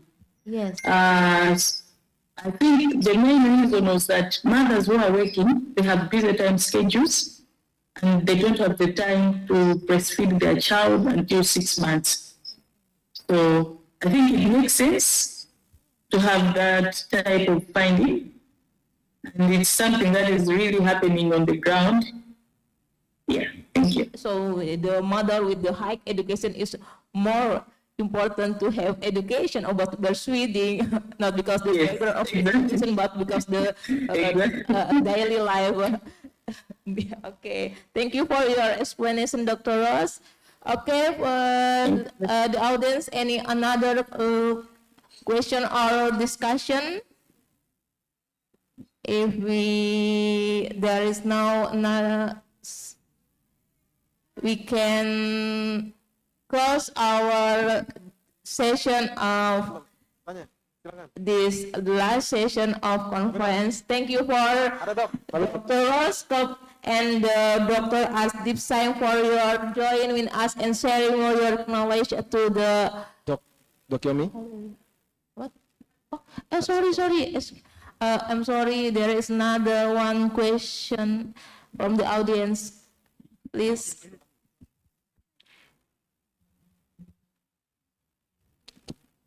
Yes. Thank you for the opportunity given to me. Let me introduce myself. My name is Hasyatul Rahmila Sima, but you can call me Ami. I'm a student from the medical student of the HALU OLEO University. So my question here is, as we can see in your presentation, that breastfeeding self-efficiency in mother and years to years is always decreasing. So my question is, how can we as a medical student can educate and can convincing the mother that low educating about breastfeeding efficiency and the benefit of the breastfeeding? How can we as a medical student educate them, and how can we do for them? Thank you. Okay, please, Dr. Ross. Thank you for the question. That's a very important question. As medical students, you can help to promote breastfeeding by maybe joining antenatal. I don't know if in Indonesia you have antenatal classes, whereby a pregnant mother goes to the hospital and she attends classes. So if you check my slides, you see that I highlighted in the subgroup analysis, I indicated important key factors that can be taken into account when delivering this type of intervention or education programs. So the first approach would be to use a combined format. The combined format means you have to engage mothers, mothers in groups, as well as on a one-to-one basis. It's a combined format. This format, if you combine mothers like in group sessions as well as in one-to-one sessions, it was shown that it yielded a high impact on the breastfeeding outcomes. So you can use this approach as well, try to engage mothers. Another approach is to use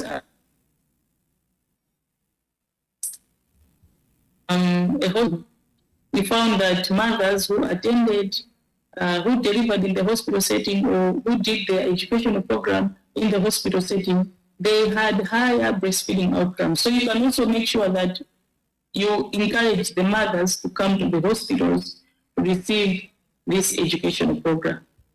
And one other key component that you should take into consideration is the engagement of the father or the partner, so that they encourage these mothers to attend to these classes and in turn improve their breastfeeding outcomes. Thank you. Okay, thank you very much, Dr. Ross. And finally, we can close our last session of discussion. And please, Dr. Ross and Dr. Asti, please applause from the audience for this discussion. And please stay with us because the committee will certificate it. Okay, back to the master ceremony. Thank you.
Thank you very much, Dr. Ross and Dr. Astrid. Back to the back to the master ceremony. Thank you. Wow, thank you very much for our third moderator, to Dr. Yomi. Give a round of applause, everybody, once again. All right, please stay still in the stage, Doctor. The next event, we will handing over the certificate to our first moderator. But before that, we will give you some merchandise that coming from our sponsors today to all the participants that handing over their questions today. To all the participants, stage is yours. To all the questioners. Our beautiful little gift today is from our lovely sponsorship, Wardah. Please to our moderator today to handle over this merchandise.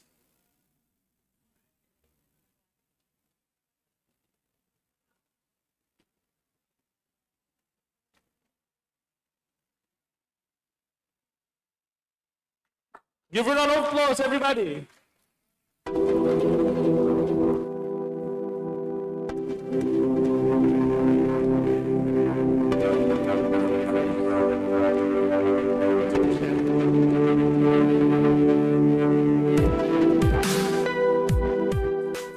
Next, we would like to handing over the certificate to our third moderator today. For the certificate to Dr. Yomi, to handle the certificate, we invite the Senate Chairman to Mr. Laudi Alifariki. Time and place belongs to you.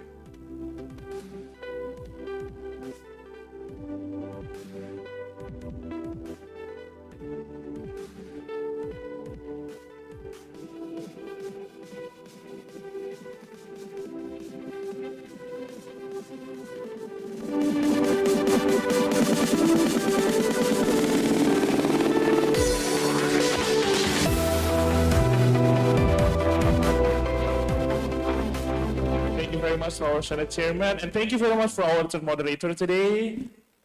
Wow, I think it's kind of tired, right? We arrive in the last session of this main session today, yes. Well, ladies and gentlemen, excellencies, and all participants here, once again, as a reminder, we also hope that you stay still in this room because there will be announcement of the presentation orals and posters for announcement for the winners for that category. Yeah, wow. All right. Before that, Those are surprise. yeah, it's always still secret, right? Yeah. So yeah, Secret? just we have to see who will be the winner of the Oh category. yeah. All right. Okay. But before that, to all the participants, all the audiences here, we invite you to enjoy the coffee break and the dishes that has been prepared by our committee today. Kepada para hadirin, dipersilakan untuk menikmati hidangan coffee break yang telah disediakan oleh pihak panitia.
Town to town, from London to Taiwan. I've been all around the globe trying to protect your soul.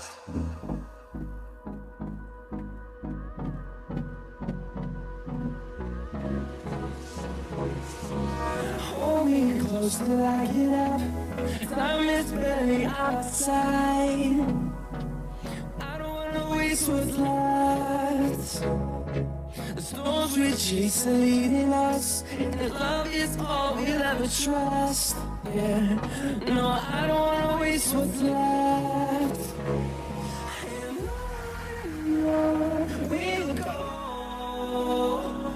through the wastelands, through the highways, till my shadow turns sun rays. And on we'll go.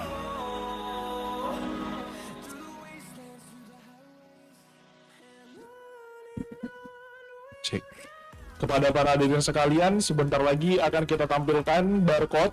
Harap di-scan yang ada di layar untuk mengoreksi perihal sertifikat peserta untuk kegiatan hari ini. Jadi sekiranya apabila ada kesalahan penulisan nama, gelar, dan sebagainya, agar sekiranya melapor kepada pihak panitia. Terima kasih.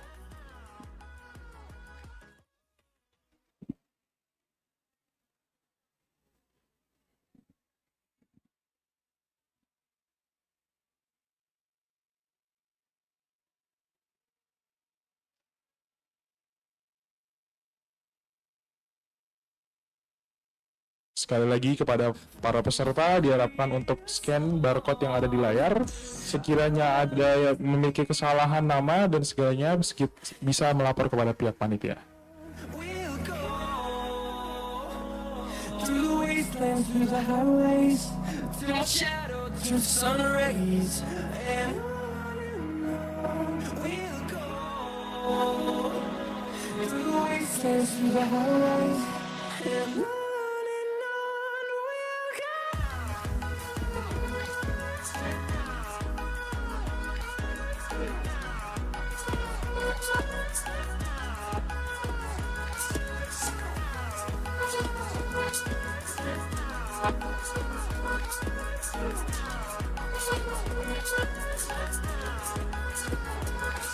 We'll grow in number, fueled by them to see the horizon, turn us to thousands. And we'll grow in number, fueled by them to see the horizon, turn us to thousands. And on we'll go, through the wastelands, through the highways, through the shadow, through the sun rays, and on we'll go, through the wastelands, through the highways, and on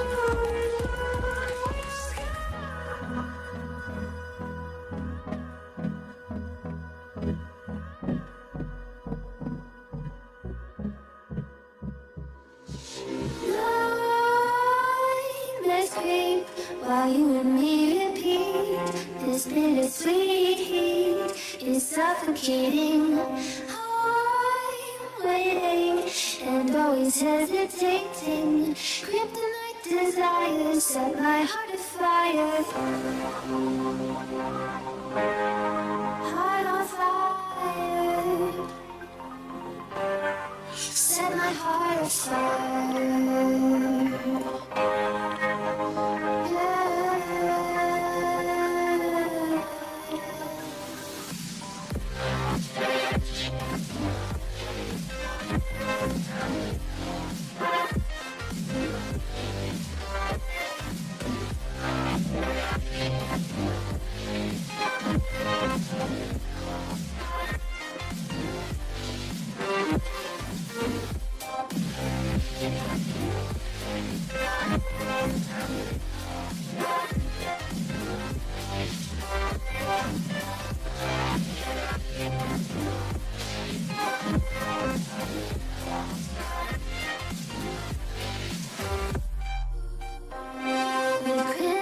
Secrets and forbidden can't stay still. Don't stop that breath.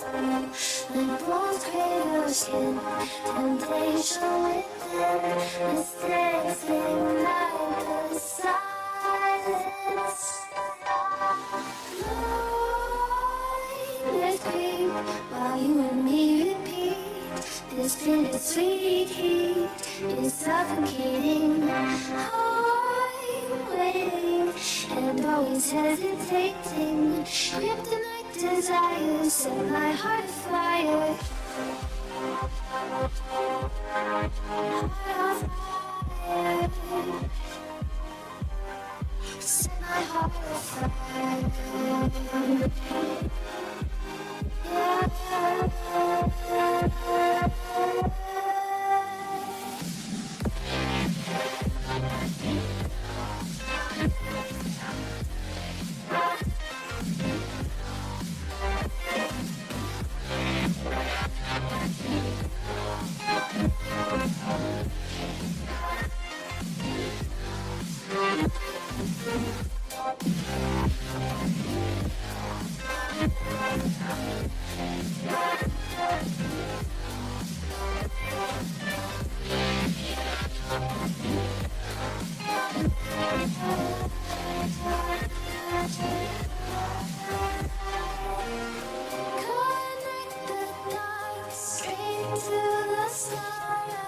Intoxicating warmth. Linger and touch. These words whispered in the dark. Set my heart.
Sekali lagi diharapkan kepada para peserta untuk men-scan link barcode yang ada di depan. Untuk linknya sudah bisa diakses untuk mengoreksi apabila ada kesalahan penulisan nama.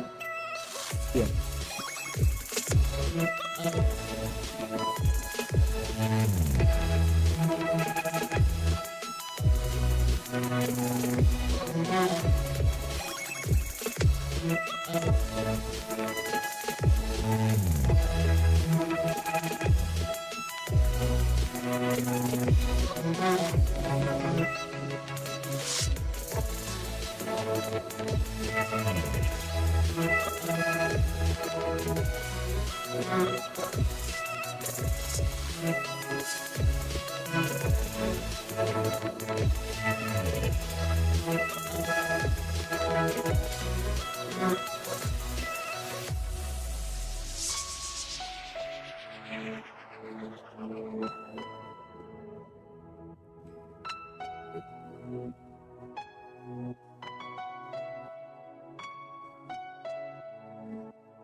I don't know what you want, Let's have a bit of fun till I downfall. My love, if you feel like I do right now, don't say you're on the road to the other side, my love.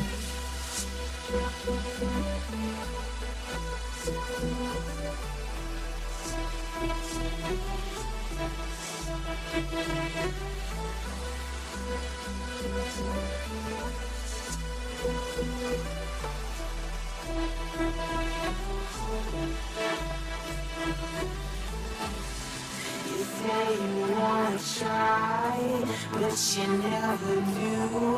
Sugar, there's a reason why we lose. You say you wanna cry, but you never do. Sugar, there's a reason why we lose.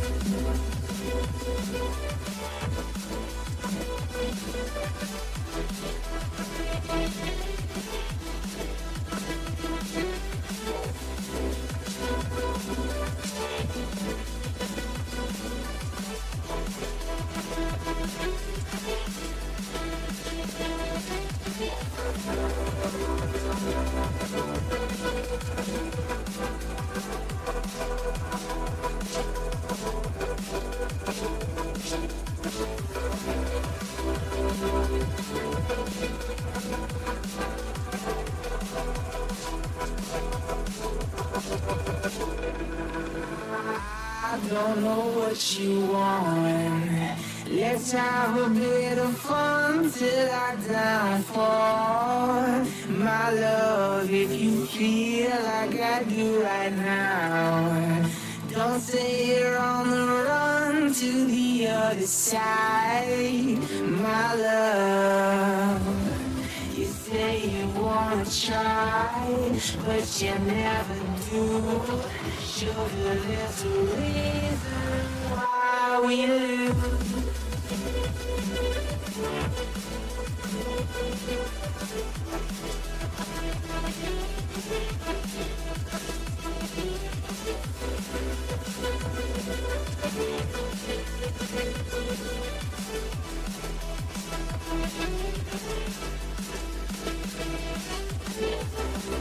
You say you wanna try, but you never do.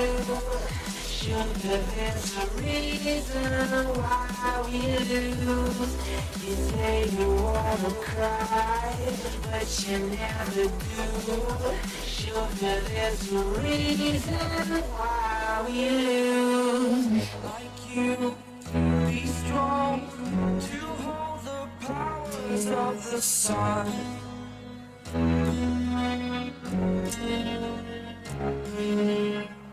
To dream, believe in strength. Now I'm the only one. All I want. I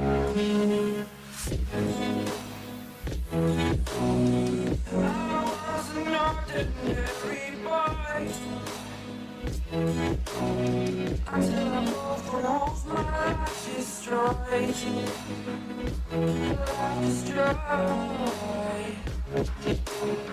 Until I walk awake, scream my mind, I shout, the ground shakes. How much can I take? My mind will break. Will it break? Can I take? Can I be your superhero?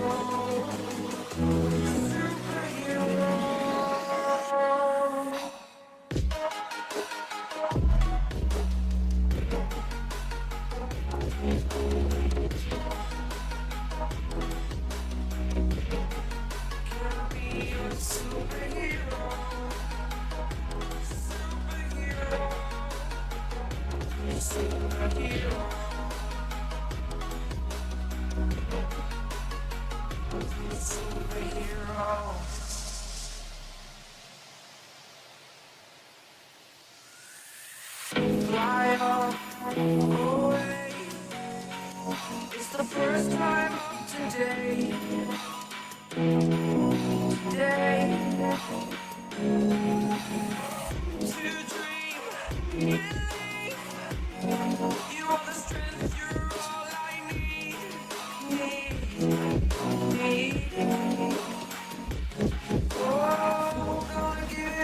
only one of me to shield you all from the enemy.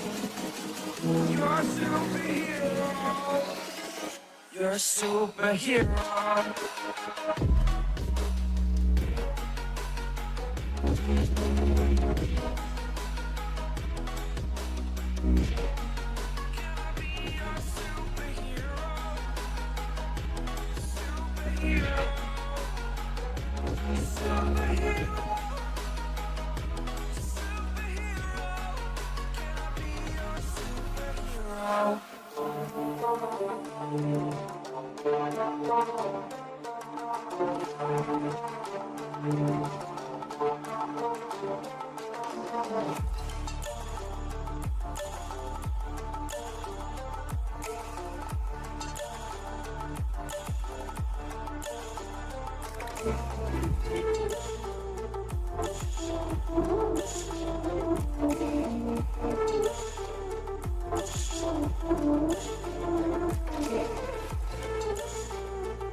Like a Hellcat.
Like a Hellcat.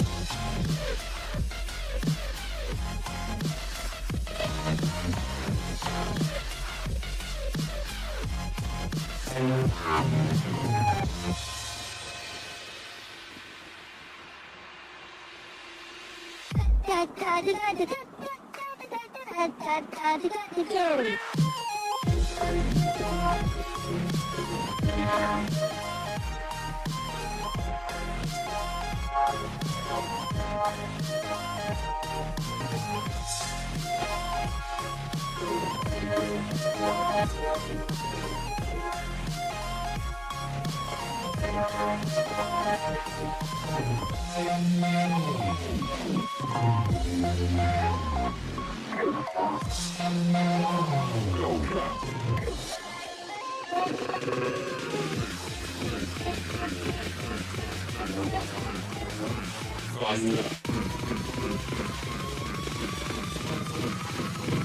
a Hellcat.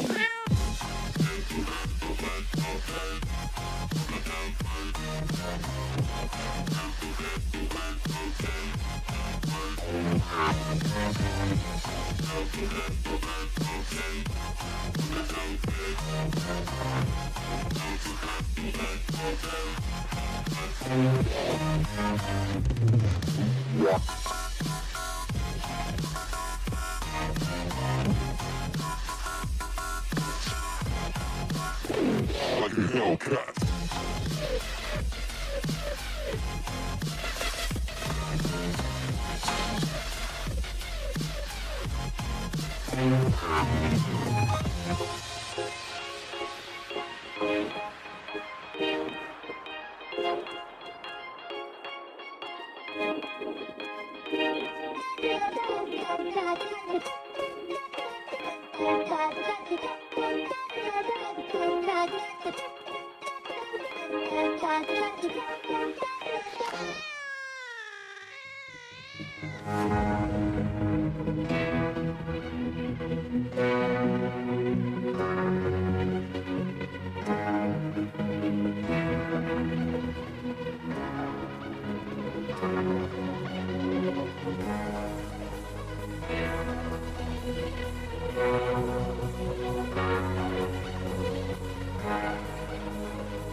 Assalamualaikum warahmatullahi wabarakatuh. Well, ladies and gentlemen, this is the moment that we have been already waiting for. Well, here we go. The moment of truth that we've been waiting for. The announcement of best oral and poster presentations.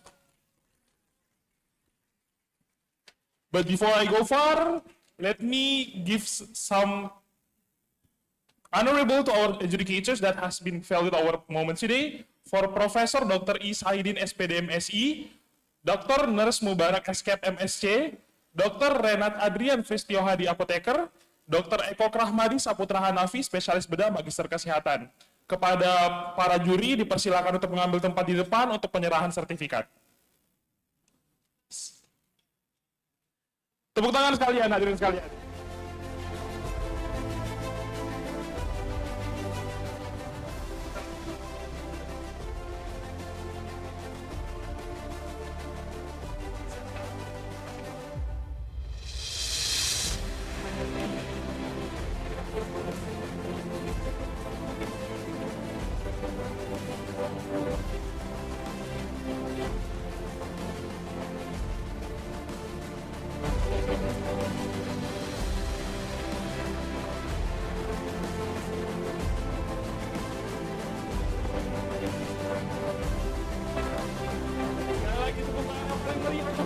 Kita semua.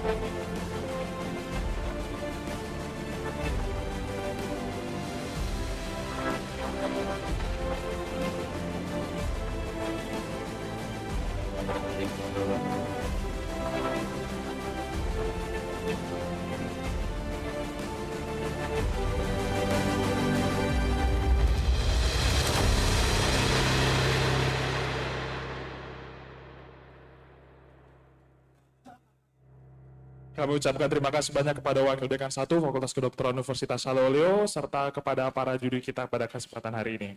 Juri yang sudah bekerja keras ya dalam menilai presentasi poster oral. Panas gitu ya. Otaknya panas ya. Persaingannya ketat banget nih. Benar-benar sangat peserta ketat. lain yang lainnya.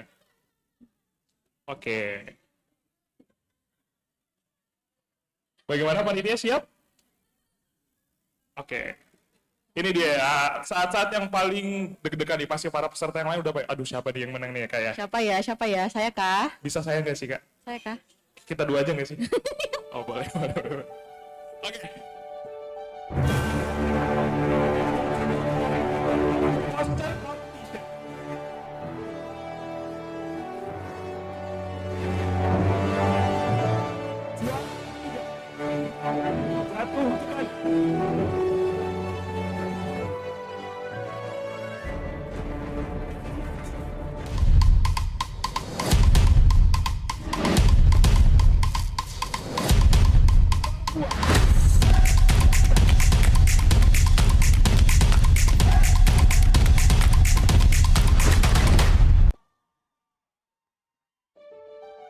Wow.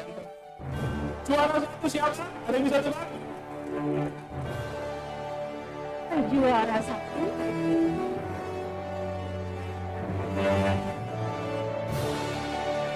Akan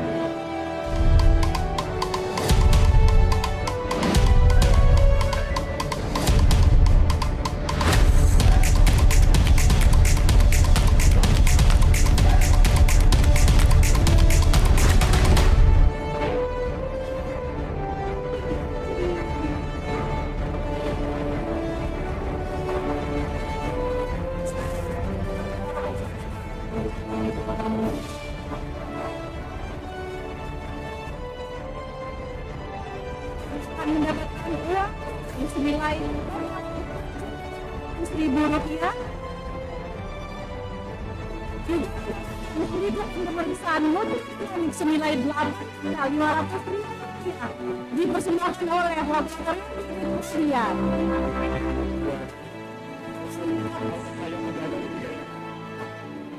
Kaya dan sehat mendadak. Sehat mendadak, benar banget. Oke.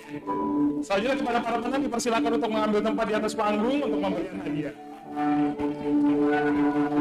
Kami mengundang wakil dekan 1, wakil dekan 2.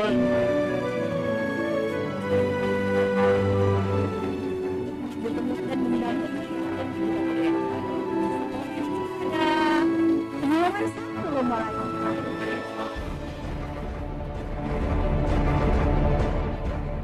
Aja sumringah. Ini sumring splendid.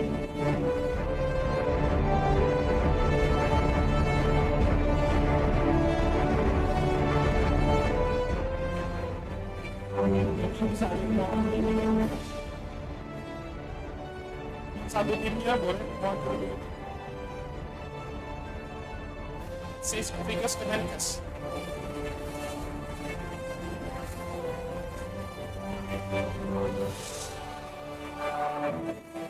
Dari karya kesehatan, mungkin ada yang bisa mewakili ke depan?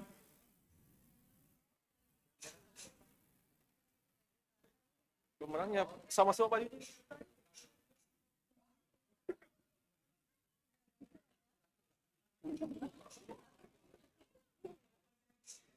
Sekali lagi kepada perwakilan dari karya kesehatan, mungkin ada yang ingin maju ke depan untuk mewakili tempatnya.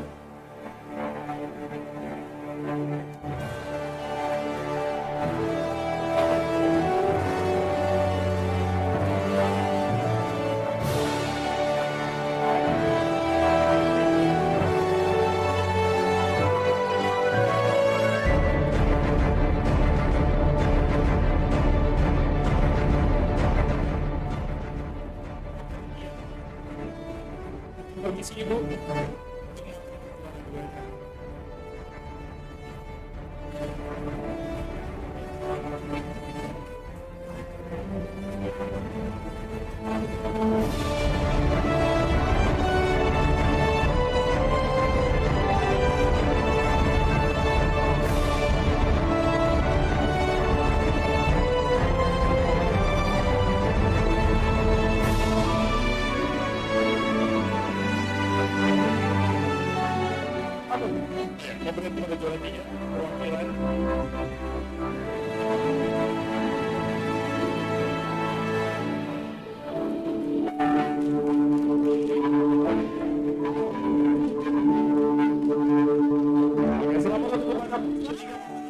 Para pemenang. Foto bersama. sehat dapat, Uang dapat, ilmunya dapat. ilmunya dapat.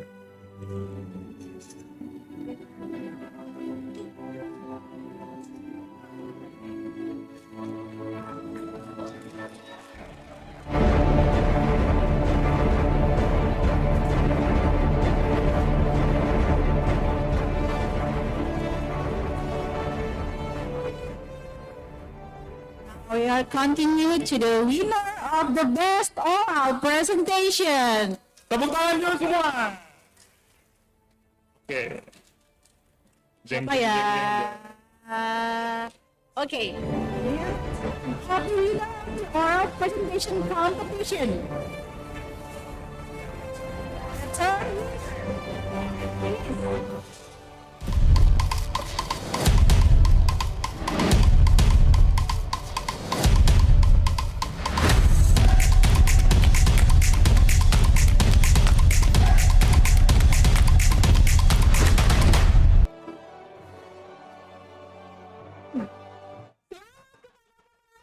Dr. Syarul Kamiludin, SKMSC. Selamat kepada juara 3. Wow. Oke. The second winner of the best oral presentation comes to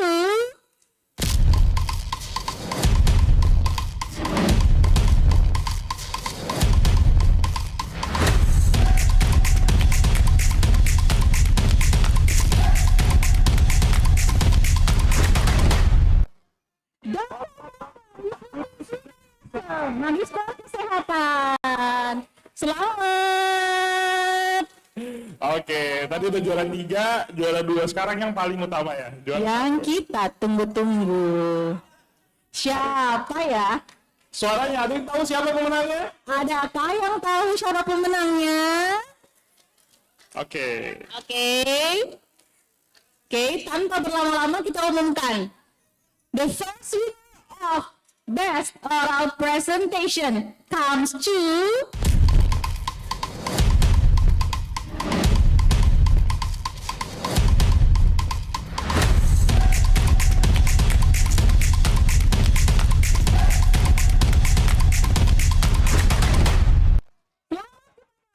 Indra Dewi Armadani, SSI LSI Apoteker. selamat kepada para pemenang.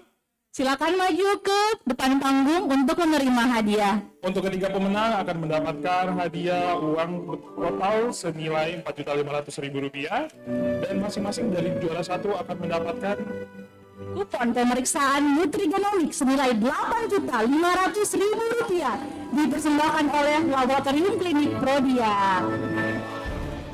juara 2 ketiga dipersembahkan mengambil tempat di depan.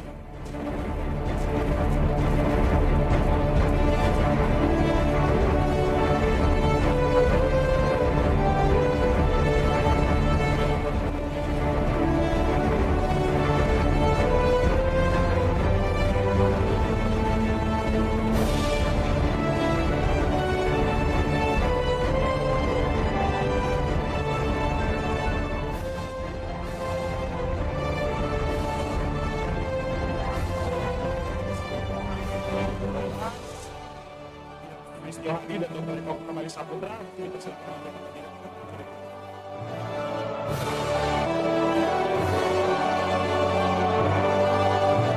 Juri kita.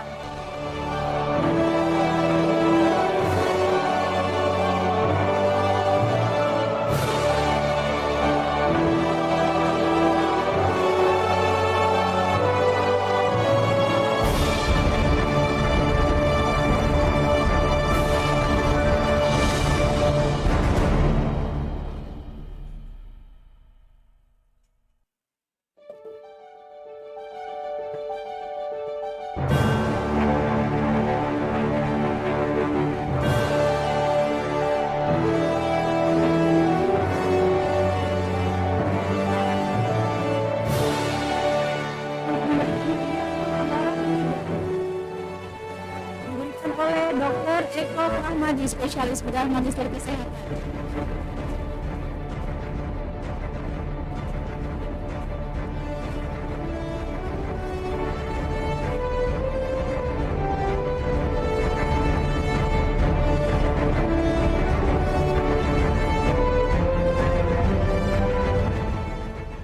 Dr. Renat Adrian Fristio Hadi Apoteker untuk memberikan hadiah kepada pemenang kedua.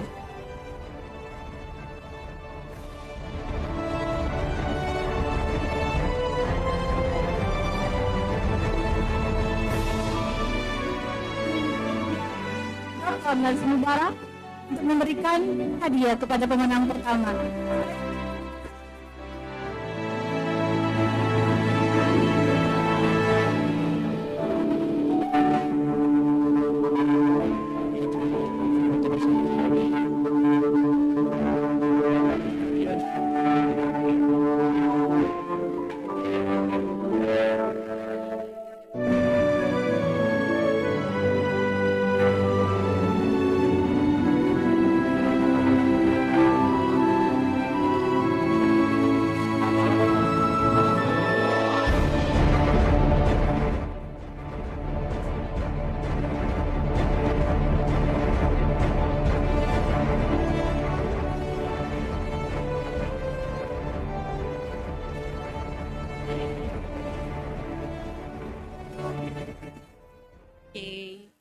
Okay, Excellencies, participants, ladies and gentlemen, now we are in the end of our event today.